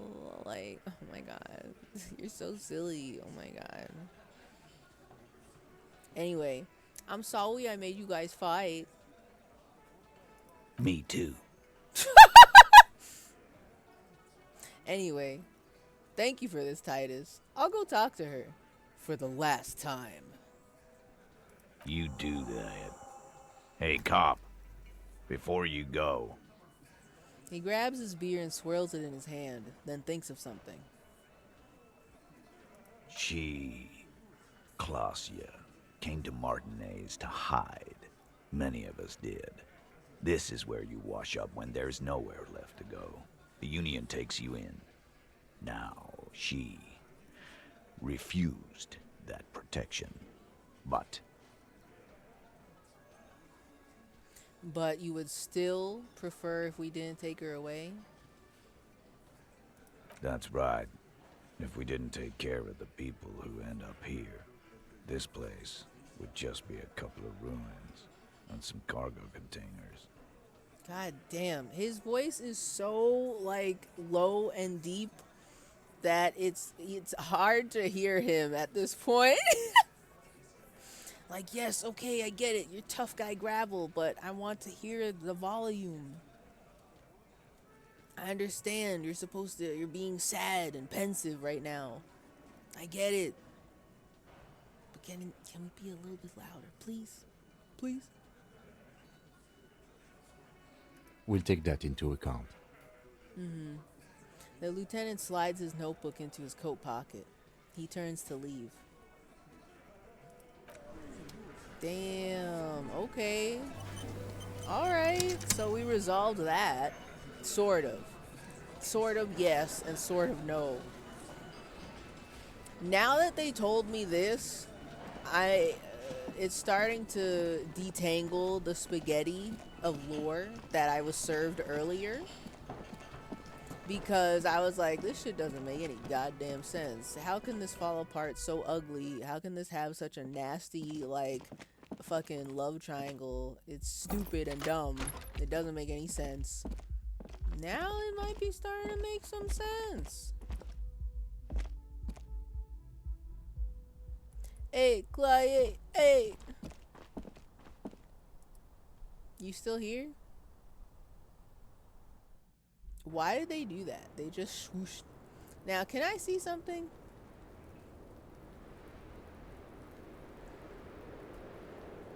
I'm so curious. Actually, hold on. Go back here. Can you look at the window again? This window is pristine on the inside, unlike the one next to it. Light from the desk lamp reflects off the glass in an untarnished golden halo. Okay, well, I thought I would have more things to say about it. Never mind. Hey, Clyde, hey! This is kind of weird, you know? That's like weird. It's always good to see you. Oh? Me? You're not gonna like what I just found out, though. She cracks a weary smile, leaning back against the railing. Something in her demeanor has changed. She's tired, consigned to her fate, to being here with you and what's to come. Alright, so girl, the Hardy Boys told us what really happened. I understand. She puts her coffee mug on the table. Just like that. No resistance. Her shoulders are slouched, her feet long and straight. Chill, I'm the cool cop, remember? You don't look surprised. You were expecting this. I knew there was a chance you'd get them to tell you. It's what you do. You're the police. For what it's worth, I'm sorry for wasting your time. I mean, yeah, that is kind of fucked up of you to waste my time like that. Made me think that y'all were just fucking stupid. Love triangle, dumbasses, dumb, stupid. But there was more. This is good. Clear the air first, between you two. Then move on to questions. No, it's not good. It's the opposite of that. This will let her dictate the terms of your... Of your? Shush, I can't hear what she's saying. Ah, the boys are fighting. If you knew we would find out eventually, why did you waste our time?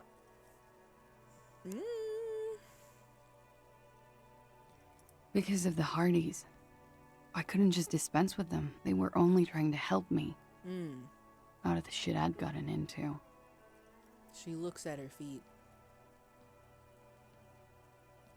Is she implying the Hardy Boys are the law?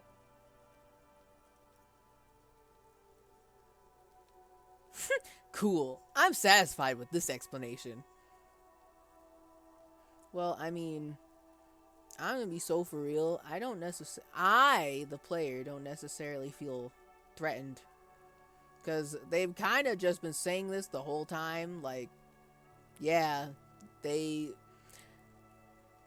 I'm getting more of the sense that they are the community protectors. And they don't want to deal with the police.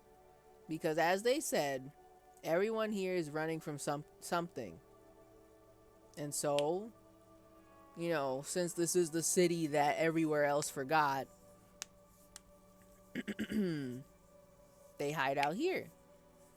And they'll take care of everything. That's what they signed up to do. So I don't necessarily have a problem with them for doing that. I'm gonna be for real.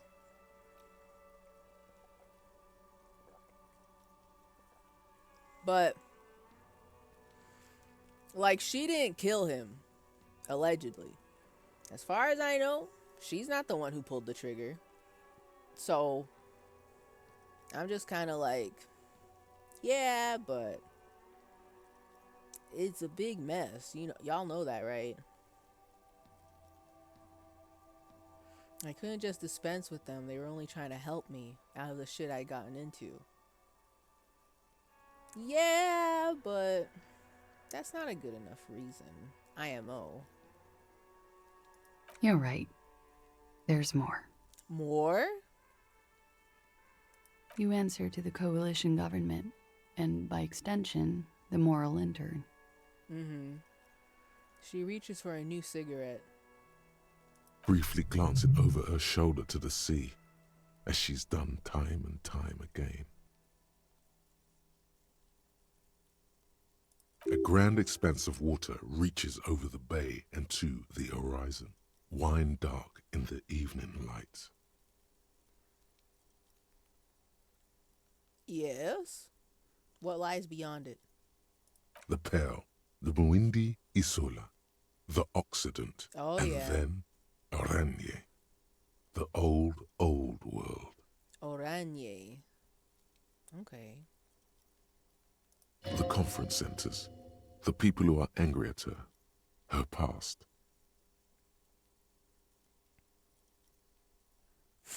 The RCM isn't the lapdog of the moral intern. You don't have to worry. See, I don't even know about that, and I doubt him. I don't think that's true. Is that why you're looking over your shoulder? You're afraid of the moral intern? You share a database with them. You send people to their courts. She lights the cigarette. What's going on? What did you do? Just business. But bad business for some people in the moral intern. If I show up in your records, officer, they will find me. They will... Business, but bad business for some people in the moral intern. Are you like a journalist? What? I'm so curious now. What is your lore, lady? What the hell is going on here? I would be surprised if she was like some assassin or some shit. Are you a spy? Are you blackmailing? Are you a journalist? What's the lore? What happens if they do? Yeah. They will kill me, sir. If you file my name, take me in for questioning, enter me into the moral intern mill. Well, then I'm fucked. For nothing. This murder didn't have anything to do with me. The lights turning on scared me so bad. I was like, oh my god. Oh my god. Okay. So task complete, get the whole story from Titus. There's a wince and a pained little smile. Then I'm fucked for nothing. This murder didn't have anything to do with me. I mean, I agree with that. But what the hell happened? Here we go. For once, you seem to have her off guard.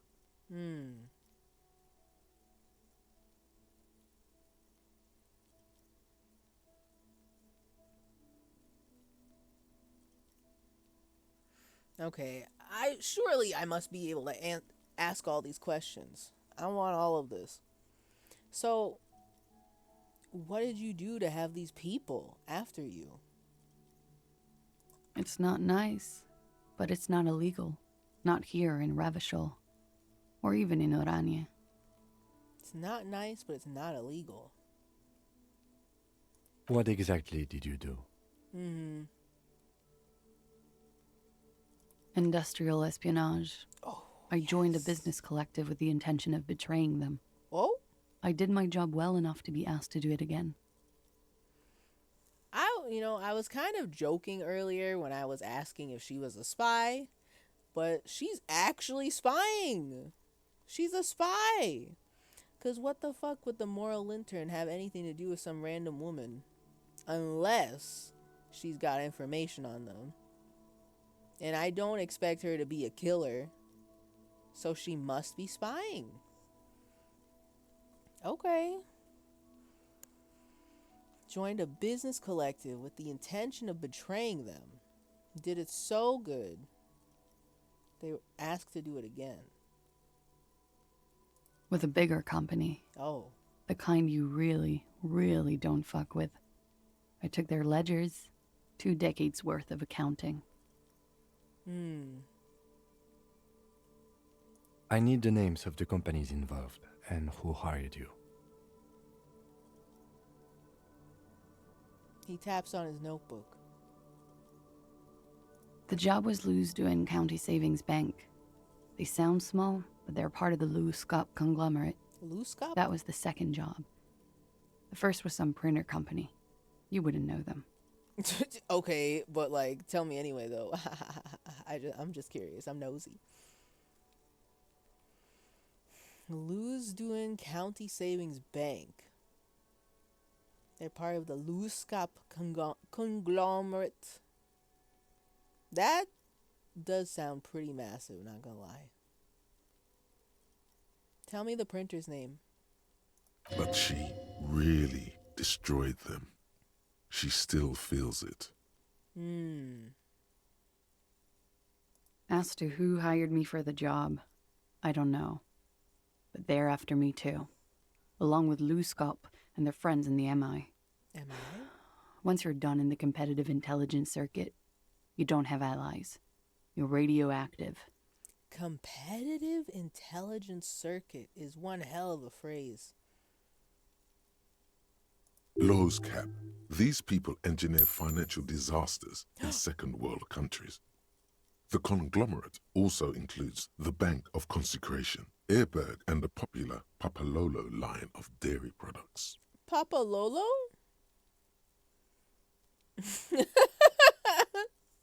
Okay, wait. I forgot that I now have cool encyclopedia thoughts, where every time encyclopedia shows up, I make money. And I got a little scared. I was like, why am I getting money for talking? Okay. Luscop, these people engineer financial disasters in second world countries. And also they make they own the popular Papa Lolo line of dairy products. What the fuck? The conglomerate also includes the Bank of Consecration, Airberg, no clue what that means, and the popular Papa Lolo line of dairy products. I kind of want to say Papa Lolo and see what she says. But that seems a little inappropriate.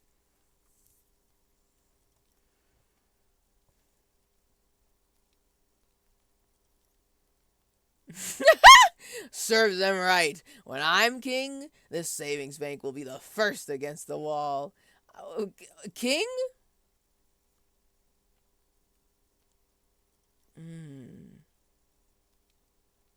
I want to say Papa Lolo so bad. I want to say Papa Lolo. But this seems like something where I only have one chance to respond, and I don't want to be cringe about it. But damn, Papa Lolo is such a good name. That's such a good name. That's a lot of shit you've gotten yourself into. Or, I'm sure there are people who have done much worse than that.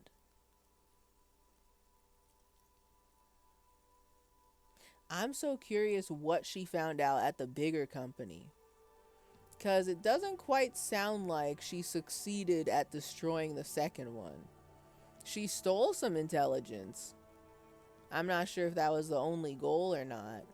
But that first one, she said she wrecked them. She destroyed them. A little printer company, you've never heard of it.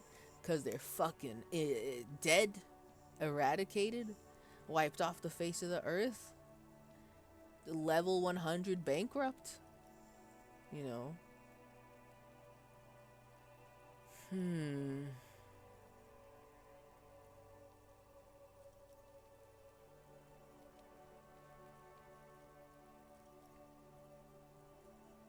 Once you're done in the competitive intelligence circuit, you don't have allies, you're radioactive. I'm sure there are people who have done much worse than that. That's what I want to say.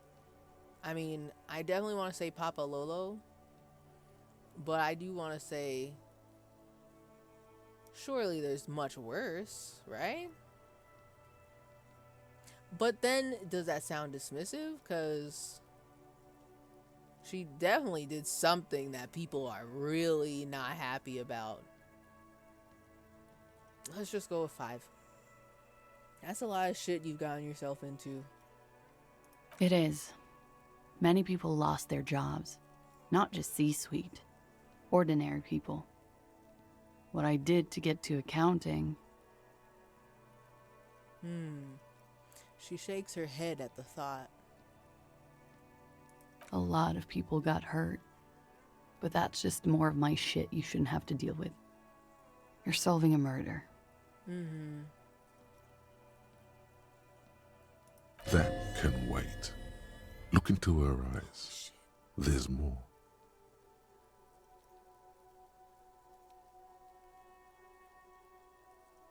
Yeah, no, the murder can wait. I want to know what the fuck happened in here. She's talking about this job that she did as if she had to actually kill people. She had to slay not only the C-suite, but only ordinary people. Unspeakable things she had to do to get into accounting. What did you do? One of them killed themselves because of me. What the hell? Oh no. Wait, okay. Now I'm putting the things are thunking. One of them killed themselves because of me. Yeah. Yup. That will happen. If you know, in capitalism, losing your job is kind of like dying. Yes. But also, depending on what the hell.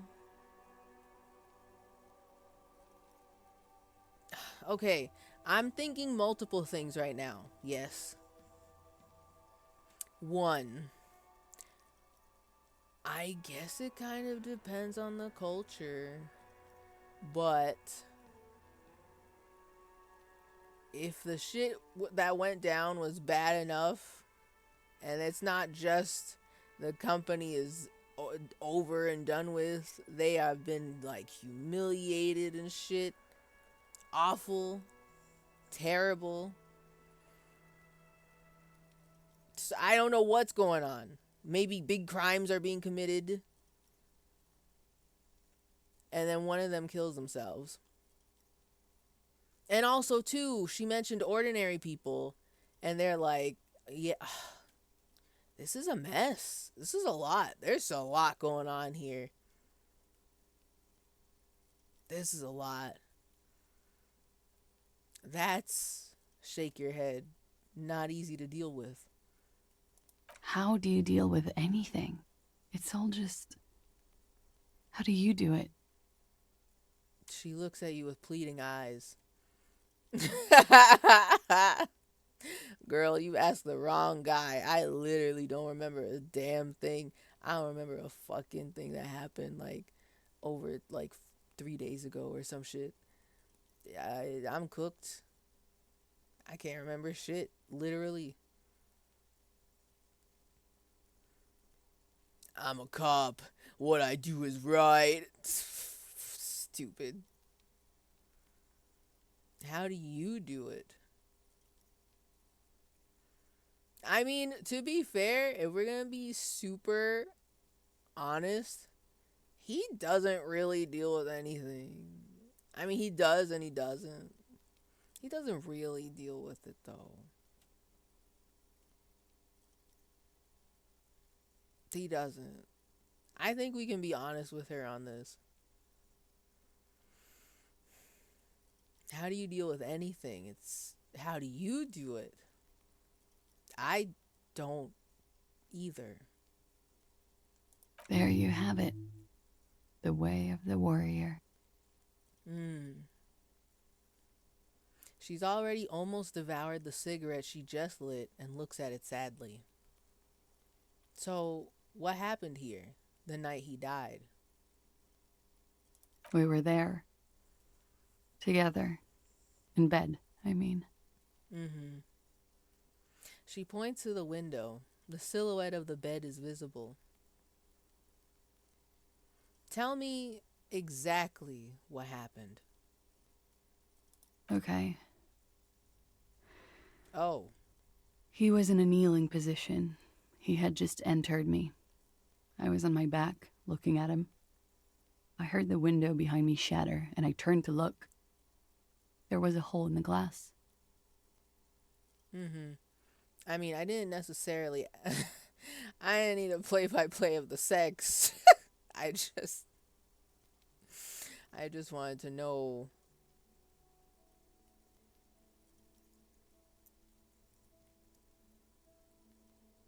I heard the window behind me shatter, and I turned to look. There was a hole in the glass... ... I turned back to him. His eyes were looking through me, and his mouth was open, dumb. I could see. I could.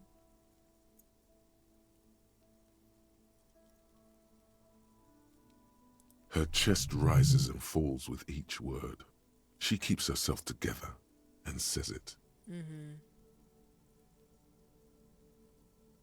I knew he was dead before he fell down on top of me. Ooh. This is a horrifying scenario. I'm just gonna say it. Terrifying.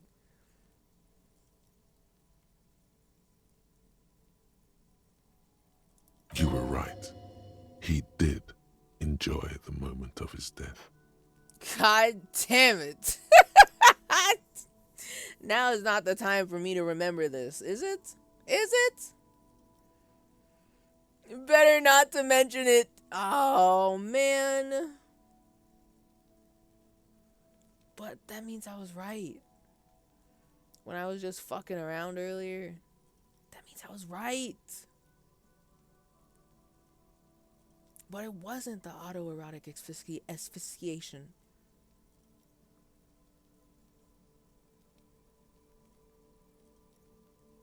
I hate this. I want to say it. But it feels so inappropriate to say it right now. What the hell? No.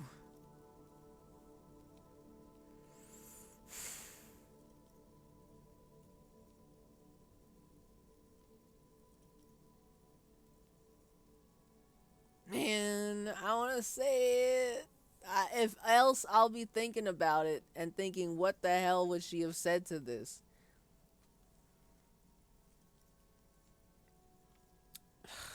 But it's so dumb. Stupid comment. But I want to know what she's gonna say. Okay. So my feeling was right earlier. He was enjoying the moment of his death. Dumb comment. Yes, but how did you know that? Don't ask me this. I was just fucking around. I genuinely don't remember. Call it a sixth sense. You asked her before if he enjoyed it. She avoided it. How did I not discern it was a lie? Yeah, so listen. I want to know what the fuck happened to the voices. They just let all this shit happen, and we should have been like, you know, arguing about it as a family of voices in my head. And nobody said nothing? Because I did ask her about this. And she was like, she just, like, did not talk about it. How did I not discern it was a lie? You know how. He just had a hunch. Detectives have those sometimes. Yes, thank you, Kim. Thank you for saving me. Because, listen, I don't fucking... I just threw that in. As far as I know, as far as I can remember, I just threw that idea out there. So anyway, then what happened? He was heavy. I pushed him off and he fell to the floor. There. He only had his boots on. I bit the pillow, not to scream, then ran downstairs. There's a long pause. She just stands there, her arms at her sides.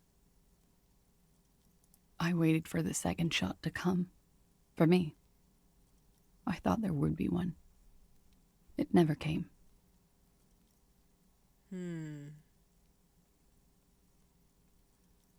She's forgotten about her cigarette. The butt has burned right down to her fingernails.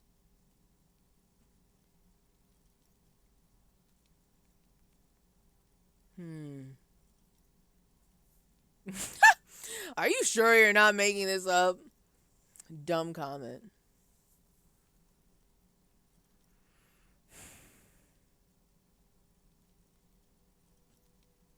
I'm sorry this happened to you. So am I. She looks down. Her cigarette has singed her fingers. Okay, I didn't point out the cigarette because I was like, she'll feel it. She knows, right? She throws it away and immediately proceeds to light another one. Mm-hmm. What time was this? When did it happen? It would help us if you could be as precise as possible. Mm-hmm. 11:30 to 12:15. I don't know the exact time. Around midnight. Around midnight. It's okay. Were you inebriated? Not as much as usual. He'd done a line, plus other things. I was drinking. Mm-hmm. Wait. Titus said she was gurning her jaw off, much more than usual. Gurning her jaw off. I'm gonna mention this because I feel like this seems important. And it's weird for her not to mention it. Like, if we're supposed to be coming clean about this shit, I'm just saying, I'm just putting it out there. We already know she does drugs. So, did you do drugs that night too? Why aren't you mentioning this? Titus said you looked pretty high.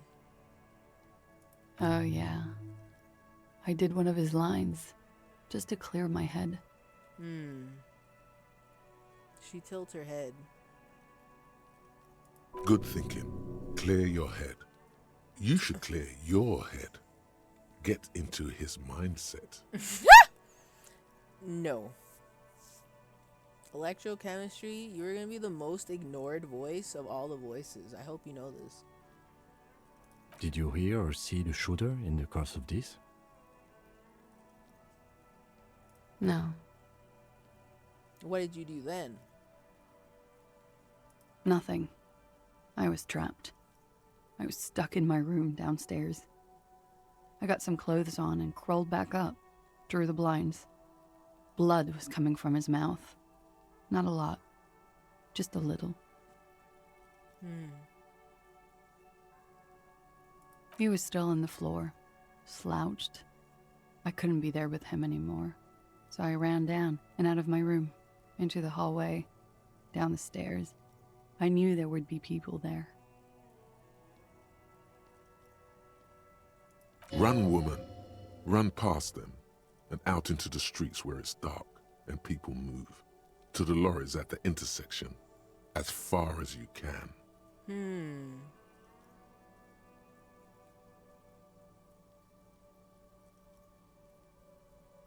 Why didn't you run away from here?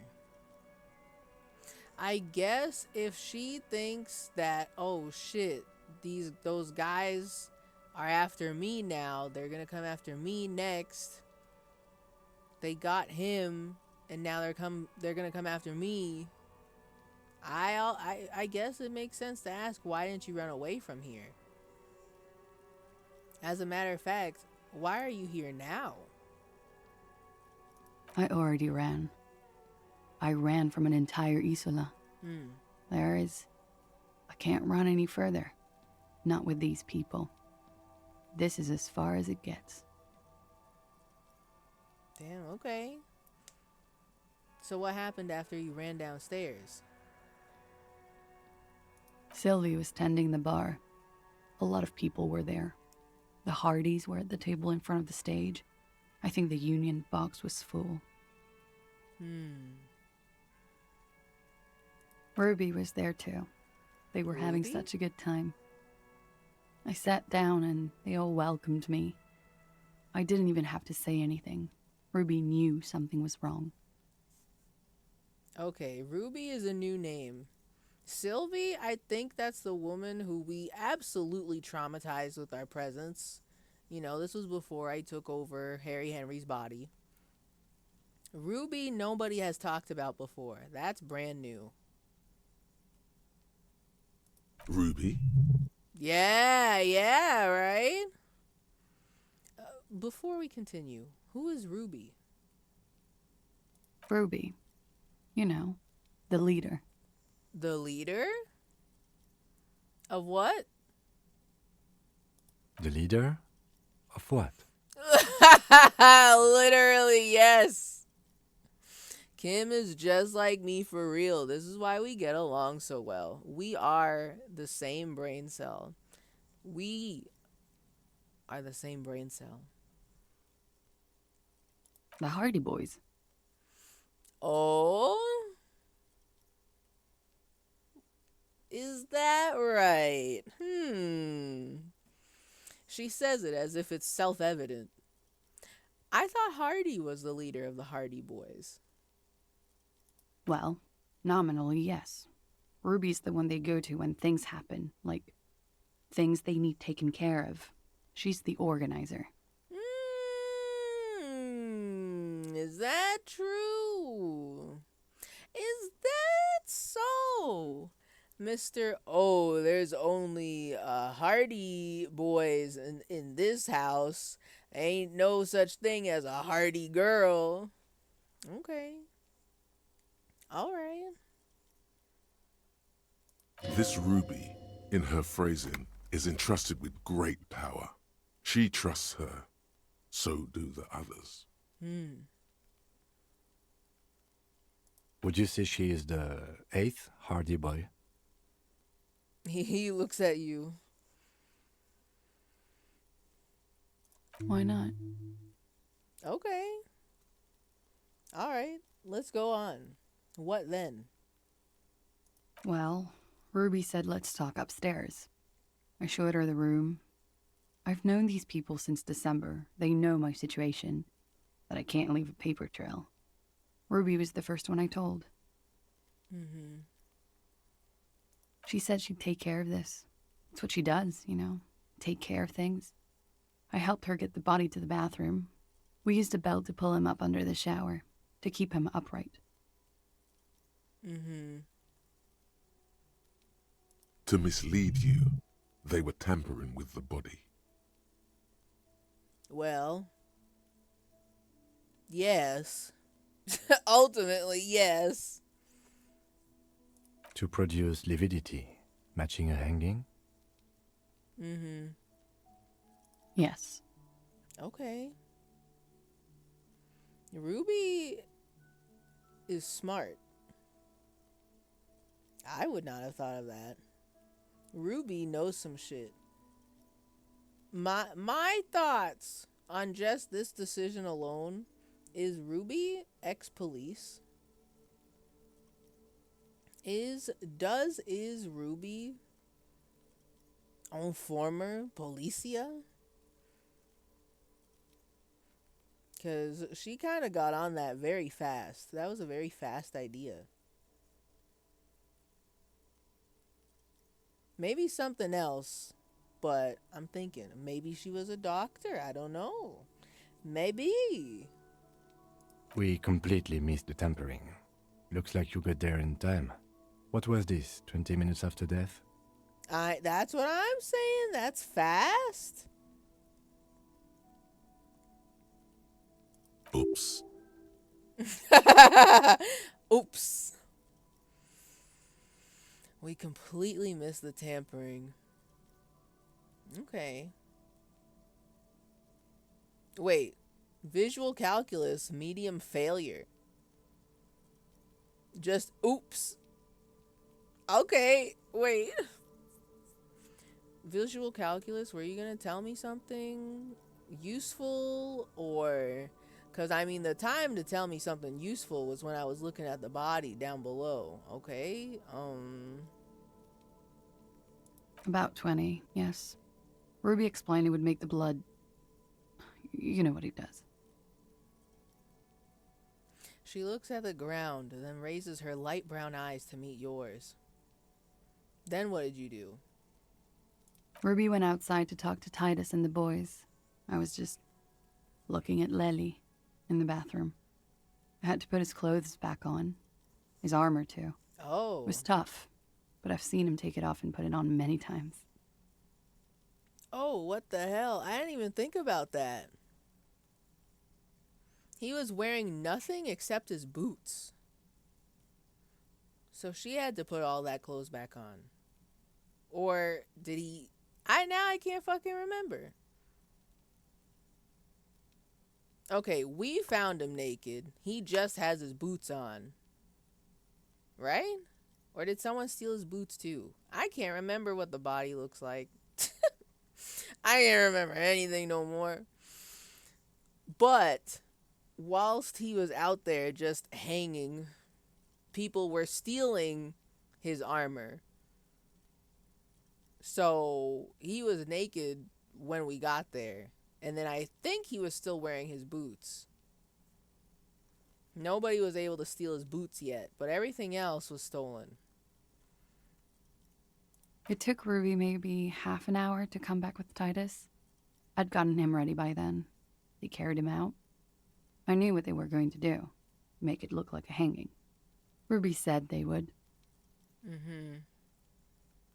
What did you do while they were hanging him? Ruby said to wait here. She also said I wouldn't see her for a while. Oh? That we should lay low or something. So I did. This Ruby. Where is this Ruby now? I don't know. I haven't seen her since. New task, make Titus give up Ruby's location. Alright, I guess we're gonna be going back in.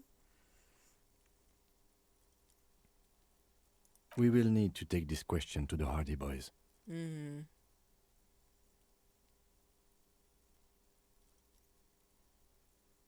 We got a lot of questions here. Okay. So when it happened, did you hear a gunshot? I feel like she did say this, but let's ask again. Why not? When he was shot? I may have. I don't know.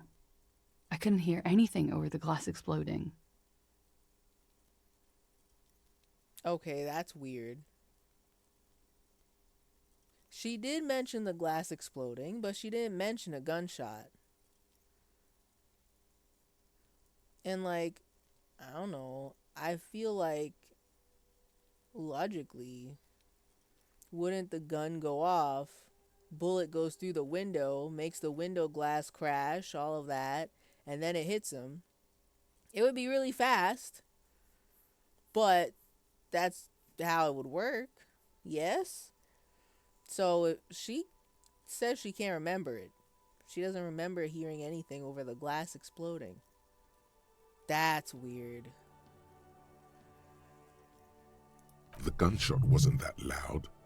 This is something to keep in mind when assessing the distance of the shot. Oh, true. That's fair, too. I literally thought of this earlier, that maybe someone from far away at a building that can have a vantage point to see into her bedroom did this.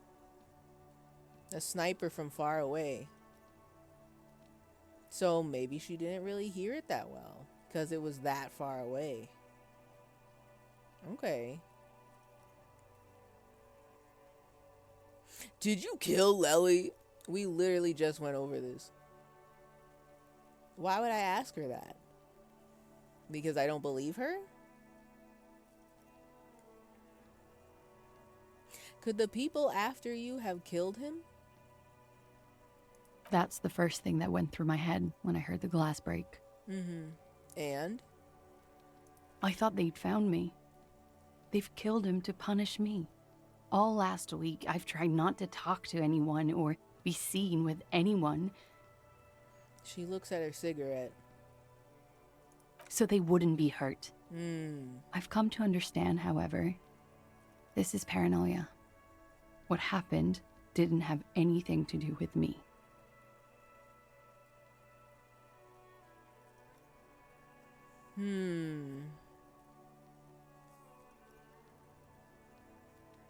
My thoughts. I think it could be either or, like what Titus was saying.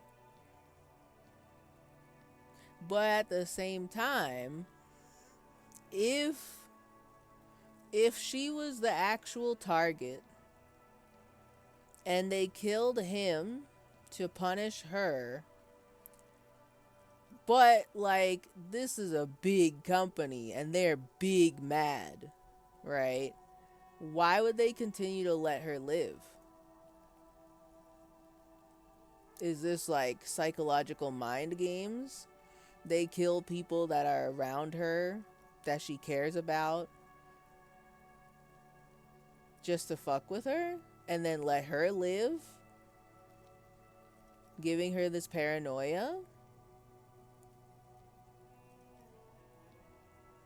But I'm also kind of like, they seem like they're mad enough to kill, right?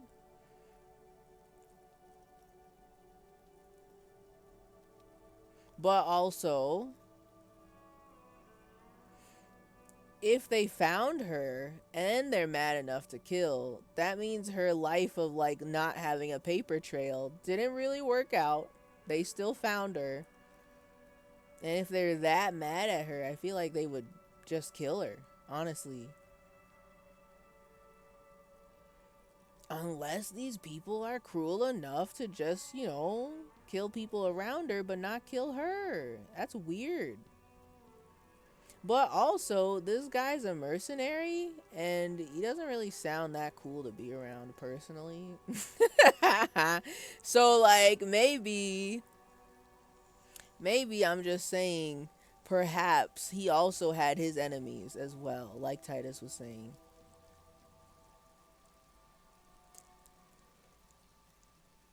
But what happened didn't have anything to do with me. I don't know that for sure.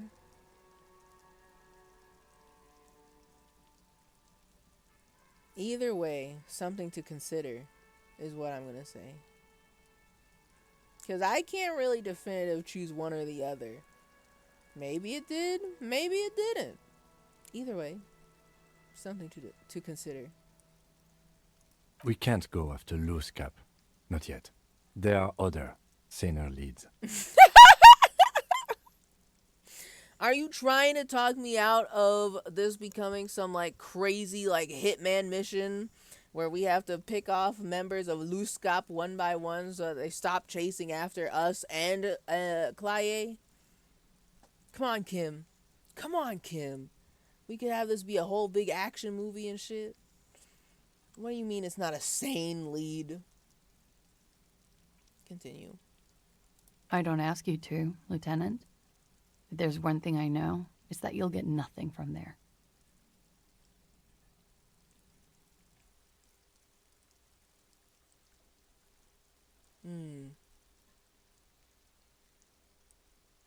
Why did you call the cops if you're hiding? Was she the one that called the cops?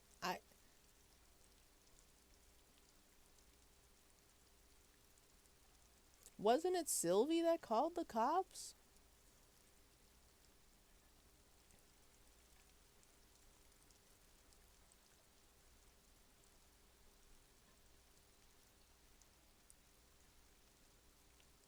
What the hell?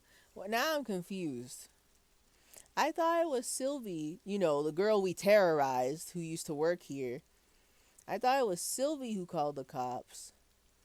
And she was concerned because she's telling us, oh man, it was kind of fucked up. It was kind of spooky, scary because we don't call the cops around here, this and that. You know, getting shunned for calling the cops and all this and all that.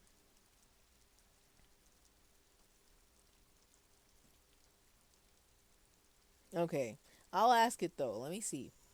Why did you call the cops if you're hiding? Because I'm an idiot. Oh, the answer comes fast. Which is an indicator of truth. I'm not gonna disagree with you. Bro, come on. I don't think so. Why did you do it? You have to understand, the people around here, no one was making the call, and he kept rotting.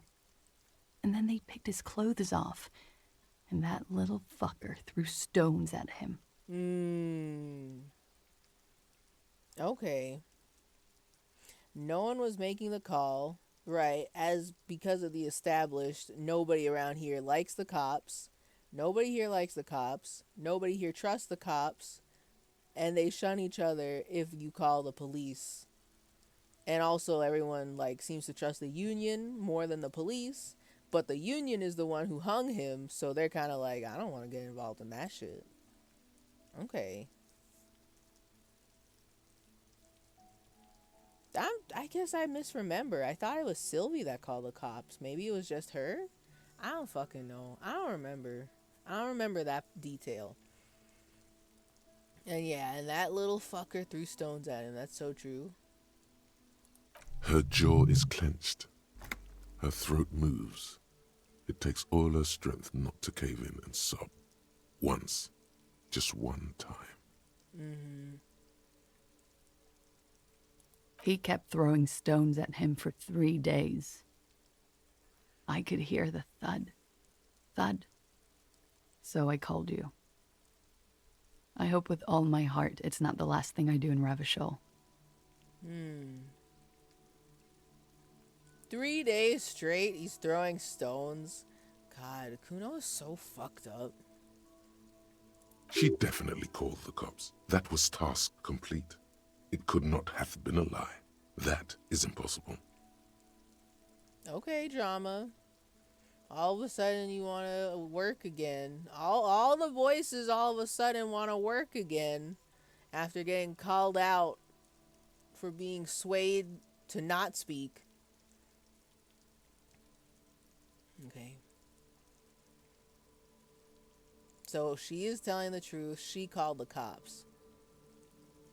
Oh God, that was a lie too. Who made the call then? I'm easily swayed by the voices when they lie to me. God damn it. God damn it. Volition is the only one I can trust?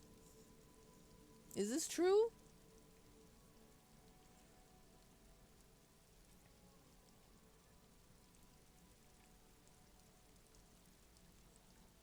Who made the call then? Okay, I think I should just ask this question to find out where the hell this goes. I feel like she would be very angry that I asked her this question. Because she does... I believe this story that she's telling us right now. I believe that this shit happened. And personally, I kind of believe that she would call the cops because she's so upset at seeing people just kind of let him rot out there. This is a guy that she loved, you know? So that's kind of fucked up. To just have the perfect view of someone you love just rotting, hanging from a tree. No one's calling for help. No one's calling the cops. The kids are throwing stones at him. People are stealing his clothes. You know? So, like, I don't know if Volition is telling me Drama is lying. For real, on God. But I can see her being the one to call the cops. Even if she is, like, trying to hide. Because the lady who called the cops went through the effort of disguising her voice, their voice, and, like, making it sound... It's bad audio quality, you know?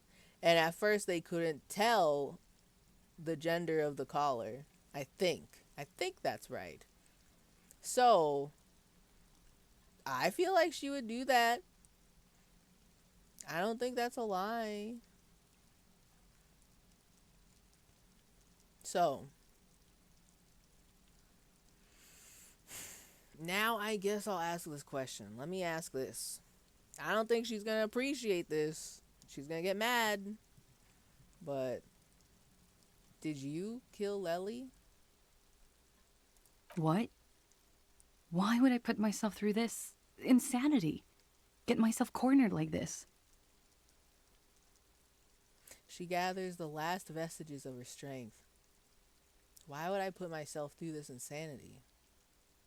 There's a silence. He wouldn't have died if it weren't for me. I know that. But I would never hurt him. The wind picks up. All kinds of crazy things happen when drugs are involved. Sweet, sweet drugs. Electrochemistry is like, yummy. I love drugs. In the same way that Homer Simpson is like, donuts, you know? Now, you guys suddenly have theories pouring out, when they're obviously just stabs in the dark.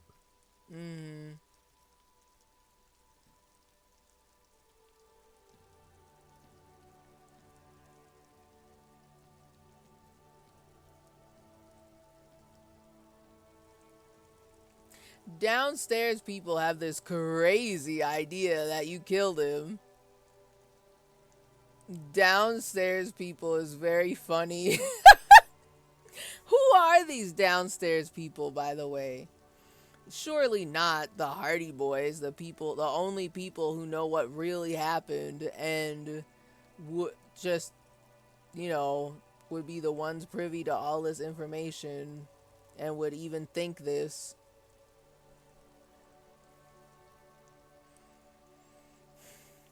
I don't think it was any sort of self-defense sort of thing. And yeah, drugs were an integral part of their relationship, but I don't think it's because they were high that any of this shit happened. I don't even know if she has a weapon, honestly. I guess he would, right? But why would she kill him? That doesn't make any sense to me. Especially, too, since the fucking window was shattered as well.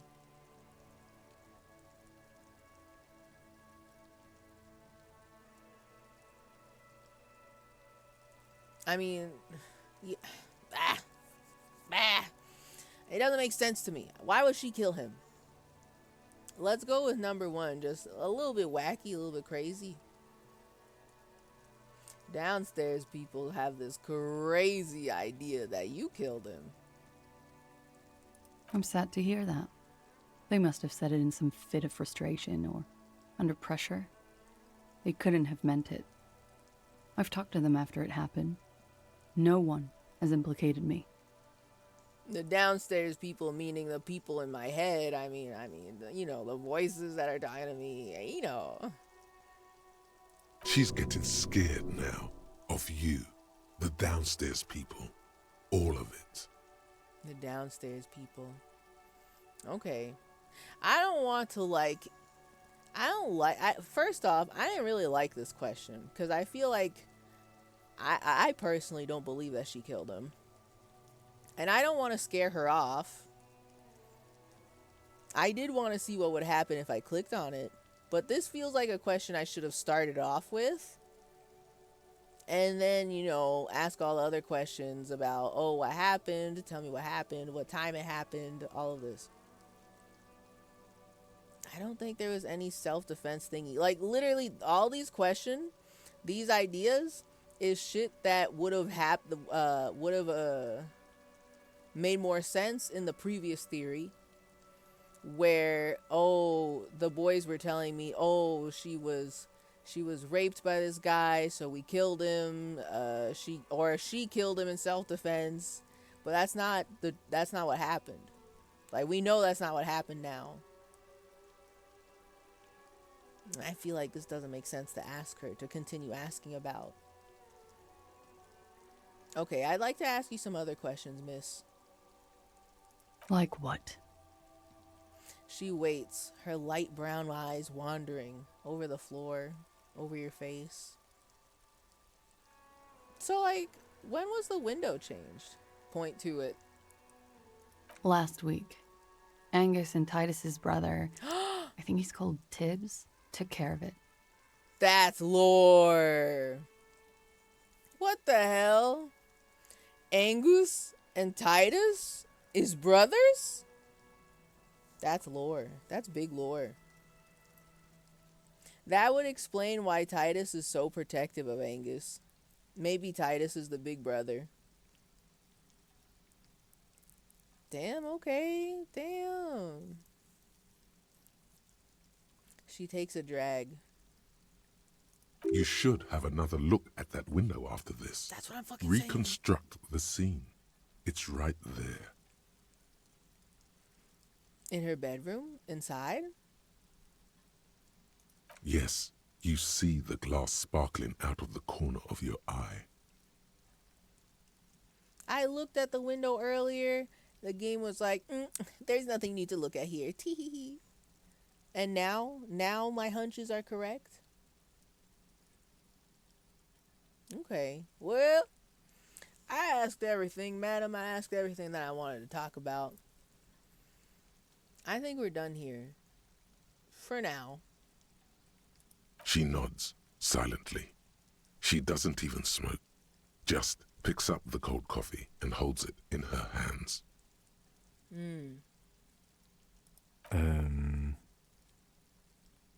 The lieutenant glances at you, then at the door. He's thinking, are we done here? No. The voices are telling me to look at the window. I know. I have to look at the window again. Or should we arrest her? Oh. She's a flight risk and she lied to you. She should be taken into custody. Ooh, you meant like job-wise? Like me doing my job? Kim, do you know who I are? Me doing my job? That's fucked up. Why would you ever think that?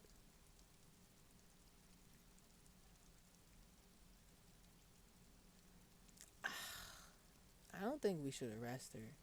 I'm kind of afraid of these people that are chasing after her. If it's true that these assassins going after her are the ones that killed him, I don't know. I don't want to get her killed.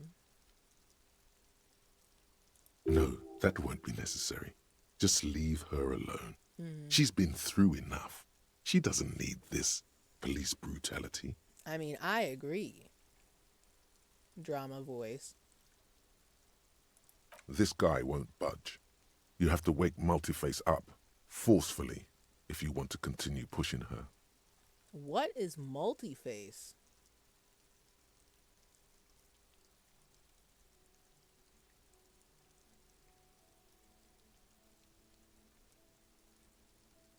Wait, what? And my drama is very high? Wait, what?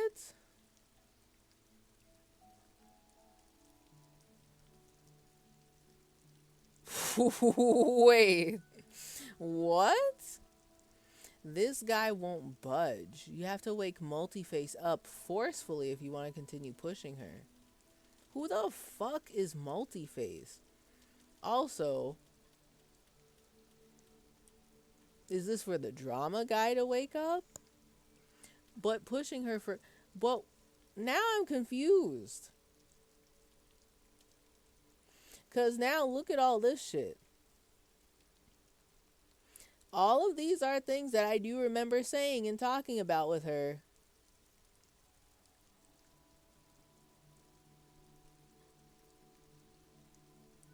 Is this going to be us bullying the drama voice so that way we can actually get the drama voice to work? Do we not believe that she called the police? I guess, I don't know though. I can see both sides of it. I could see her get upset that guy she loves is absolutely like disrespected in death, hanging like a goddamn fucking Christmas decoration out there, you know? And then she called the cops and her voice is all like disguised and shit. I could see that. But also, she wants to stay as far away from the moral lantern as possible because they're after her. They're sending their dudes, their guys.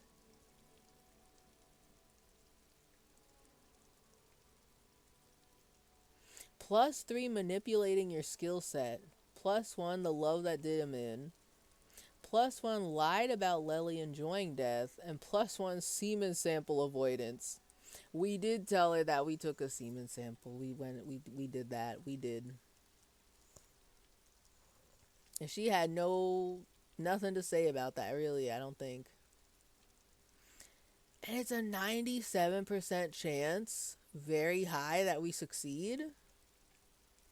What the hell, man? What in the goddamn?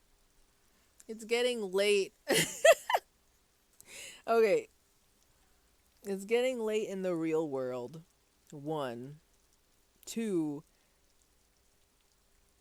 We are not going to be able to go to the gay communist meeting tonight. That's going to have to be for next week. Another cliffhanger for the gay communist meeting. And also, we have completed thinking about our sexuality, the homosexual underground. We have thought about it. The thoughts have happened. Many things are occurring. Okay. I want to find out what the hell is going on with drama. I don't know what the hell multiface is. And Kim's confused. He doesn't know what to do here. I don't know what to do here.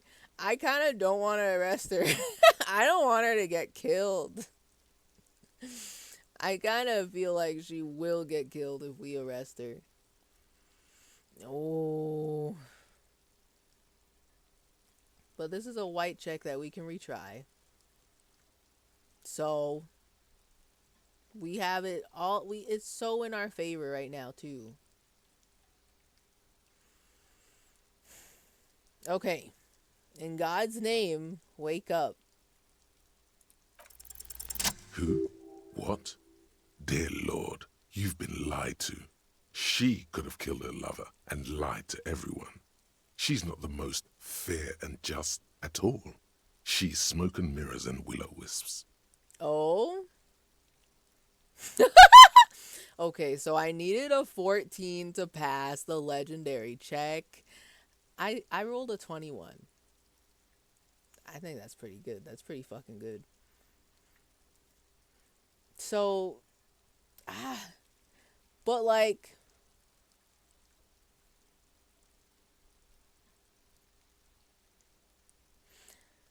okay, so if she's lying to me about literally everything, and she could have killed her lover, for real, on God, no cap, sheesh, then why would she do it? Also, something to think about, that when we spoke to Titus, the prompt was to convince Titus that he's being manipulated by Everard. And Everard didn't come up in that conversation at all, which I found a little weird. Why would we say that Titus is being manipulated? Or maybe it wasn't specifically by Everard. We had to talk to Titus and tell him, yo, brother, you're being manipulated. Maybe he's being manipulated by her. But again, why would she kill him? Unless maybe she's an assassin. I mean, she's a spy. Why not an assassin too? I feel like I'm so fucked up about this.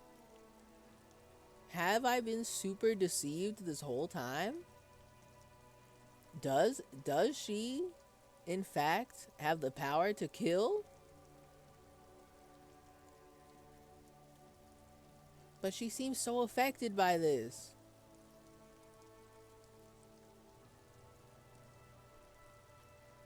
Okay, so my thoughts. I don't really understand why she would kill him. Unless she's being paid to kill him. But then, why does it seem like she actually gives a shit about him? Did she get too close to her target? And then she kill him? Because she had to? Or else?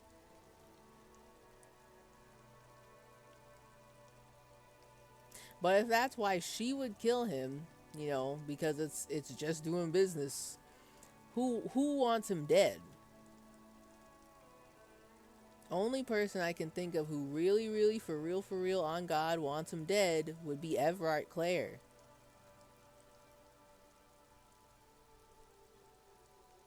At least that's the only person I know in this game whomst feels like he would get him killed. Right? He seems very excited about killing the people from Wild Pines. Removing them as mere obstacles in his way to take over the company. But continue. Let's see where this goes. She probably didn't give you her real name either. Why would she? Arrest her immediately before she further entangles you in her web of lies. But drama... Take it easy. Don't overcompensate with this course correction. Ask questions first. Yeah. Yes. Start at the top. Choose at the bottom. It's how we've always done it. No rush. That's actually not how I've always done it. That is a lie. Sometimes I just choose the questions randomly. Picking and choosing randomly. You know. See? Okay, these are new questions. Oh my god. Start at the top. Choose at the choose at the bottom?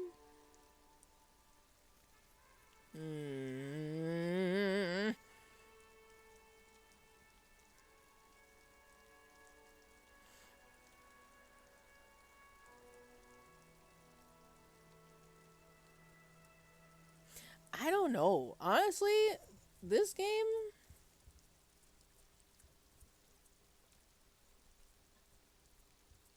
If it's true that even now she is lying to me, when it's a story that's much more believable and also much more believable than the first story, and also she seems more affected by this than the first story, I'm shocked. They made a character that I can't figure out, but like in a good way. That's very surprising. I can't even accidentally guess what her deal is. You know, aside from the fact that I said espionage earlier, but is this espionage story even real now? Okay. So turn to the lieutenant. Kim, why have we not arrested her yet? There may be grounds here, at least for an extended detention. A little whimper. The young woman hears you. She's looking around.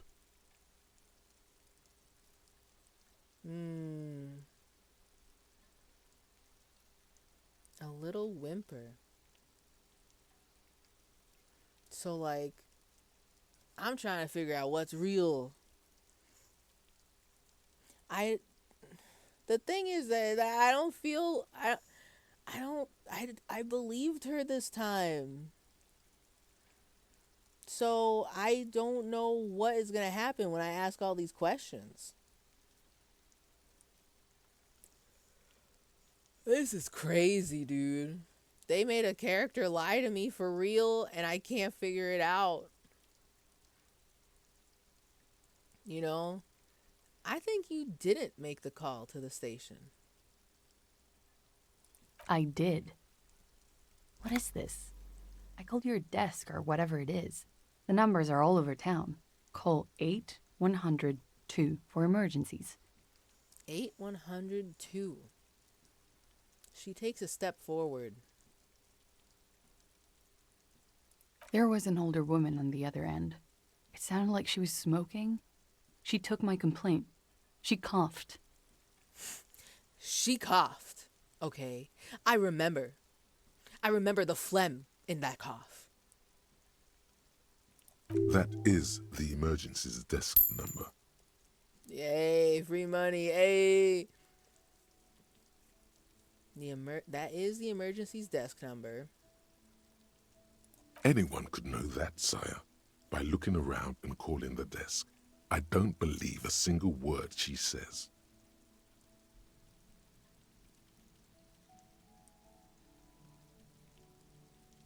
So is 8102 the equivalent of 911? I am presuming yes. What time did you make the call? Thursday night. It was late, sometime after 12.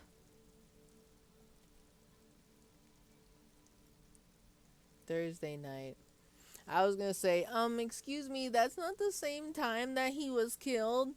They were pretending they hung were pretending they hung him. Okay. It checks out. Okay.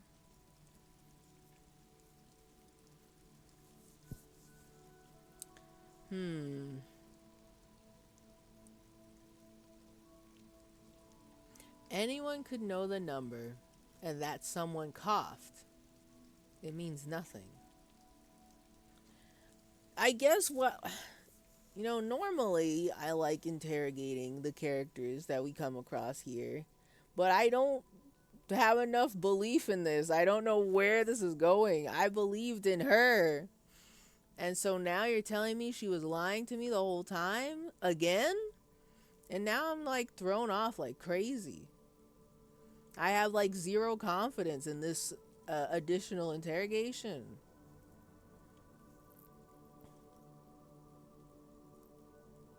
Anyone could know the number, and that someone coughed. It means nothing. But I know the time of the call, too. I know I have not been 100% truthful with you, officers, but I am now. You sense a little hesitation there, or maybe even fear. The stress was on the wrong syllable. On the wrong syllable, huh? I know I haven't been 100% truthful with you, officers, but I am now. But I am now.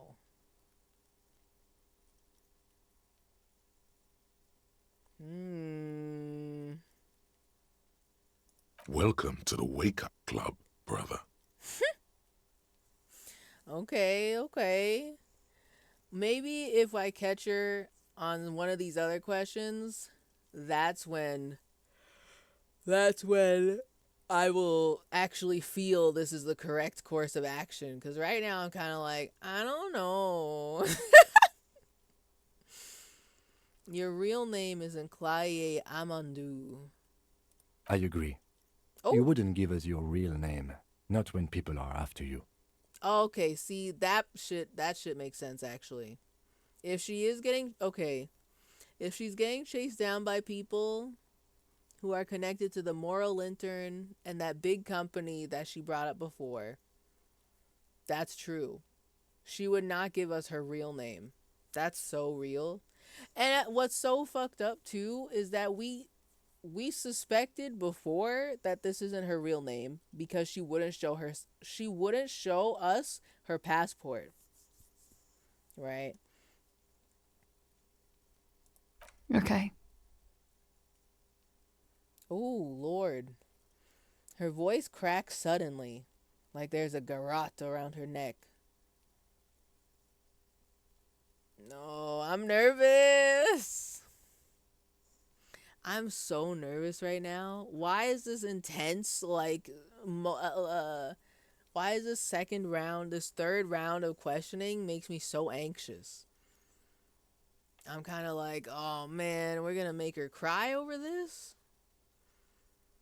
Her ass is gonna go to jail and then executed over this?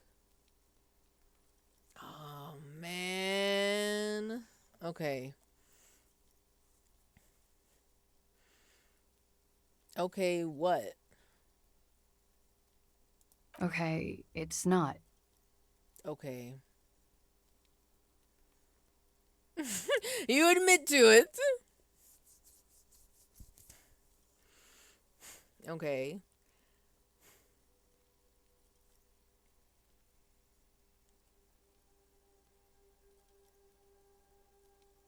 I can't even really pull the like I knew it, cuz like I believed her for real. What the hell? I didn't even fucking think about that. It's like the new lore about, oh, she's being chased by people, powerful people. I did not even think of the fact that why do we know her name if she's getting chased by powerful people that would look her up in our system, you know? So she's like, okay, it's not. Good. You can tell me the truth. You log your work every week. It's all transmitted to Common, sir. I couldn't just beg you not to enter my name. So I lied. Common sewer. Like I lied before. Like I did at LCSB. I have to lie all the time. I'm so tired of it. She looks at her hands. Her fingernails are chipped white. So, was the passport bullshit too? That passport that you keep hidden? No. It's submerged in a plastic buoy on the coast, in the reeds. It just doesn't say Clausia Amandu. It says Anouk Maya Smith. Anouk Mayer Smith? Okay, so, okay. So is that your real name, or is that a fake passport from someone else? Like, girl, this is too many spider webs for me. She would be so good at Among Us. She's good at lying. So yeah, wait, her ass should not play Among Us then. Hello, Pepperoni. Welcome back. I hope your concert went well. Who did you see at your concert? Also, her ass would definitely get me in Among Us. Cause I believed her this whole time until the boys told me what was up, and then I was like, uh-oh. And then I believed her the second time I talked to her, and then the voices in my head are telling me she's lying. And I'm like, uh-oh. I can't pick up what she's lying about.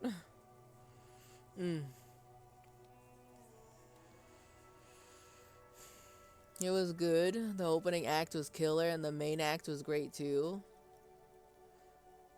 Allison's Halo, shoegaze band that released one album in like 2001 and then never made more music? This was their 9th show back in 20-something years? Is this for real?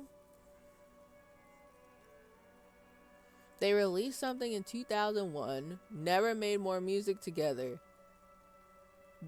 But they are they lost media? Because how, like, okay, I guess what I'm trying to say is, are they popular enough now, or at least have some sort of following that people would go see them? They know who they are and they would go see them in concert? Maybe their one album did super good. Game over, TechnoToast alert! It's been 3 hours and it's time to prevent gamer death. Hi, GDB. Listen, I knew it was late. This is the second GDB ping. We're in deep in some lore. We're in deep in lore right now. Sorry, iDazzler, their album was 1996. That's crazy. 1996, what the fuck? That's over 20 years. What the fuck? That's crazy. Yeah, shoegaze is on a huge revival wave right now. I think they had a few songs get picked up on TikTok too, maybe. Oh. There were some younger people there, and the show was fully sold out. Also, they did that thing where everyone pulls out their phone for like 3 songs and doesn't know what to do for the rest. And they play the entire thing, which I was not expecting since it's an hour and 30 minutes. One song? It sounds like you had a good time. That's good. They played the full album. The full album is an hour and 30 minutes. Okay, damn. You know, I don't know why. I thought that shoegaze is a relatively recent music genre. Like, but me hearing the genre name shoegaze was more like 10 years ago. Actually, that is a lie. Maybe 15 years ago. I'm thinking 2010. I was in high school type shit. You know?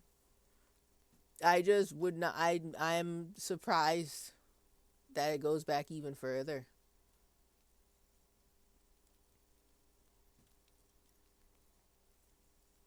I think it's on its 3rd wave right now. Original was 80s to 90s, then revival in the mid 2000s to early 2010s, and then huge revival around the pandemic. That's crazy. I don't know shit about shoegazing, to be honest. I don't know what counts as shoegaze. All I remember is looking it up. I feel like I've told you this story multiple times. How I very easily could have had a shoegaze era, but I didn't.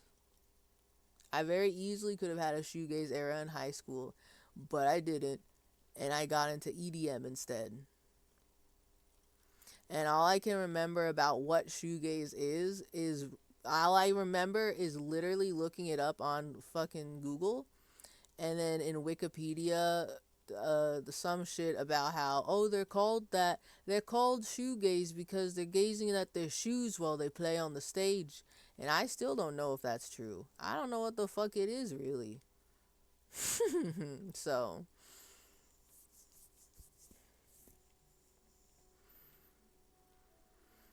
neither do the fans. Shoegaze is getting married to breakcore in this most recent wave, so that might be enough to get you. Okay. Now that you say that, hold on. A little detour, if y'all will. I need to bring up something, because this reminds me of something.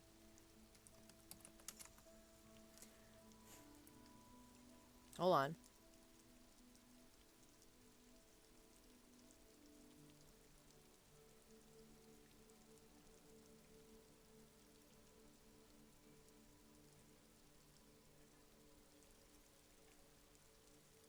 I had to sneeze. Hold on.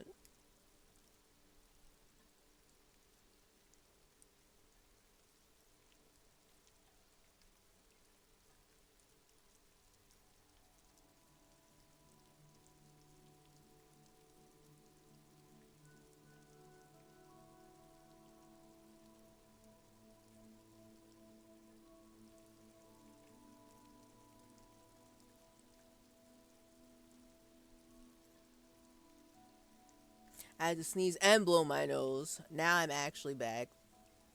Okay. So there is somebody that keeps sneaking into my fucking Spotify weekly, and I'm so thrown off by them because hold on.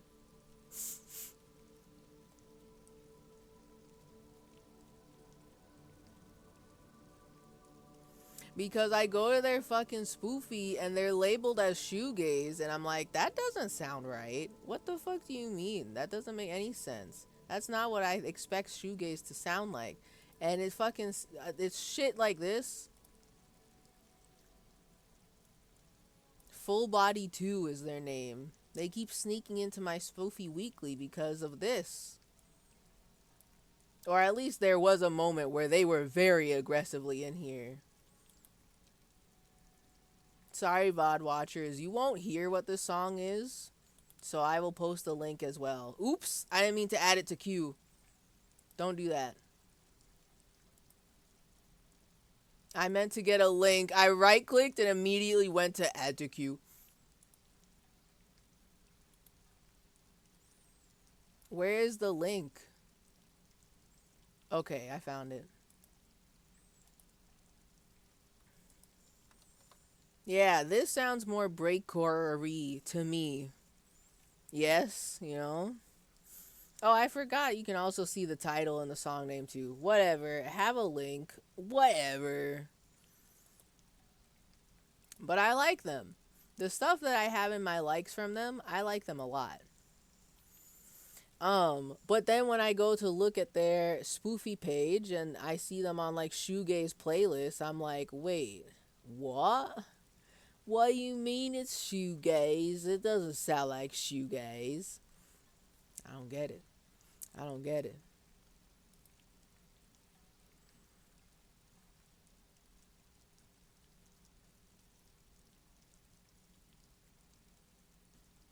Yeah, so many effects pedals that they constantly have to be looking at their boards.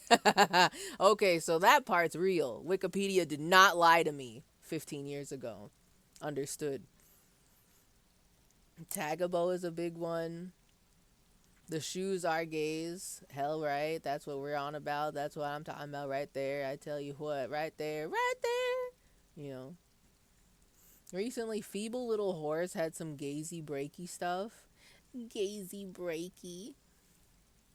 The opener had some breaky stuff. I think it's funny, toward the end of the second wave, Allison's Halo really started getting traction thanks to a intro to shoegaze thing that was going around. And once they hit like 50K average listens per song on Spotify, they tried to cash out and sell all their original recording gear. Okay, I think that's wild. Oh, this is the band that like made one album and then fucked off for 20 something years? Right? Okay, never mind. That does make a little bit more sense. But I'm also kind of like, no. Why?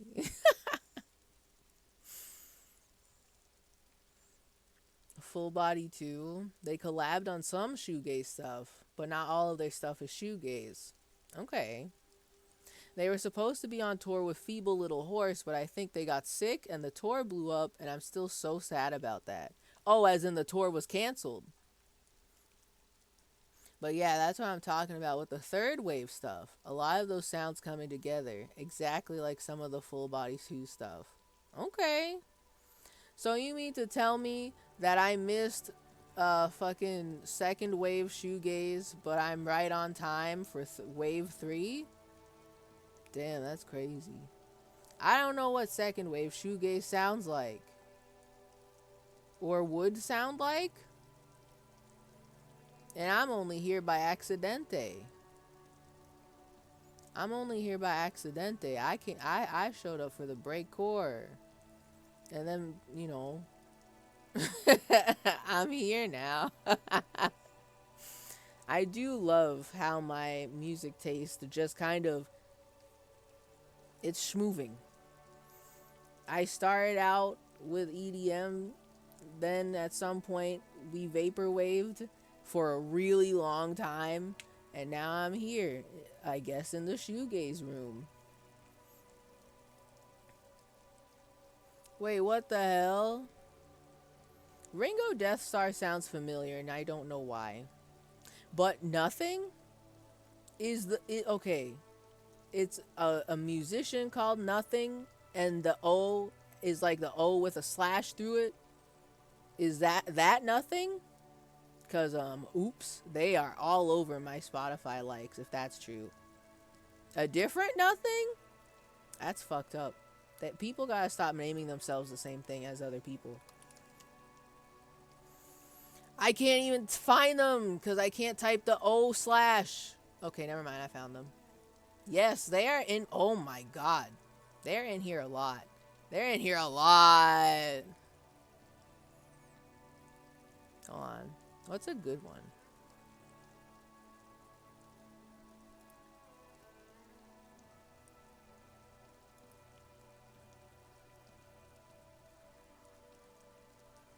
Because I was going to say, this nothing definitely sounds like Vaporwave. You can't tell me nothing about this. Hold on.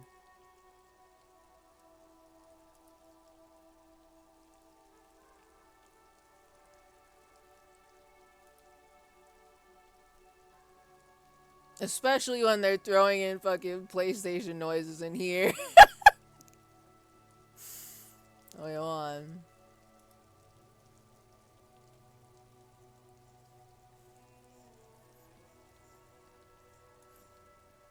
Okay, hold on. Let me just say, I'll be here all day if I'm trying to find a song that I really like from them. But this one's smooth enough to share. How do I get a link again? I found it. It's I'm Up Too Late. I don't know how to read.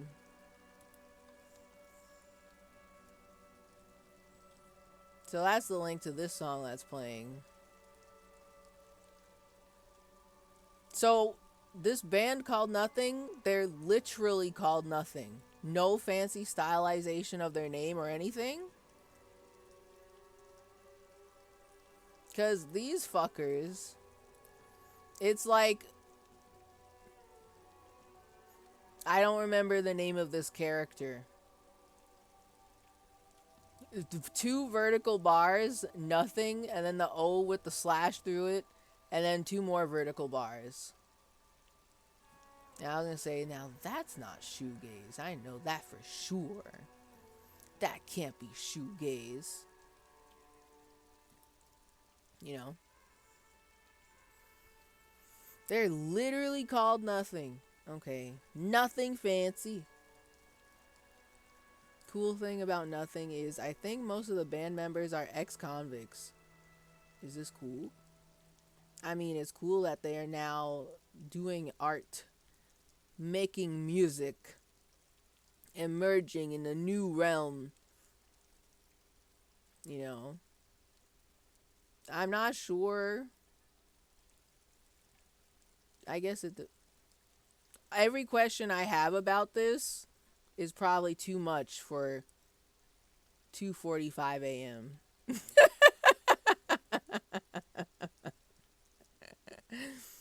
Either way, I thought it was a different Nothing. The Nothing that I know is Vaporwave. So, all of that aside, Ringo Death Star sounds familiar and I don't know why.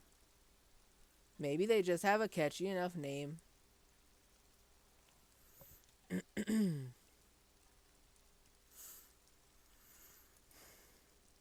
It might actually just be the founder, ex-hardcore punk guy.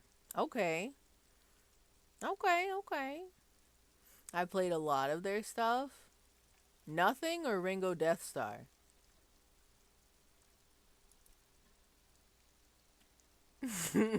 Permission to play a Ringo clip? Sure, go ahead, sure.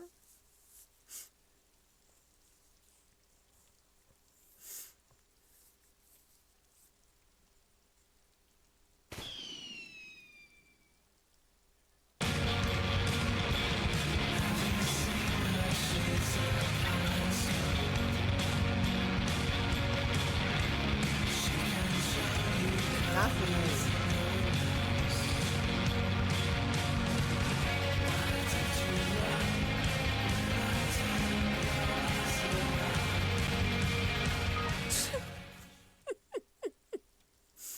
So, especially that song, not familiar. However,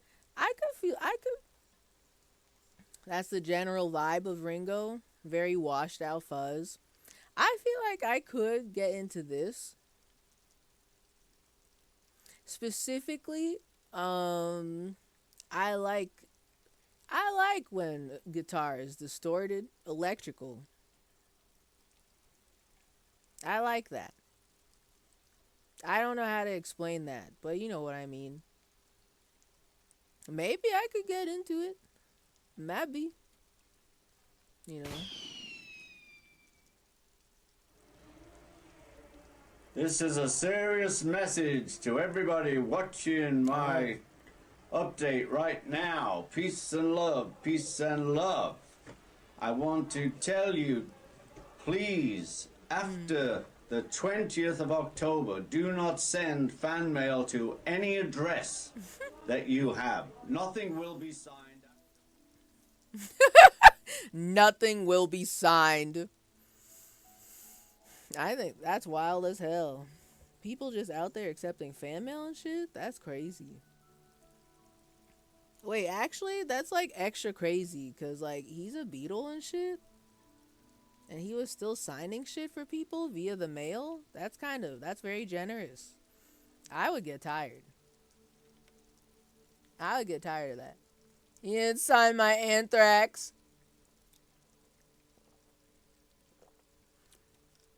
Well, I'm just saying. You have to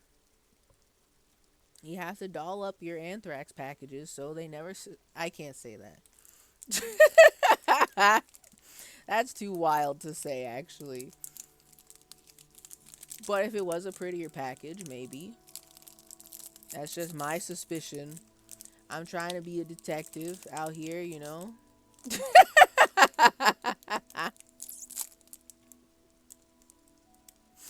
I need to make a fucking noted emote with my little toasty. I got like a bunch of... And which addresses should I send these to? Nowhere. Nowhere at all.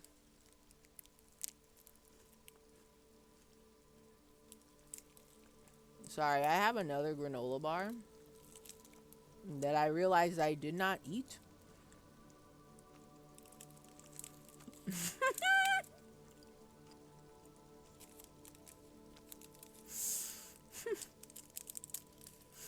I have Asmongold and Elon Musk at the moment. Is Ray Kroc dead yet? Y'all.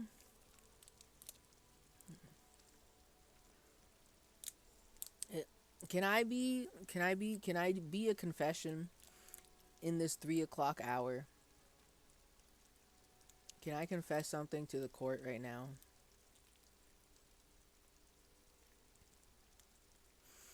Died in 1984. He would have loved getting stabbed to death. Ray Kroc? He's dead? Damn, that's crazy. But can I confess something?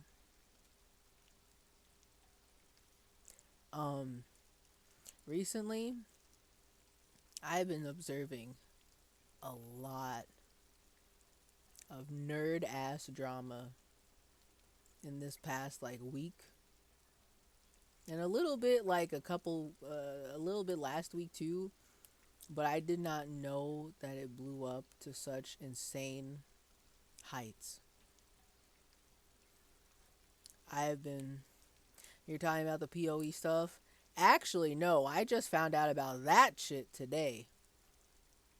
And I think that is so fucking funny. I just found out about that shit today. But, yeah, I see Asmongold and Elon Musk, and I think, first of all, I didn't even know they were DMing. But I guess that makes sense, you know? But the fact that Elon Musk got mad enough at Asmongold to to leak their DMs, and it's like the most normal ass conversation. It is not incriminating at all, and he's saying that Asmongold is not his own man because he's got video editors is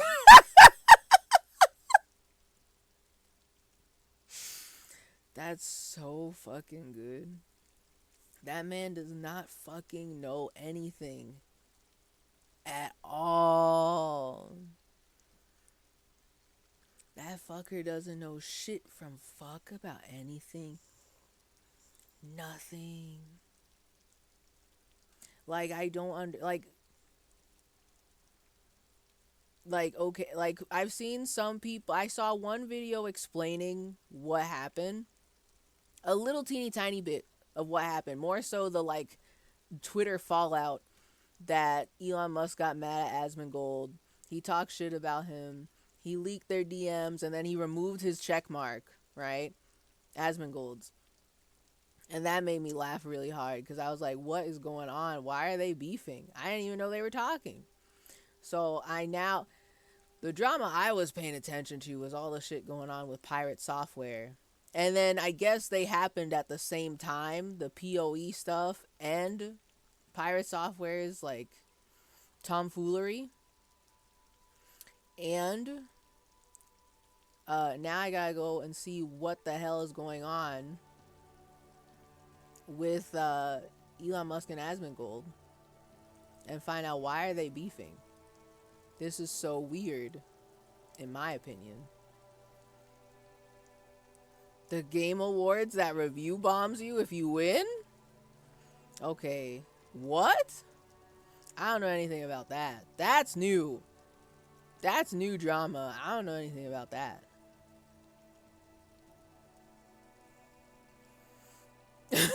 Honestly, Drake versus Fantano leaked DMs type tweet.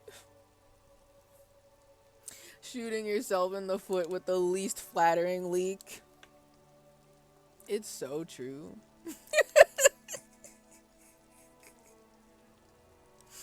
Honestly, with how comical it is, those two's beef, I mean, I wouldn't be surprised if Elon Musk sent Asmongold a fucking vegan cookie recipe. You know, the actual one. Not the actual, like, recipe, but the literal death threat, you know. I wouldn't be surprised. I would and I wouldn't. I would be more surprised that he would leak that. You know.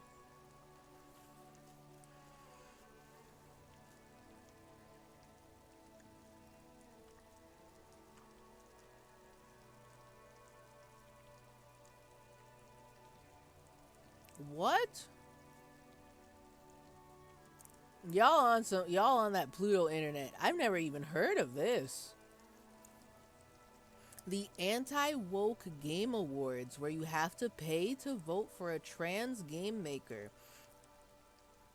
And then start mauling when you realize that you paid $30 to vote for a trans game maker to own the AAA woke racing game studios. And then your review bomb campaign fizzled out and failed to even get caught by the systems which flagged review bombing because your attempts were so weak. I don't know shit about this.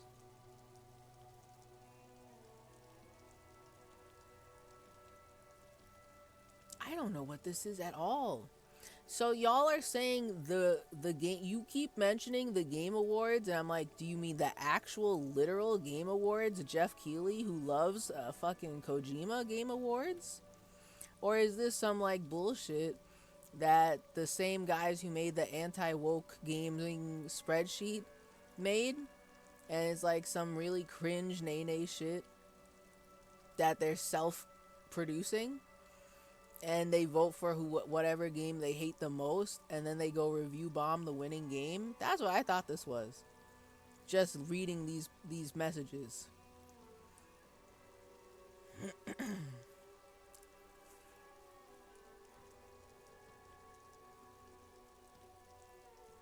The Real Game Awards with the angry video game nerd?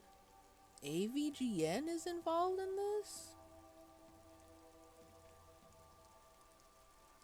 A Grift Game Awards for Chuds. It's called the Real Game Awards because the Game Awards is woke and not real, parentheses DEI.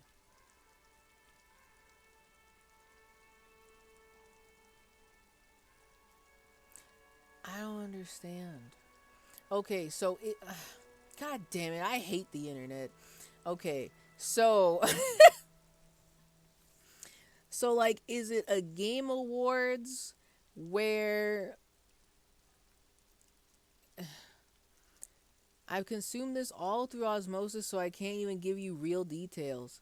I actually don't know what this is, and I feel like I understand less than when we started. I was just gonna confess how I was slurping out of the pirate software drama slop trough, cause I have been consumed by that, and y'all are bringing up other shit that I didn't even hear about. I'm so for real about that too. I don't. The people I've been watching that are covering the like pirate software drama are like the slop tubers. They and some of them are like fucking. They're like the kind of gamers registered trademark that I wouldn't even fucking watch. And not once have I even heard them mention this, even in the comment section, even in passing. Right? So I don't know what this is.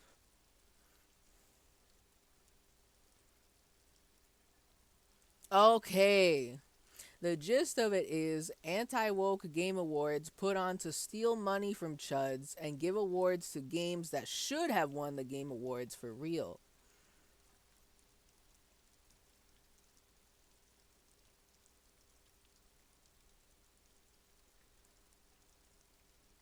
You have to pay real money to vote for a game.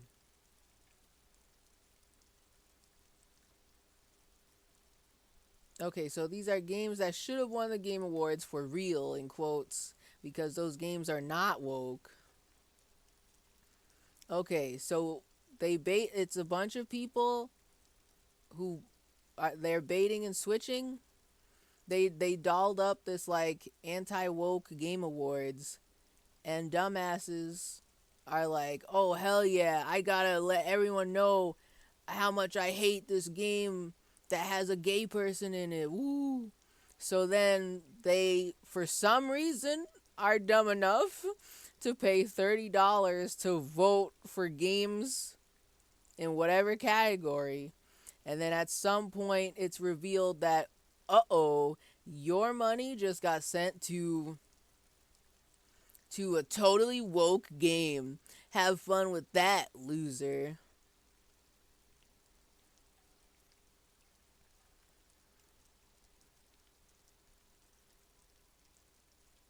Okay, and to dethrone the racing game that won the Game Awards, they all voted for an indie racing game that they didn't know was made by a trans game dev. And now they're upset that they didn't do their research, so they're review bombing it. A racing game won the Game Awards? Like the Jeff Keighley registered trademark Kojima heart emoji Game Awards. I didn't watch the Game Awards.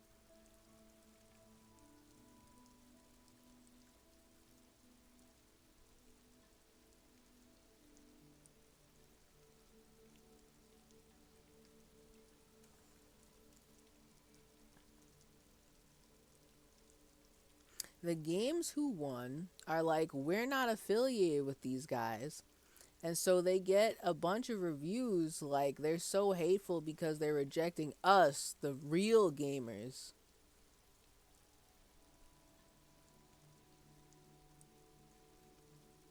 So there's games. So, okay. God, this is so actually confusing to me. I'm not awake enough for this.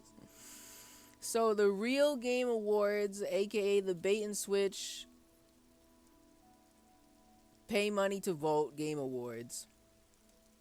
The games that were featured in that Game Awards were like, we don't know who the hell these guys are. And so the people who wasted money voting are now review bombing the games that were featured, but it sounds like it didn't even really work, right? Because they're the only ones stupid enough to send their money to something called the Real Game Awards and spend $30 to vote in an anti-woke Game Awards. Is that it?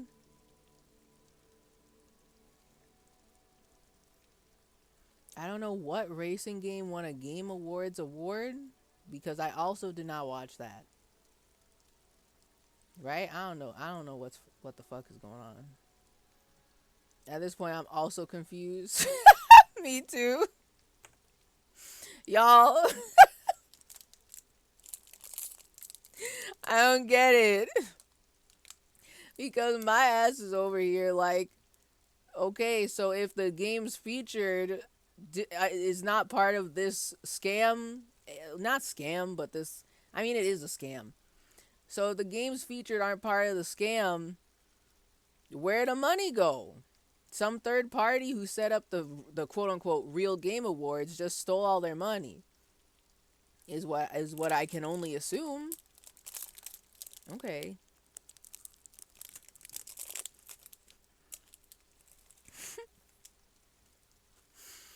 Let's talk about pirate software. What's your take on pirate software? Bro, can I tell you that I have never gone from I barely know anything about this person outside of their like persona online and then immediately hating them over the course of a week. That is the fastest turnaround. That is so fast. I have never seen someone burn down their own empire that quickly before. Actually, that might be a lie. Because all I could think about while watching video after video of people reacting and giving their takes and doing this and doing that and giving summaries and translating it for people who don't play WoW, and then people being like, it's not about the game anymore. All I could think about throughout this whole situation was what happened to the Illuminati. That girl who was doing all the pyramid scheme videos, and literally how she burned down her empire instantly because her ego was so big. She tried to go after Legal Eagle. And then H-Bomber came in for the kill like weeks later. And so watching the pirate software situation go down, same thing. Where just one simple thing, if they just didn't do this one teeny tiny thing, his ass would not be getting beat in the streets like this. It's crazy, dude. Oh my god. Oh my god. Okay. Do you think he should have casted Ice Block and drained his mana? You want to know my take on this? At this point, I don't give a fuck about the actual gameplay. You will never get my ass to understand a single thing that goes on in WoW. Never. Never. This is the most assault of WoW terms that I've ever gotten in my ears since high school, when there were boys trying to get me to play WoW with them. My thoughts are simply this. Pirate Software was writing so many checks that his ass couldn't cash. Pirate Software has such a massive ego. An ego so big that he was talking so much shit about how mages should do this. Mages are the hero of the party. Mages should do this and that and another thing. And then massively shit talking other mages in the guild for months. For months.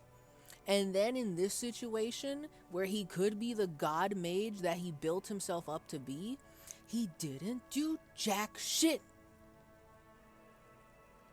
And he fucking lied. In my opinion, there's only two possible things that happened there. One, he actually made a mistake and thought he could not regen mana, and he lied, but his ego is so massive that he can't be caught dead making a mistake, so he just doubled down and tripled down. Or he fucking hates these people. The people he went in the raid with, he fucking hates these guys because this was the second raid they did that day. He fucking hates those guys and he let them die because he thinks he's better than them. And they are being fucking idiots and he wants those idiots to die, is my thought. I think he's either, in both scenarios, he's egotistical as hell. However, in the second scenario, I think he's a vindictive bitch. And everything that I've seen after I've watched people dissect the WoW shit and me being like, wait, it's not about the WoW gameplay anymore. And then seeing people find out that he's been burning bridges with people in other MMO communities for over the course of 20 fucking years. It's up. Oh my god. It keeps, you peel back another layer of the onion and there's fucking more. It's incredible. It's crazy. And I'm not gonna lie, I kind of love it. I'm just sitting here in shock because this is some nerd ass drama. It is some nerd ass shit. And if he just said, my bad, when people were asking him to acknowledge that he also fucked up in the raid, if he just said, my bad, nobody would be mad at him. Nobody would be going after his ass, digging up his past, finding out that other people, other communities and other MMOs hate his ass. Nobody would be finding out all this shit. They'd like laugh about it for like a day and then they'd move on. But because he's such an ego Andy, he refuses to admit fault.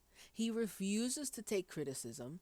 He's banning people from his chat who are just trying to be like, bro, what the fuck? Why are you doing this? Just say you're sorry. And then DMCAing people who talk about him on their streams, like actually watch his clips and shit. He's deleting his clips, he's deleting his VODs, he's deleting his he's telling his mods to shorten the clips that people are like trying to spread around. He issued a DMCA takedown against an indie dev who just kind of was taking the piss out of the situation. He wasn't even being that mean about it. It's fucking crazy. And then he threatened to report people in the guild that he was playing with. And he got his ass kicked from the guild because nobody wants to fucking play with him anymore. People are so uncomfortable. He's trying to report people on Twitch who react to his fucking clips. It's fucking crazy. The spiral out is insane. And all he had to fucking do was just say, my bad, I didn't realize I had mana gem. And that's the part that really gets me. I'm in awe of it, genuinely, because it's so fucked up. It's crazy. Why won't he accept fault? It's bizarre. Oh my god. Oh my god. Anyway, hold on. I've just been rambling about my findings, about my observations. What do you think about his abilities to fill the shoes of a mage in a party? Again, I don't know shit about WoW gameplay. I've watched like a bunch of people try to explain this shit. I will never explain it. Sorry. I don't play that Bino Clark shit. So I don't know. But from people who are watching this, I have never seen anyone, I've only seen one person 100% agree that Pirate Software did nothing wrong, and it's fucking Asmongold. I don't care about him. I don't know if he plays. Allegedly, he plays WoW. Allegedly, he knows the game. But the way he was talking is in complete dissent, complete opposition to everybody else who I've seen talk about this, who play the game and who play mages. And they're like, is he rage baiting? Because he definitely could have done something there, you know? It's crazy. It's cinema, as one person put it. You know, through the Pirate Software drama, I fucking learned that Tyler 1 is still streaming, still going. He has a kid, and he's chilled the fuck out immensely. I've learned so much from this drama, dude. I've learned so fucking much. It's fucking crazy. Because Tyler 1 was a username. I never watched him, but in high school, you know, back when I was in more of a gamer crew full of dude bros playing games, the only people who would who would be simping for him, who would be standing him all the time in his most toxic era, were other people who were playing League. And, you know, I have no respect for League players, I'm gonna be honest. That shit has not changed for me. I still don't respect anyone who plays League. However, the complete disconnect of what the shit I used to hear him get in trouble for, and then seeing him give takes on this controversy, on the fucking Pirate Software shit, I'm like, wait, what the hell? Tyler 1 is like being fair in this? Because it sounds like he can see both sides, right? He can see Pirate side, and he can see fucking why everybody else is mad. At least from what I saw in the videos. And also, he's the fucking guild leader of this guild? It makes no fucking sense. It's crazy. He had such a glow up. I'm happy for him that he's chilled out. But that's crazy. That's crazy. Anyway, I don't remember what else I was going to say. But that's my thought on Pirate Software as a mage. It's cinema to see someone act like such a hotshot mage and then get their ass completely beat by literally every corner of the fucking internet. It's crazy. It's crazy. I just kind of didn't like him from the stop killing game stuff. You see, people keep bringing that up too. My head has been so deep underwater in this shit, dude. I don't know about the stop killing games stuff yet. That's like another chapter of this drama that I have to watch a video about, because I either wasn't I just wasn't in the know whenever this stuff was going down. But people were saying, a lot of comments were saying that some of them were like, I don't even think it's wrong for Pirate to have that take that he does, but the way he went after the person organizing it was completely nasty and unjustified. Like, a lot of people were citing that as the point where they started hating Pirate Software. And then, like, I haven't learned about what happened specifically there. I don't know what exactly Pirate Software did. But then I'm hearing people say that, oh, Pirate Software back in the day sent fucking hate raids to MatPat when MatPat used to be on YouTube and streaming and shit. And I'm like, what the hell? I don't know what that is. What do you mean Pirate Software sent hate raids to fucking MatPat? And then people brought up his, like, Ashes of Creation guild drama that he fucking did. People were bringing up how nasty he was in EVE Online to the devs. People were bringing up how nasty he was in Second Life. Apparently he scammed a bunch of people, and like the big one that came up was like some shit he started with like an artist on there. Like, dude. And every single time, the most common pattern is Pirate Software saying, I'm right, you're wrong, go fuck yourself, basically. It's fucking crazy. Like, how has he not changed? The man is approaching 40 fucking years old, and he's still acting like he's like 15 years old, beefing with people in fucking WoW. Oh my god. And yeah, another thing too, and I didn't like watching his streams, I don't fucking understand what people like about Pirate Software. Can I be for real? Before this drama happened, I only knew Pirate Software from two places. One, Kitboga, because Kitboga, he's a fucking nerd. He's a coder. So he'll raid other people who are coding on Twitch. And I'm pretty sure that he either talks about Pirate Software a good amount back when I was watching him, or he would raid after his own stream and send us to Pirate's stream. But I never stayed for those streams. I don't watch the programmer's code. I only made that exception for Kitboga because I liked what he was doing. And since then, I've fallen off. Second place is that apparently he's like some high position in Lud's gaming company. And I'm like, what the fuck? Like, I don't know anything about him. People were talking about how his YouTube shorts, Pirate Software's YouTube shorts, were getting pushed to them like constantly, like for a while. And people were like, oh, I like his YouTube shorts and this and that, but I don't really like his streams. He doesn't code on his stream. Oh my god, I didn't even talk about, he also has his fucking video game, Heartbound, that he ran a Kickstarter for years ago. The game's not finished, but he keeps talking about how a big game about how I used to work for Blizzard, by the way. I've got many years of game dev experience. And people were making comparisons between the development time of like Heartbound and how he's such a big hotshot coder versus a game like Undertale, where Toby Fox didn't know shit about coding and he still like made the game with the help of like an artist, but most of the game he made himself and then released it in like just under 3 years.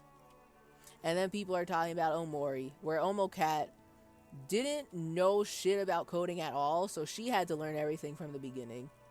And yeah, it took her a long time, but eventually it came out. And then all these other people are comparing him to all these other devs that didn't know anything about anything, but they still managed to like make a game, complete it, release it, and people love it in the time that Heartbound has been in development. And I'm like, this is fucking absurd. This is absurd. Oh, sorry, I started talking about the streams. I see the clips from his streams, and I don't understand why people like him. Like, maybe it's because this is a wave of like people hating on Pirate Software, and the only clips I see are like him at his worst.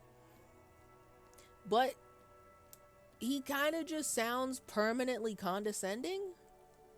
And I'm kind of like, why does anybody watch this guy? You mean to tell me people go to this guy's stream?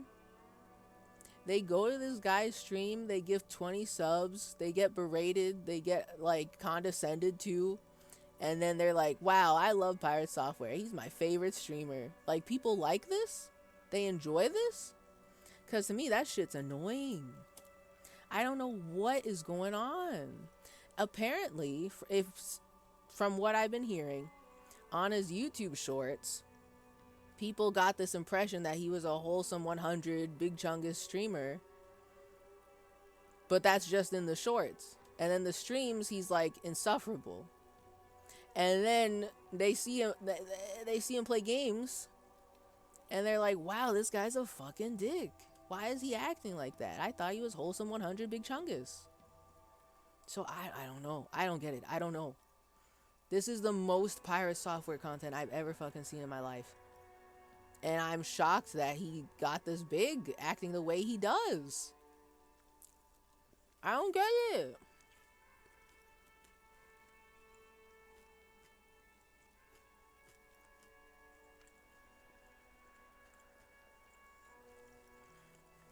Yeah, I just didn't get his appeal, but honestly, I think the drama is really funny because everyone is just realizing he's not that likable, and that's the gist of it. For real. He's so nasty in games, in particular. Why do people play anything? Why do people give this guy attention? I don't understand. And everything he's been doing since the WoW blow up, since he's been kicked from the guild, just makes him look even worse. Even worse. It's the most tame drama as far as Twitch drama goes, which is maybe why it's so palatable to people. Yeah, unlike Dr. Disrespect, which just isn't fun to talk about. Yeah, for real. Like, I've been seeing some people comment like, oh man, it's so great to finally have like e-celeb drama where nobody did literal crimes. And I kind of have to agree. It's kind of refreshing to just see streamer drama and nobody's a pedophile. Nobody murdered anyone. Nobody's a rapist. It's just this guy's got a massive ego and people hate his ass. And he's been like this for over 20 years, burning bridges like crazy. It's crazy. It's wild. Tyler 1 is great. That's someone who I will never watch, but I love the concept. I love the concept of Tyler 1. I don't fuck with earlier Tyler, but everything I see come out from him now is great. That's what's so bizarre to me. Before this drama, I only know the tales of old Tyler, how toxic his ass was. But I guess he's matured so much. It's very impressive. I like that character development. That's cool. I like that. Techno hates Ludwig now. I want to know Lud's take on this. Do you think he'll break his no drama rule to talk about this? Cuz I think this is very strange. The man already lost off-brand, right? He just lost off-brand and he's like, "Well, at least the games company's still doing well." And then the director of what is it, strategy or some shit? The director of strategy, Pirate Software, is revealed to be a really shit guy that nobody likes. And he keeps quintupling down. Like, what do you do? What do you do? People are going to shit on your company now. What do you do?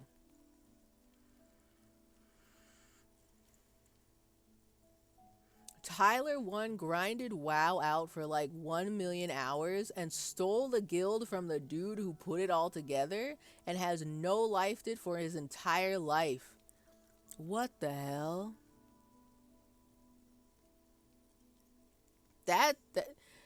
The shit I hear about this guy, dude. This story alone feels like something that could be a movie. But that's just kind of like, it feels like MMO drama, especially old ass MMO drama, just ends up being so almost biblical like this. People being so motivated maybe out of spite, but just to do it because they can. And also that hashtag content in this modern era.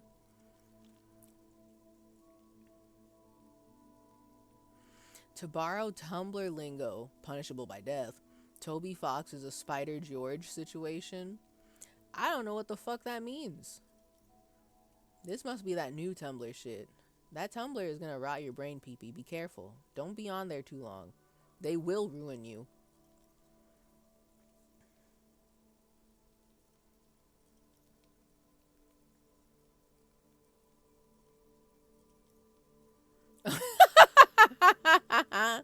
No, I mean Lud becoming a hardcore League player for like 3 months to get the approval of Tyler 1, who hates his ass.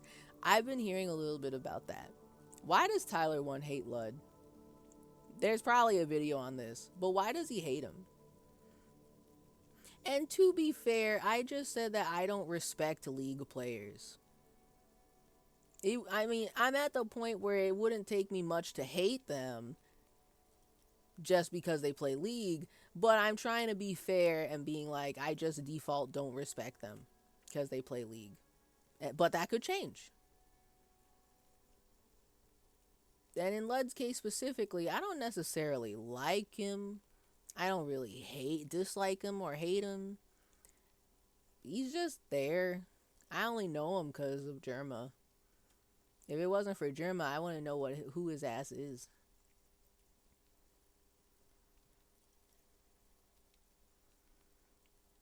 That's that old Tumblr shit? I don't know about spiders, George. Most humans don't eat any spiders, but spiders, George has consumed millions of spiders, bringing the average up to 3 per human, or something of that type. Right, okay, so what does that have to do with Toby Fox? Toby Fox is cool, so...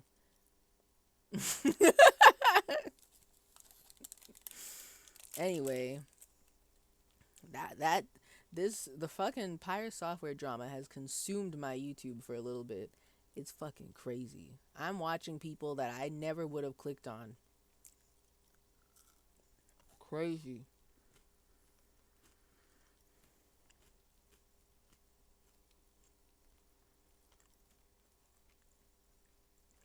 Oh.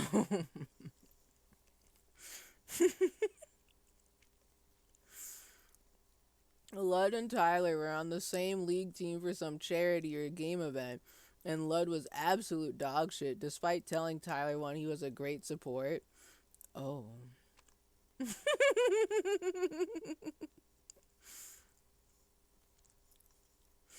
Okay.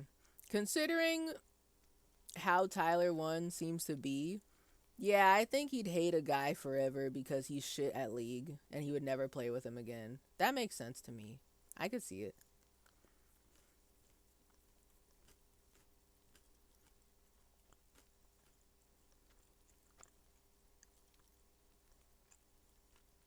Oh.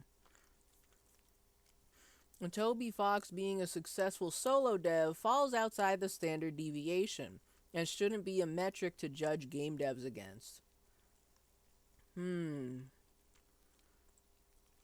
While that may be so, I think when people are comparing Undertale and Toby Fox to Heartbound and Pirate Software, they're comparing how allegedly Pirate Software seems to be having all this big hotshot game dev prowess.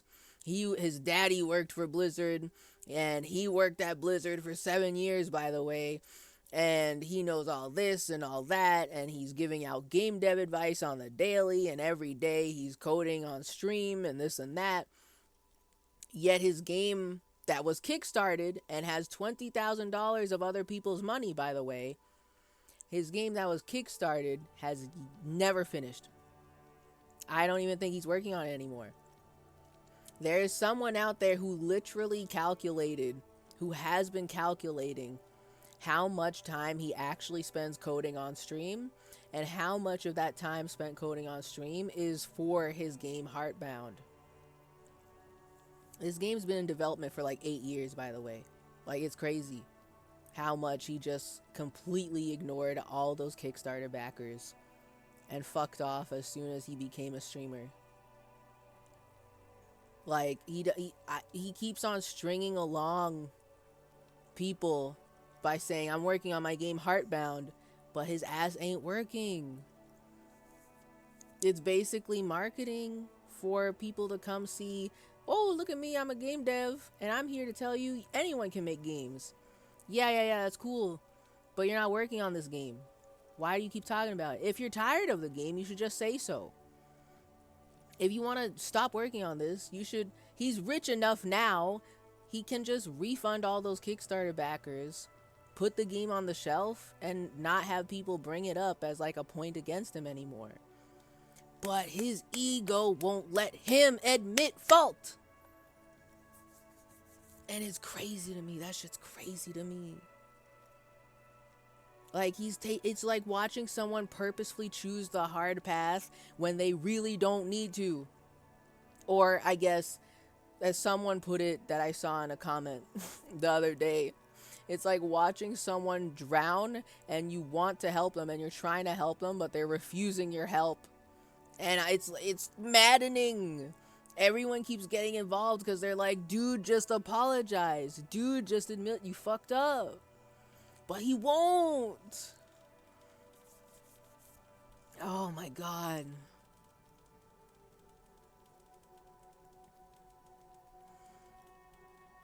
I need to start making video games already. I believe in you, Evo. I am not a game dev, but I can do the same thing Pirate Software is doing, which is to make very neutral, blasé platitudes and support you unconditionally. You don't even gotta pay me money. You don't have to give me 20 subs. And I will just say it once and you can remember it forever. Yeah, I mean, I get the spirit of it. Yeah. Yeah, oh, did I finish my thought about this? I don't think I finished my thought about that. Yeah, no, okay.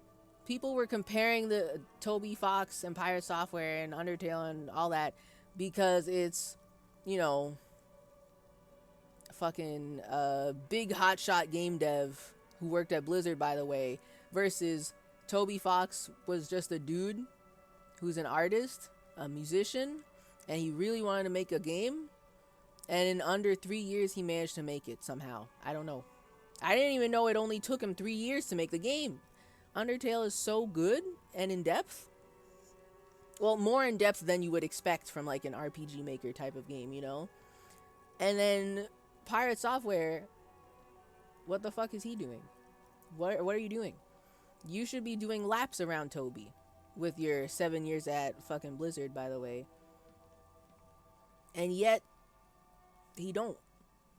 I've also been hearing, people are alleging, people are claiming that Pirate Software's game Heartbound is just a cheap clone of Undertale, which is unfortunate.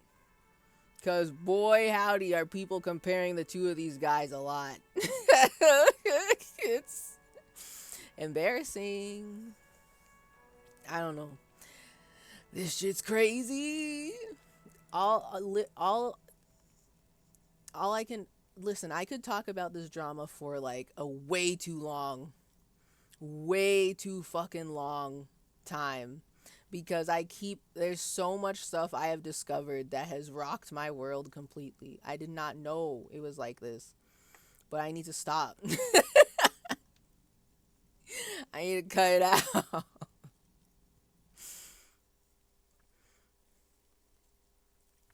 Okay, never mind. In that case, it's a very apt comparison.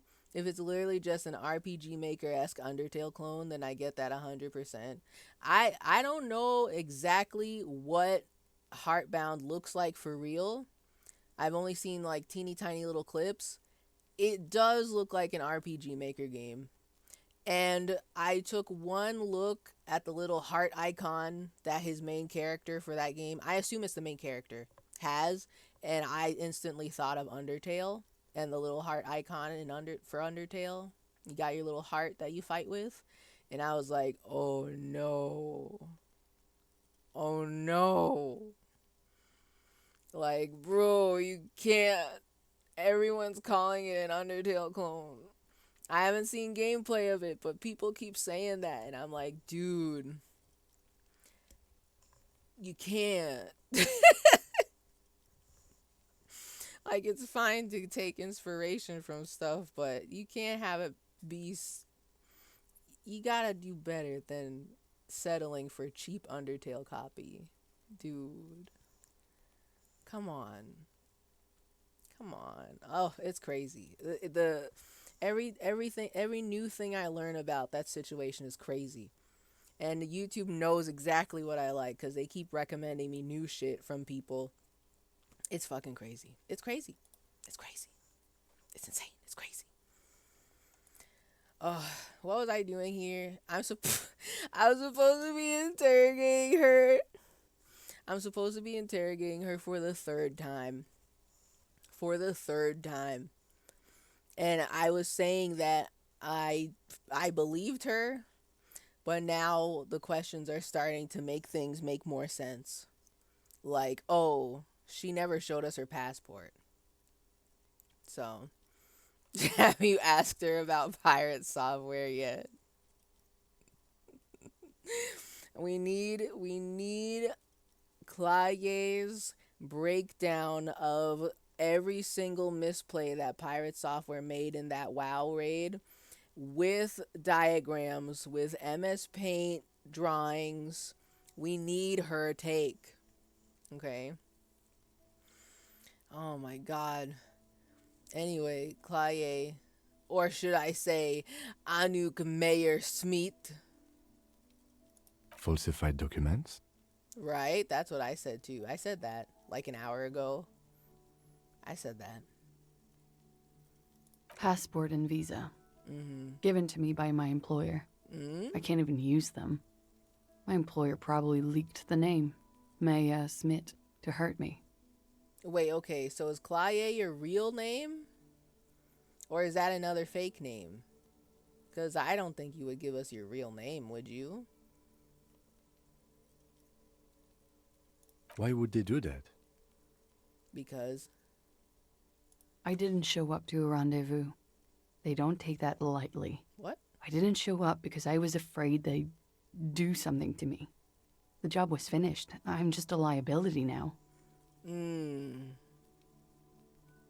Okay, I guess true, I could see that. She fears an arrest right here and now. This has been an awful turn of events for her. And do I want to go see this buoy where the passport is? Maybe to really see if she's telling the truth this time? So where is this buoy? West of the boardwalk, in the reeds. On the coast there. I put it there when I first arrived. Haven't been there since. I'm not sure I could even find it now. Wait a minute, she said in the reeds? Uh-oh.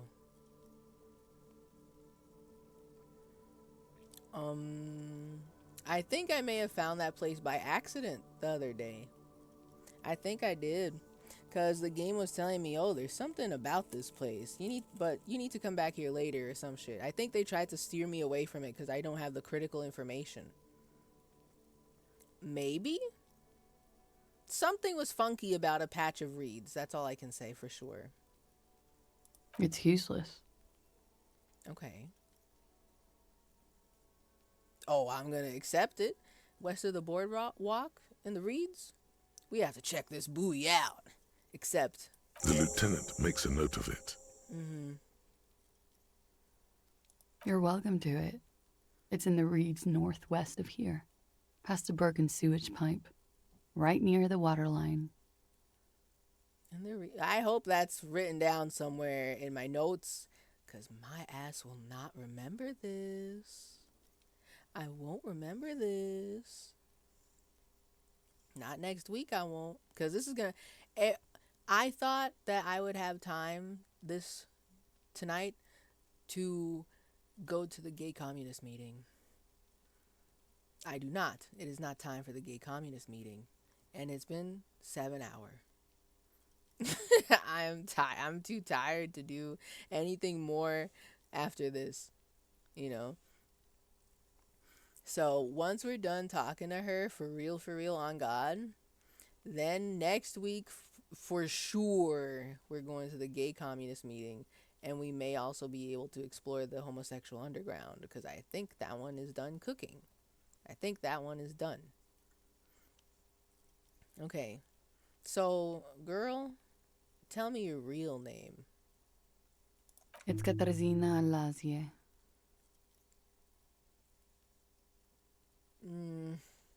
Katarzyna Alazie? I have now 3 names. I'm still gonna keep calling her Claye, to be honest. I don't know. The smile on her face is timid, almost painfully so. I also would like to point out that I don't know if she's lying to me about this. I have fallen for so many of her lies, dude. It's a Grad name. Jims or Yugo Grad in origin, not Occidental at all. Smells of motor oil, tiger, economic desolation, and rock music infused alcoholism. Okay, yeah, that sounds. I get that. Hmm. Hmm. Hmm. I still don't know much about the Miss Oranje disco dancer shit. That's crazy.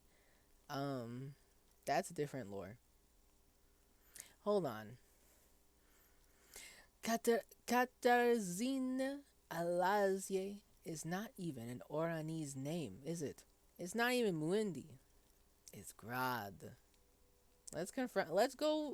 We're now confronting everything now. My parents were Zhemsk immigrants, but I'm nationalized Oranese. All I remember is Oranje. Okay. Alazie is my father's name. Alazie. Okay. So, finally we meet Katarzyna Alazie. She nods. Her round eyes meet yours. They seem moist from the wind on the roof. So, you're probably not even Miss Oranje 37, are you? I don't know where this nickname came from. I am.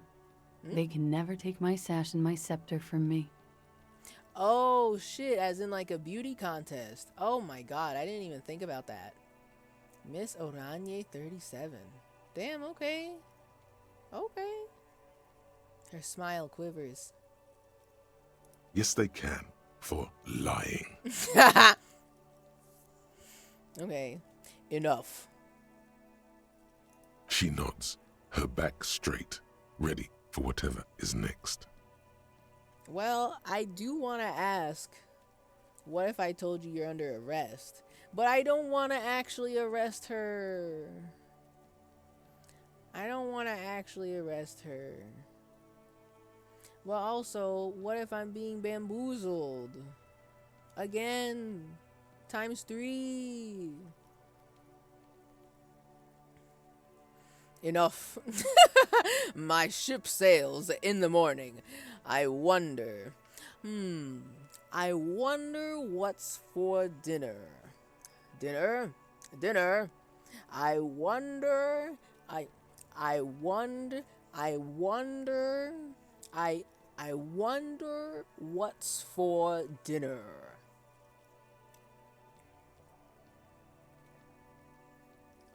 I wonder what's for dinner. I don't want to arrest her. The game's not gonna make me arrest her, will they? They'll give me a chance to back out if they say, "Oh, I'm gonna arrest you." Ooga booga booga. I just want to know what she's gonna say. What if I told you you're under arrest, Katarzyna Alazie? But I haven't done anything illegal. She backs up against the railing with a forced smile on her face. Anything illegal? Failure to aid a police investigation. Well, yeah. But this is different, though. But it's different. Trust me.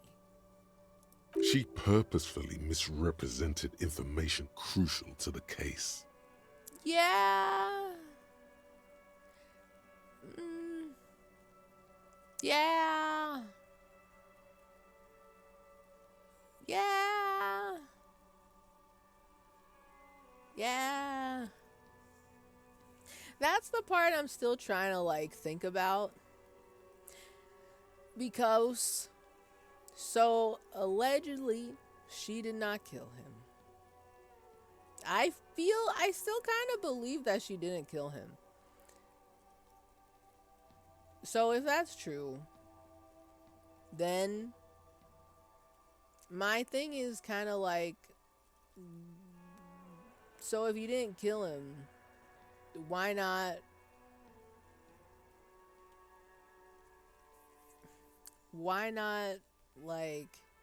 report the dead body. And you'll probably still have to do the fake name stuff because, you know, your ass is grass with your real legal name. So, you know, I don't know. I'm just saying the fucking the Claye situation is crazy. Fucking mind games. Enough. But I don't want to arrest her. That's right, gang. Stern and merciless now. Stern and merciless as we reel her in. But I don't wanna. Do I have to?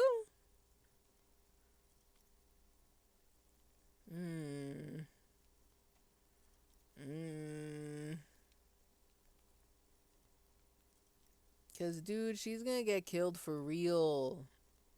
I do believe that.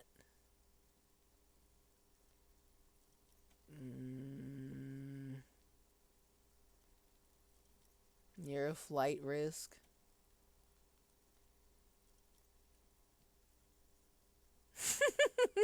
You're not playing these mind games with me anymore. Wag your finger next to your head. You're coming in. Industrial espionage. Is that illegal in Revachol? I'm not gonna arrest her for that. I mean, I guess she's kind of a suspect in a murder investigation.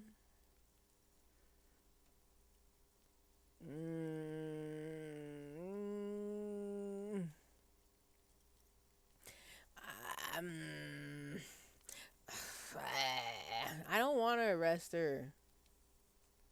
But also, what if I'm being bamboozled again? If there's one thing I feel the most strong about,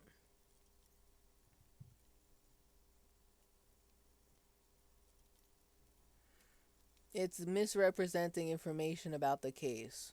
Cause this one, that's, you know, she got us good with that one. We thought he was hanged. Turns out he ain't. So I would choose this one. Which, you know, would kind of sort of make her a murder suspect. But I would rather go with 2. You misrepresented information about the case. Without the Hardy's confession, we'd know nothing.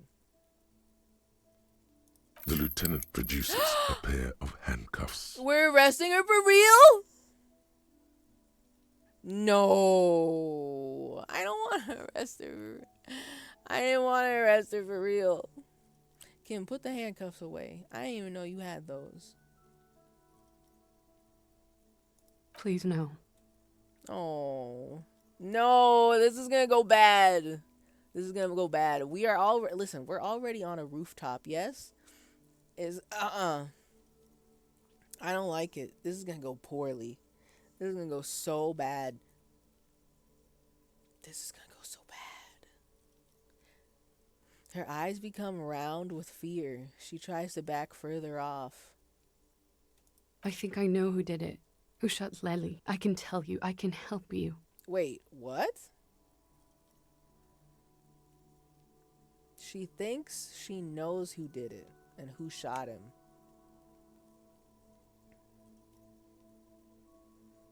So do you know specifically who is coming after you? Girl, what the fuck? Just say this shit. You're saying it has nothing to do with you and it's a lie. Then you're saying it, oh yeah, it has something to do with me, but I don't know who's coming after me. And now you're saying, I think I know who did it, who shot him. I can tell you, I can help you. Girl, are you lying again? Am I gonna get bamboozled for the 4th time? Okay, what do you know? Who shot him? She's silent for a second. as if looking into herself for certainty. Then, in a hushed voice, she says, "Gearing up for this betrayal is hard for her." Oh.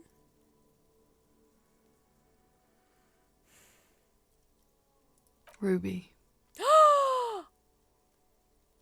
What the fuck? Why? I just found out about Ruby like 2 hours ago. And now you're telling me she killed your boy? Why? Wait, what the fuck? No, that doesn't make any sense. What's happening here? Is this another like fucking whacked out love triangle? I'm gonna be so mad. I believe the espionage story and I thought that was really cool. What is going on? The old George Bush adage? I don't think I know it.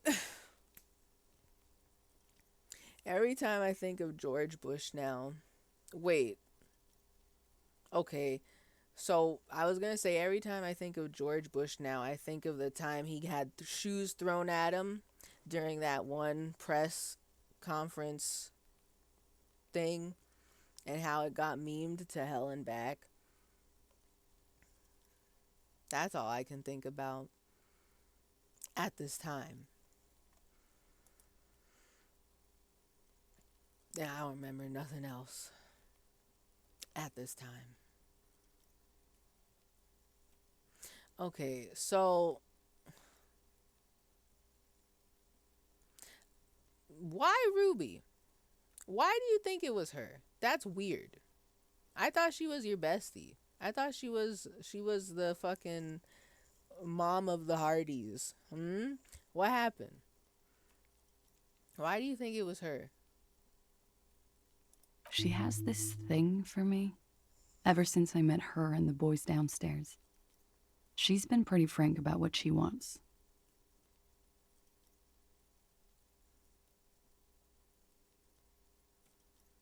Okay, wait, yeah. We kind of already know that she is a lesbian. I think we already know that.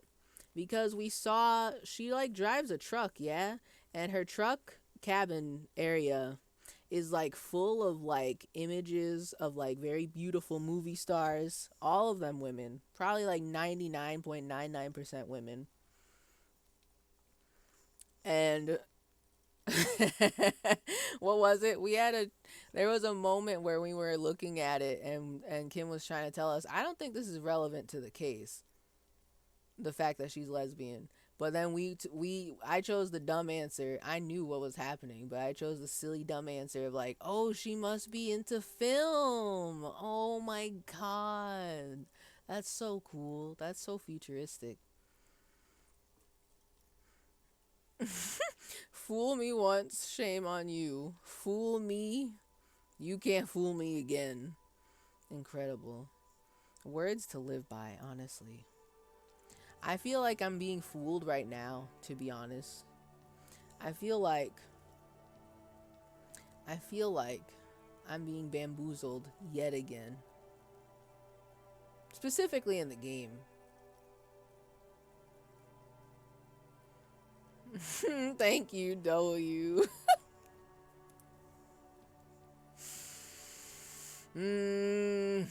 Okay. What she's saying is sex. She's been pretty frank about what she wants. Sex. All caps. Question mark, exclamation mark. Sex? And more. And more? I made the mistake of confiding in her. I told her I was on the run. She started protecting me. It became an unhealthy relationship. Girl, you know how fucking insane this sounds to me right now, right? Like,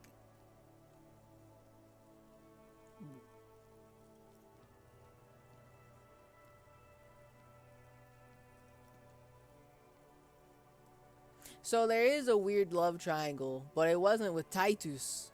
Is that what I'm hearing? She started protecting me. It became an unhealthy relationship. When I started spending time with Lely, she told me to end it. Said there would be shit if I didn't. It was not a good meeting. We stopped talking after that, but... Girl, this doesn't make any goddamn sense to me. I mean, it does, but I'm also, like, still really confused. So, she's the... Okay, actually, if it's true that Ruby killed him, and then helped stage the murder and all that, and then she's like, I can't be here. I need to go. And so she left. I can understand why the Hardy Boys would cover for her so hard. And I don't really know what your deal is. I'm gonna be for real. You're kind of just, this is weird. This is weird. This is kind of weird. So you're telling me she's like an abusive GF? Is this toxic Yuri? Is this toxic Yuri? Confirmed? I'm being offered eternal egg or eternal photo. I don't know what that means in Balatro yet. I don't know what that means, eternal. So I cannot help you. She's just homophobic. Honestly, at this point, I feel like I've been bamboozled so much. What if she is? What if she's just like, oh, this is the perfect chance for me to get Ruby out of my life?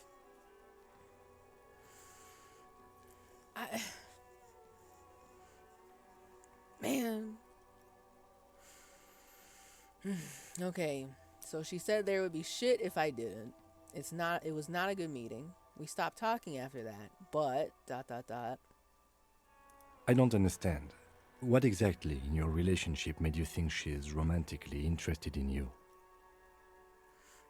I don't understand. The lieutenant sounds incredulous. He still has the cuffs in his hand.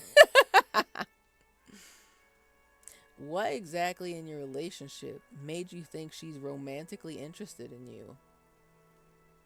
I mean, I'm just gonna say it. If she was obvious about it, she probably just said straight up, like, hey, babe, wanna fuck? I could see that.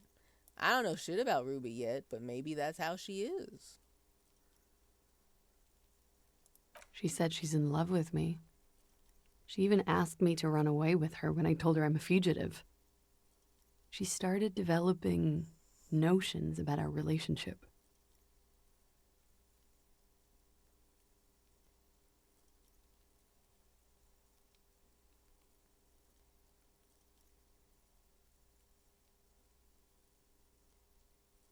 So, like, you confided this, like, super big, massive secret to her, and she's all out here like, oh my god, that means she trusts me. That means I love her, and she loves me back to trust me with such a big secret.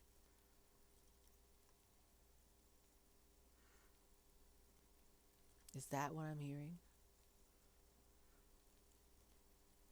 It means you can't get rid of it? Oh, eternal?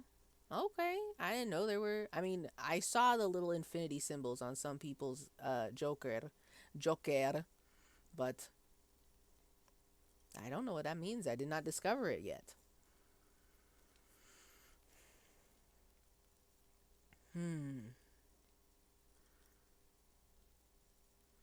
A Joker that you can't get rid of sounds difficult. What if you want to sell egg? You can't? It just keeps generating money? But you can't acquire the money?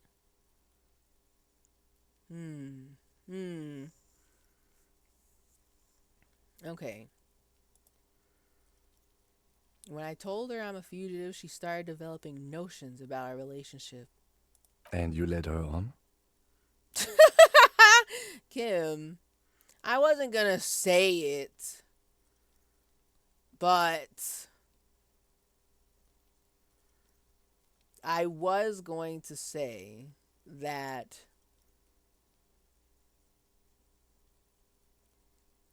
I feel like you should tell people that you're not into them like that. If you're not into them like that. Maybe I'm crazy. But maybe you should just say, I'm not attracted to you and this will never work out if you're not into her. Like, what the fuck, Claye? Kim said it way more blunt than I would have said it. But I'm also kind of like, how did this relationship happen if you're not into her? Did you lie to her too?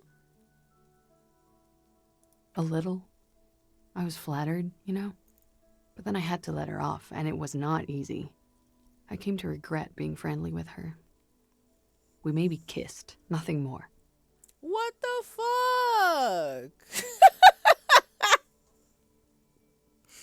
What is she doing? Girl, I don't know how to save you at this point. I'm trying so hard to not send you immediately to jail like the game wants me to. But, like, that's just nonsensical. You didn't need to do any of that. What the fuck? The woman told you she's in love with you and you kissed her and you're not into her like that. And you're like, oh, now I regret being so friendly with her. Oh my god. Oh my god. She's such a pain in the ass. Like, oh my god, dude. Now she won't let me date men again. Oh, that's crazy. Even though I made out with her and we totally fucked like 7 times in the past like hour. That's so crazy. Dude. What? This is too messy. Claye's too messy for me. I want to protect her, but she's so messy. I don't know how to even start. I can only hold Kim back with the handcuffs for so long.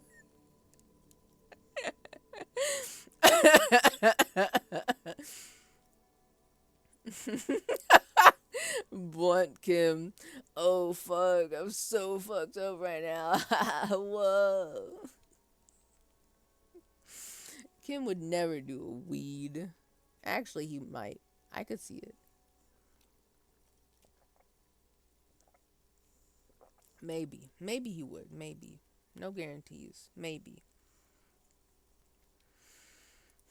And this is just sensationalism and guesses. Dog, I'm so fucking confused. I'm gonna be so for real. Am I being bamboozled for a 5th time?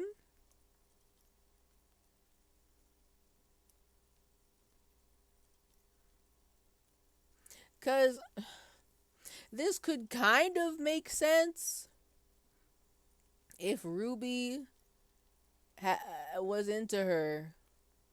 But, like, I'm also... Maybe Ruby is fucked up enough to, like, not take no for an answer. And she's super persistent. And she gets super jealous that Claye is not gay and is dating men, right?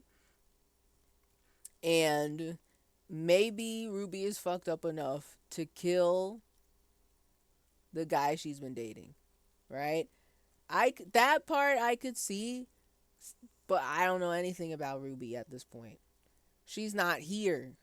I've never met her, and the boys are trying to protect her because they seem to respect her a lot. She seems to be the leader, allegedly. She may be the leader, and right, so like if she did something, she probably ran away And the boys are trying to cover for her because they don't want any trouble to get to Ruby. But, like, what the fuck, Claye? What is all this? You're saying all this to me, and I don't know if this is true. Was she actually obsessed with you? I don't get it. I feel like there's pieces missing here still. Claye. We maybe kissed, by the way. I think they did more than kiss. They did more than kiss. You're lying to me. Again.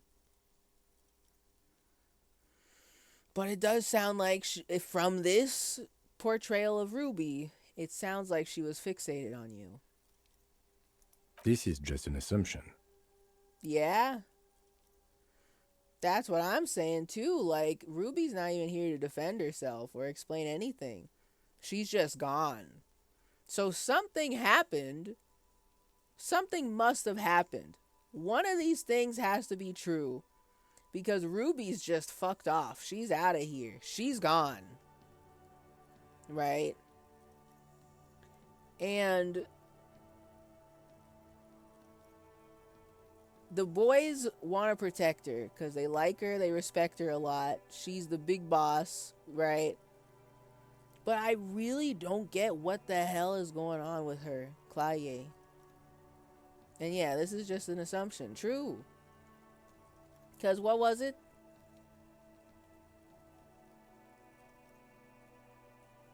She thinks that it's Ruby that killed him. She does not know it was Ruby that killed him.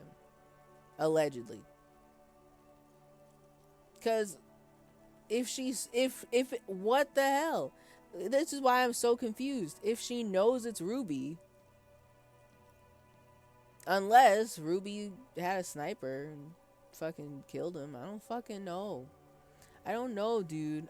It's hard for me to, like, there are many ways this could go, and I don't know a thing about Ruby to judge her character yet. Other than she's lesbian. That's all I know. Or at the very least, she's just into girls.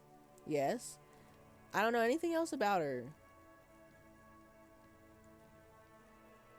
This is just an assumption. I know what it sounds like. That's why I didn't want to tell you before. But she knew what had happened when I came downstairs. Okay. She raises her eyes to meet yours. Okay.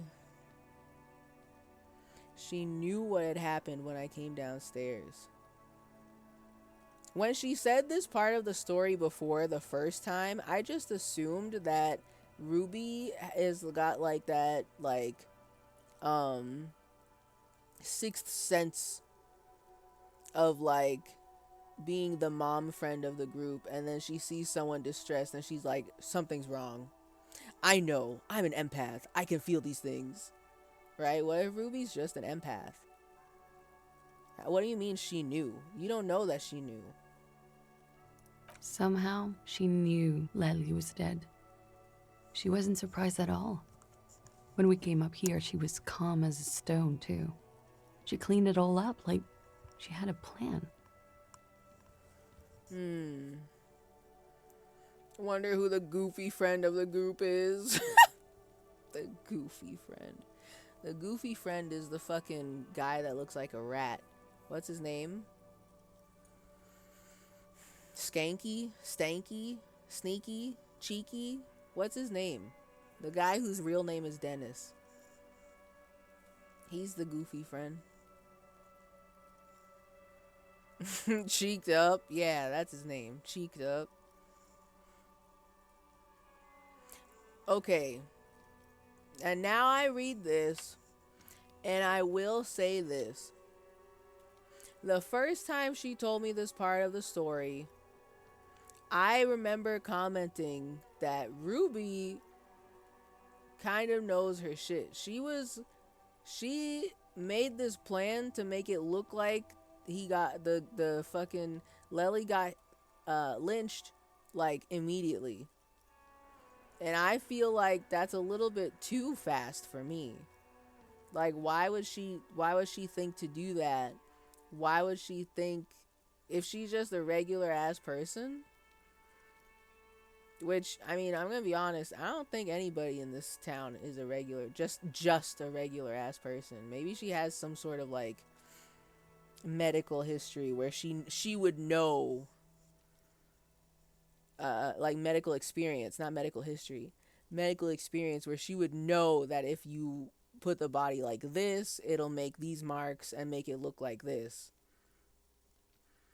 You know? But maybe she is that, and also she plotted this out. I don't know.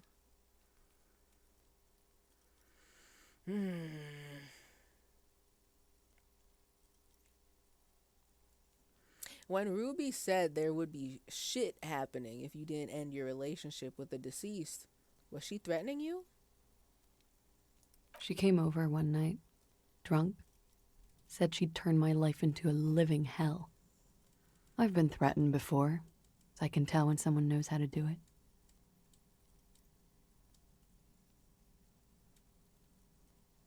And she's a pro. She must be. To keep the Hardys in line. I tried severing ties with her after that. I thought it had worked, but... She looks through the window of her room. Some of that fear is still with her. She exhales sharply.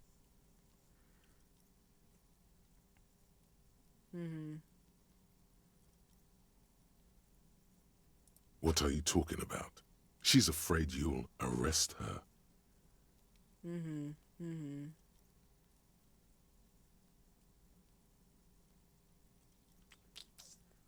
This is so weird.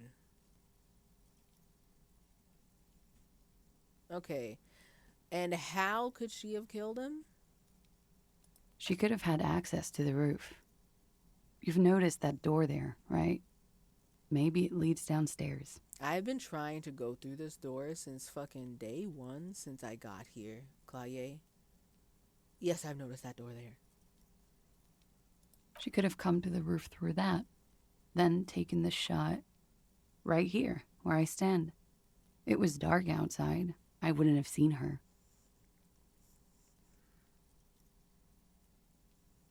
Would you have heard the door open? Or maybe she was being stealthy. Then slipped back downstairs without anyone noticing. That is possible.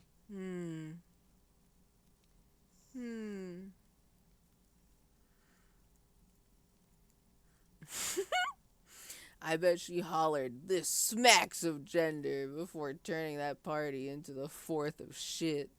So true. So true. Everybody is out here saying all these stories, all these rumors about Ruby, but this one, I believe that. This smacks of gender. I believe it. Interesting theory. Did she know that door exists? Had you been out there with her? Yes, of course. She's been up here many times, jacking private stations off the ring antenna. She used to come here to drink on the roof with me, before it got weird. Just drinking on the roof with you? I'm just saying.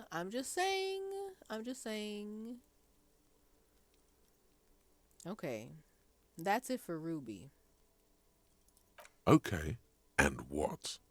Girl, I don't know. I actually don't know what to do with her. This is so weird. Guy named Private Stations. Ruby wouldn't do that. Ruby would not be jacking off guy named Private Stations. I don't believe that. Why would she do that? Arrest the liar now.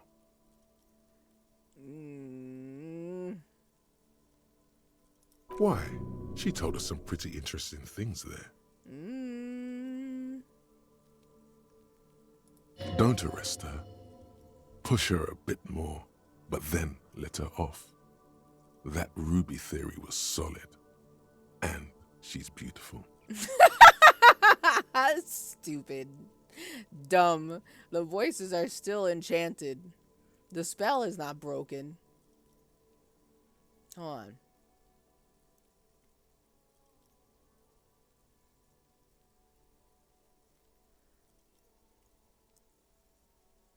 Okay, that's it for Ruby. Oh, hold on. Okay. I thought the who was like, I thought we were saying that out loud, and I was like, why am I saying who? No, we're talking to the voice. And she's beautiful. Who? Her. Stop letting her distract you.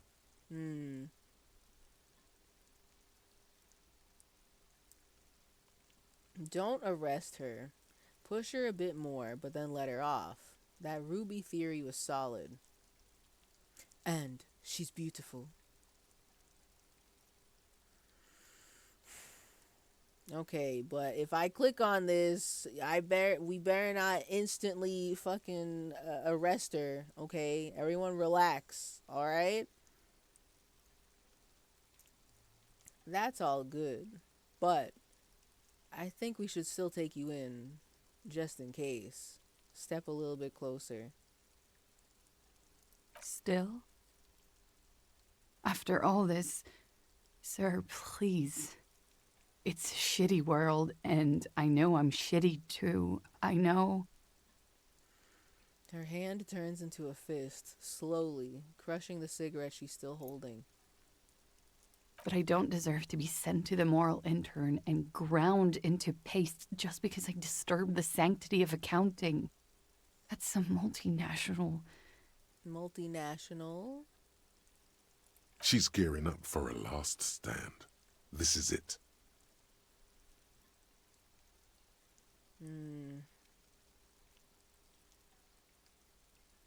But I don't deserve to be sent to the moral intern and ground into paste.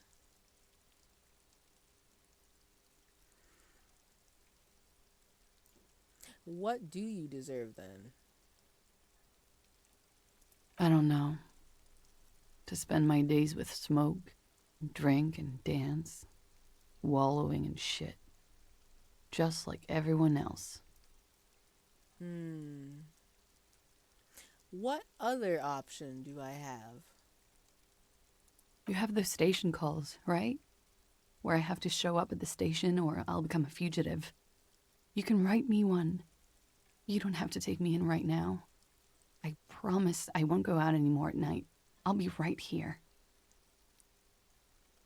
Man, what if I'm getting bamboozled for a 6th time?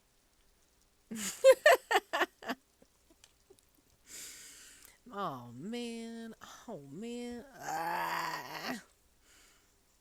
I don't want to. Here's my thoughts. I don't want to arrest her. But also, she's fucking up so bad. She keeps lying and or omitting things. And or there's even more weirder shit that's going on, and I feel like she's still not telling me everything. Moral intern when the amoral internet walks in the room. The amoral internet.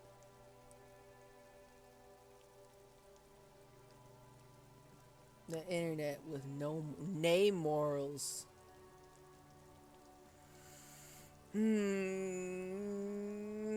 Okay. This is probably gonna come back to bite me. But I don't want to arrest her. Maybe I'll write her the little ticket, station call ticket. But I swear to God, Claye, if you run away and escape, and then we have to chase you down, I'm arresting you for real, and I'm throwing the whole book at you. For real, on God. Sheesh. You know, because this is too messy. This shit is so absurd. Why did you... This is such a mess. I promise I won't go out anymore at night. I'll be right here. I know you can do that. Just let me come in on my own. In 2 months, or maybe even 1 month. That's all I need.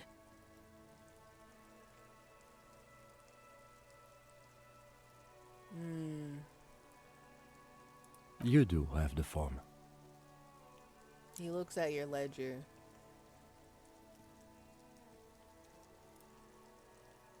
That's it. I'm calling it. Kim is beyond compromise. See, okay, but like, I trust Kim. And I got a couple weeks ago, I got the achievement that said that he trusts me. Right? So, in my opinion, he's not compromised. He is not compromised.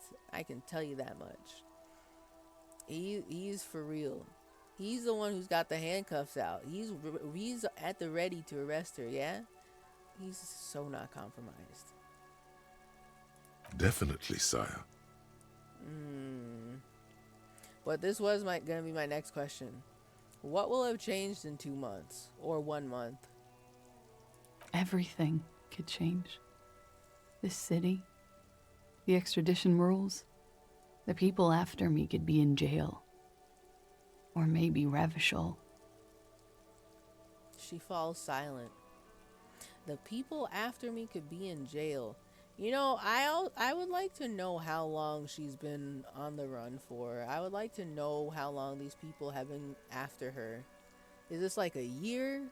Is this like 6 months or something? Is this 3 months? What's going on here? Has it been 5 years? There is desperation there in that silence. A cornered animal looking for a way out.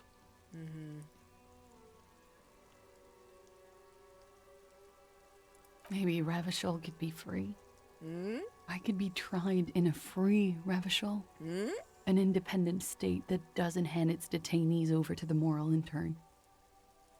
Oh. Is the game hinting at a revolution? Don't tell me the revolution is real. It's real?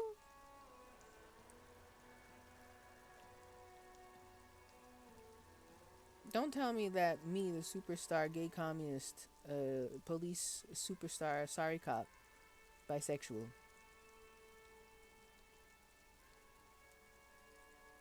We're not starting the revolution, are we? That's gonna be a lot. That's gonna be a lot if true.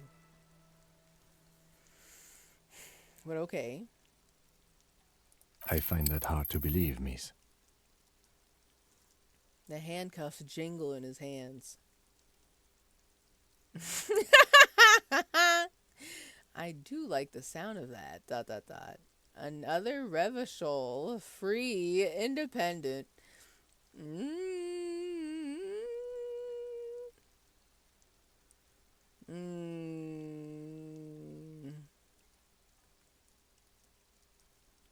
Maybe Revachol could be free. An independent state that doesn't hand its detainees over to the moral intern.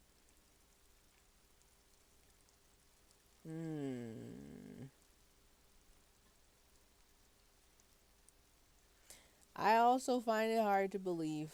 I'm gonna be straight up. This has got nothing to do with anything. That's the emergency exit button for people who don't want to give an opinion.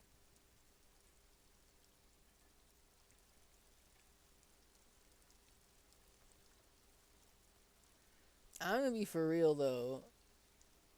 I do also find it hard to believe. Maybe I'll lose some communist points for this, but I'm putting it out there that I don't think that's gonna happen in 2 months. I also find it hard to believe. Don't.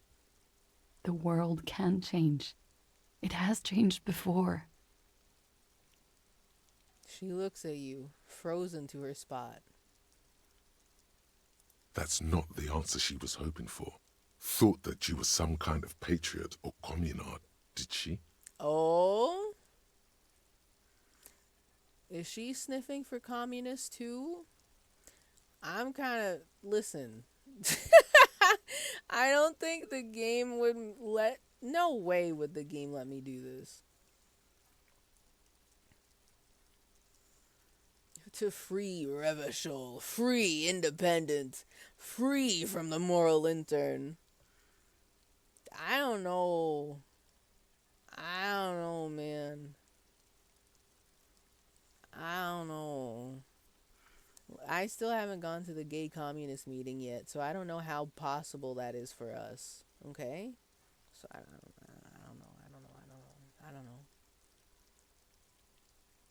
This was her last card. There is nothing more she can say. The final decision is yours. You alone stand on the throne of your mind. Of your mind, capital M.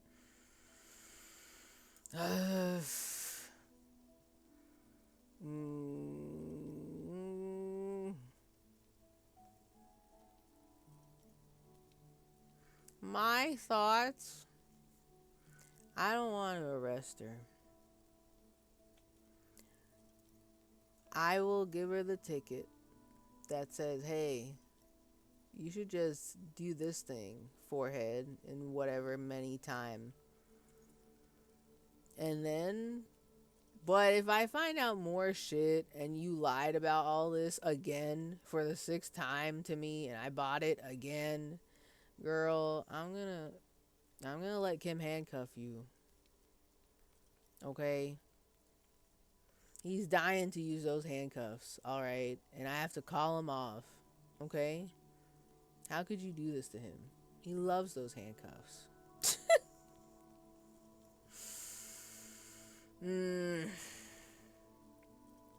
Okay, I've made my choice. Decide what to do with her. She looks at you in silence, her face filled with fear, lips parted. Wait.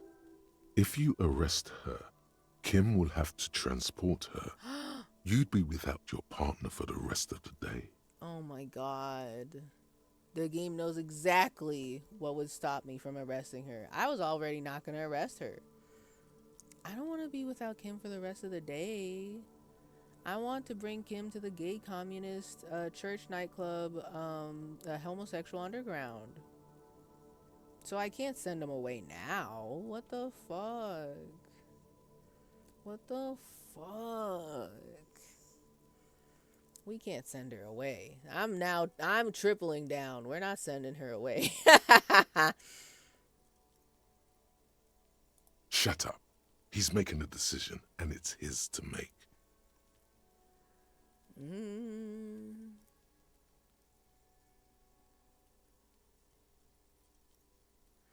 I'll let you off the hook for now. Don't make me regret it.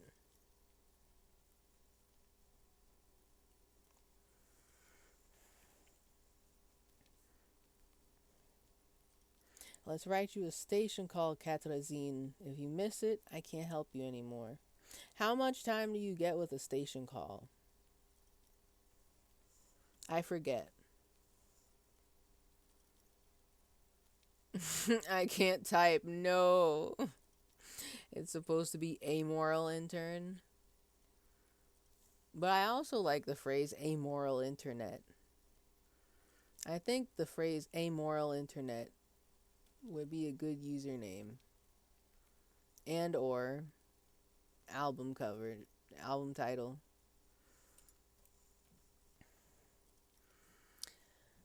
Okay. I'm gonna write her a station call because this shit is crazy. Alright? She brought up that option to me. I am okay with it because I don't feel good. I don't want to arrest her. But I also don't really feel good about, like, how much lying she did here. That's kind of a lot. It's a little bit too much for me to completely overlook. Claye. That's kind of insane. So let's write you a station call, Katerazine. If you miss it, I can't help you anymore.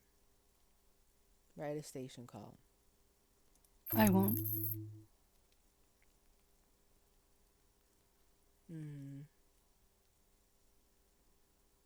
She takes the slip, shaking visibly.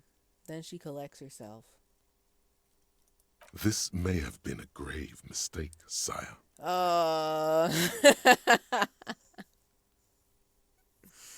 Man, watch this be like a terrible mistake. And she like flees the country to another island. And then she's going around up to no good under a new identity again. And then she fucking like gets someone else killed again. Man. This fucking sucks.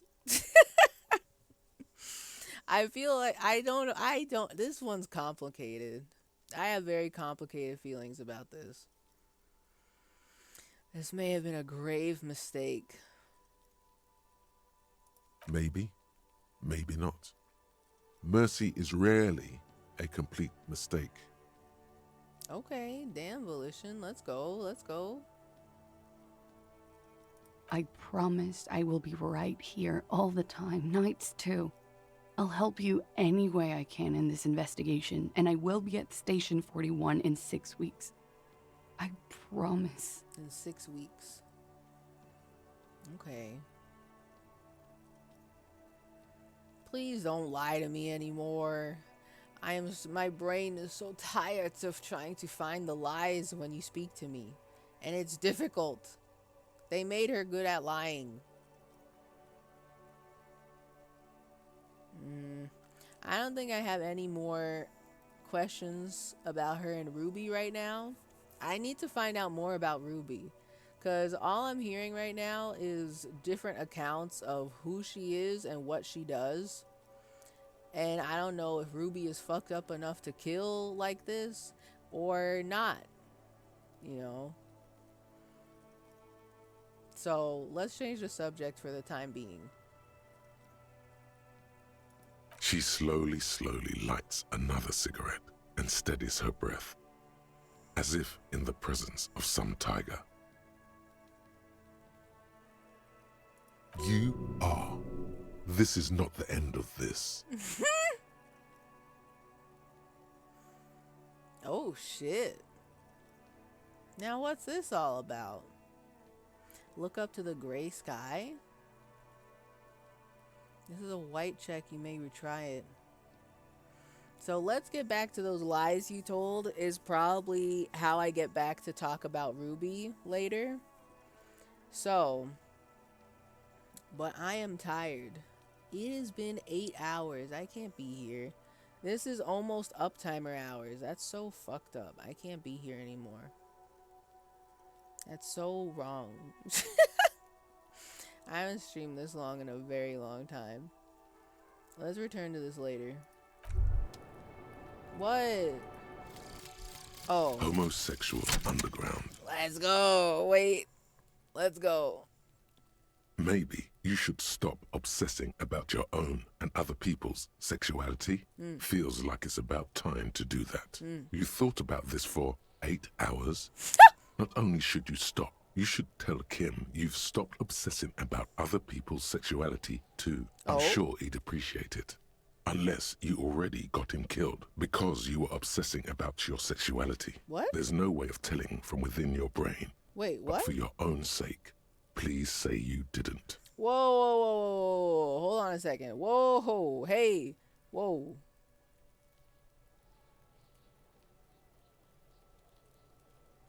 Oh, wait. Wait.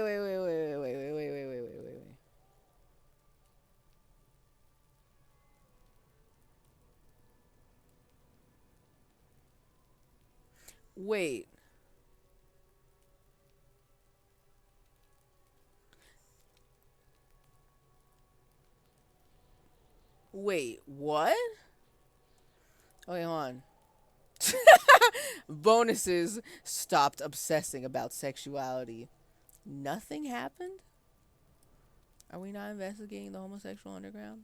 Also, 1, 2, what the fuck is this paragraph?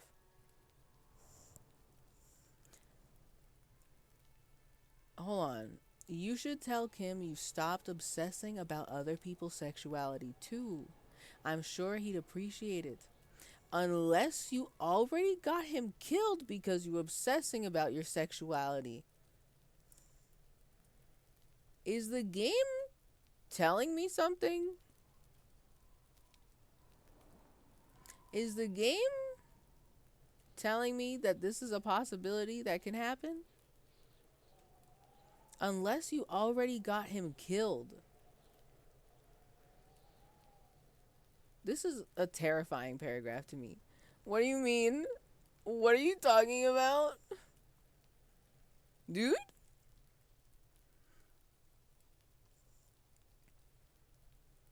I thought this was going to be a hee hee ha ha little paragraph that I read before I quit the game for the night and then I leave. I'm scared now. What does that mean? Can Kim die? There's no way of telling from within your brain, but for your own sake, please say you didn't.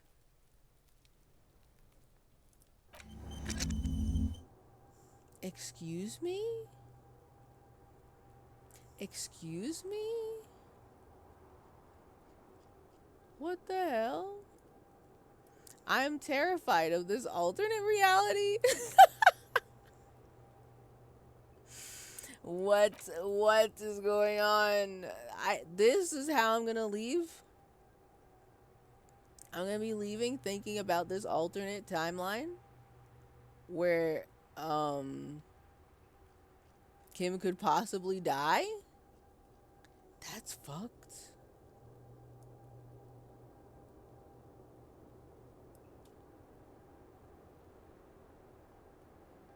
That's fucked.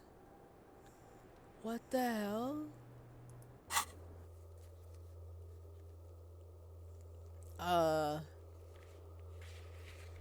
Shit.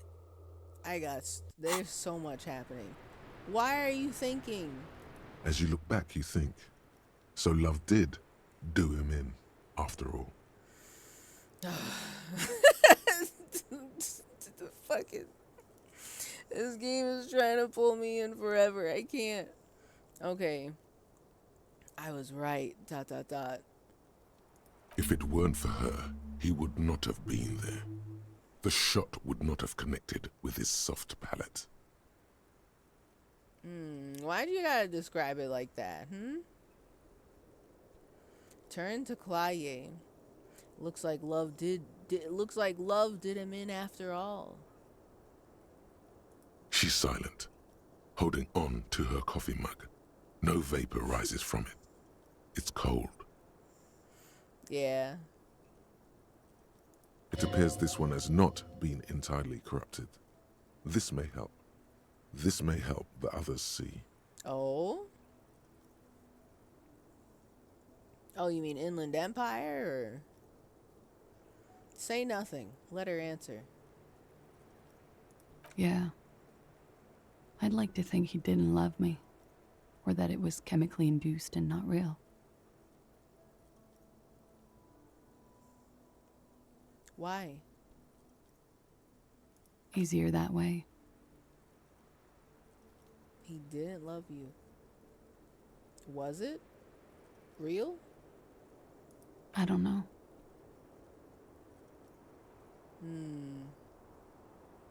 She looks down at the yard, then back into her coffee. Real as anything. Damn, okay. Finish thought. Alright, no more thinking. It's over. Let me save. So much has happened. Oh my Jesus Christ, it's about to be 5 a.m. I gotta get out of here immediately. I'm leaving for good, forever. Save. I am getting out of here. I am skedaddling out of here. It's over.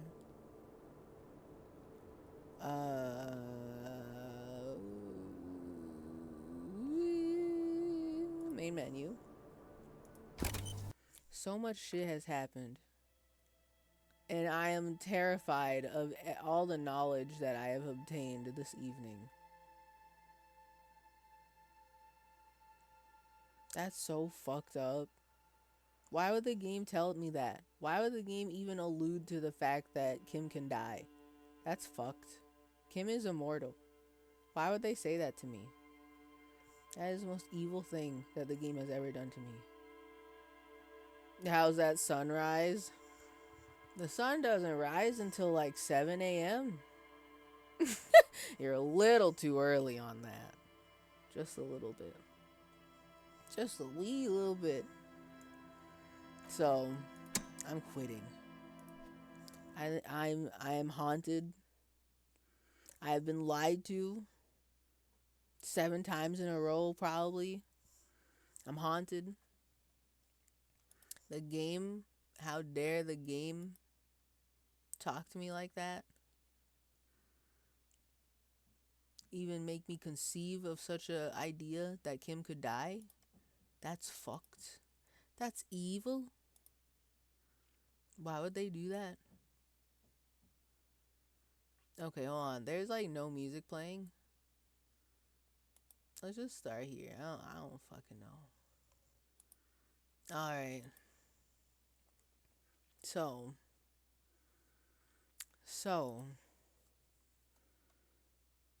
I'm getting out of here immediately. It has been 8 hours. That's fucked. That's so fucked up. Why would that happen? How could that happen? 8 hours? This is uptimer hours.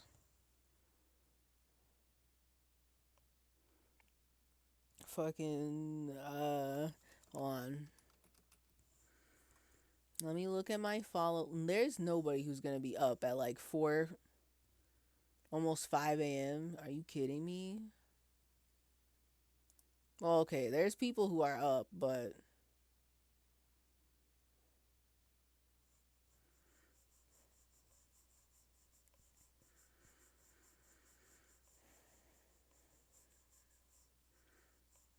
the one time where I'm up super duper extra late and I don't, there's this one guy I've been watching lately who lives in Japan, not Bebo, a different guy, and I've been falling asleep to his streams where he's just kind of like spending time out somewhere in Japan like all day, it seems like.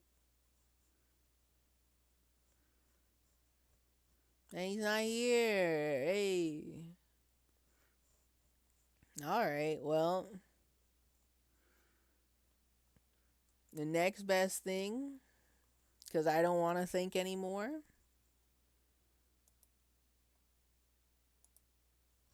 Hold on.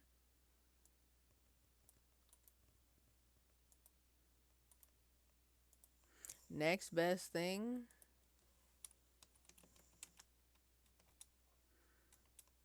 And GCCX. Oh my god. Sari? Saribot has been updated with like extra nice pleasantries. I don't know how to feel about this. Also, I thought Saribot wouldn't post in my chat normal anymore because I haven't updated my token. Okay. Fuck you, Saribot. Thank you guys for coming out to the stream. And thank y'all for staying up at such an unhinged hour.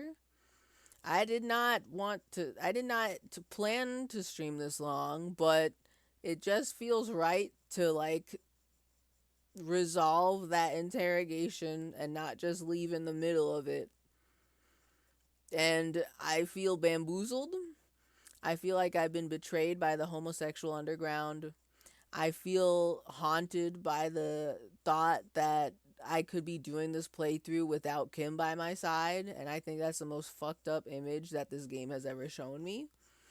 I think um I think that Pirate Software definitely roached out on his team. I am tired, and thank y'all for coming out. I hope you have a good week, good weekend, a good sleep, and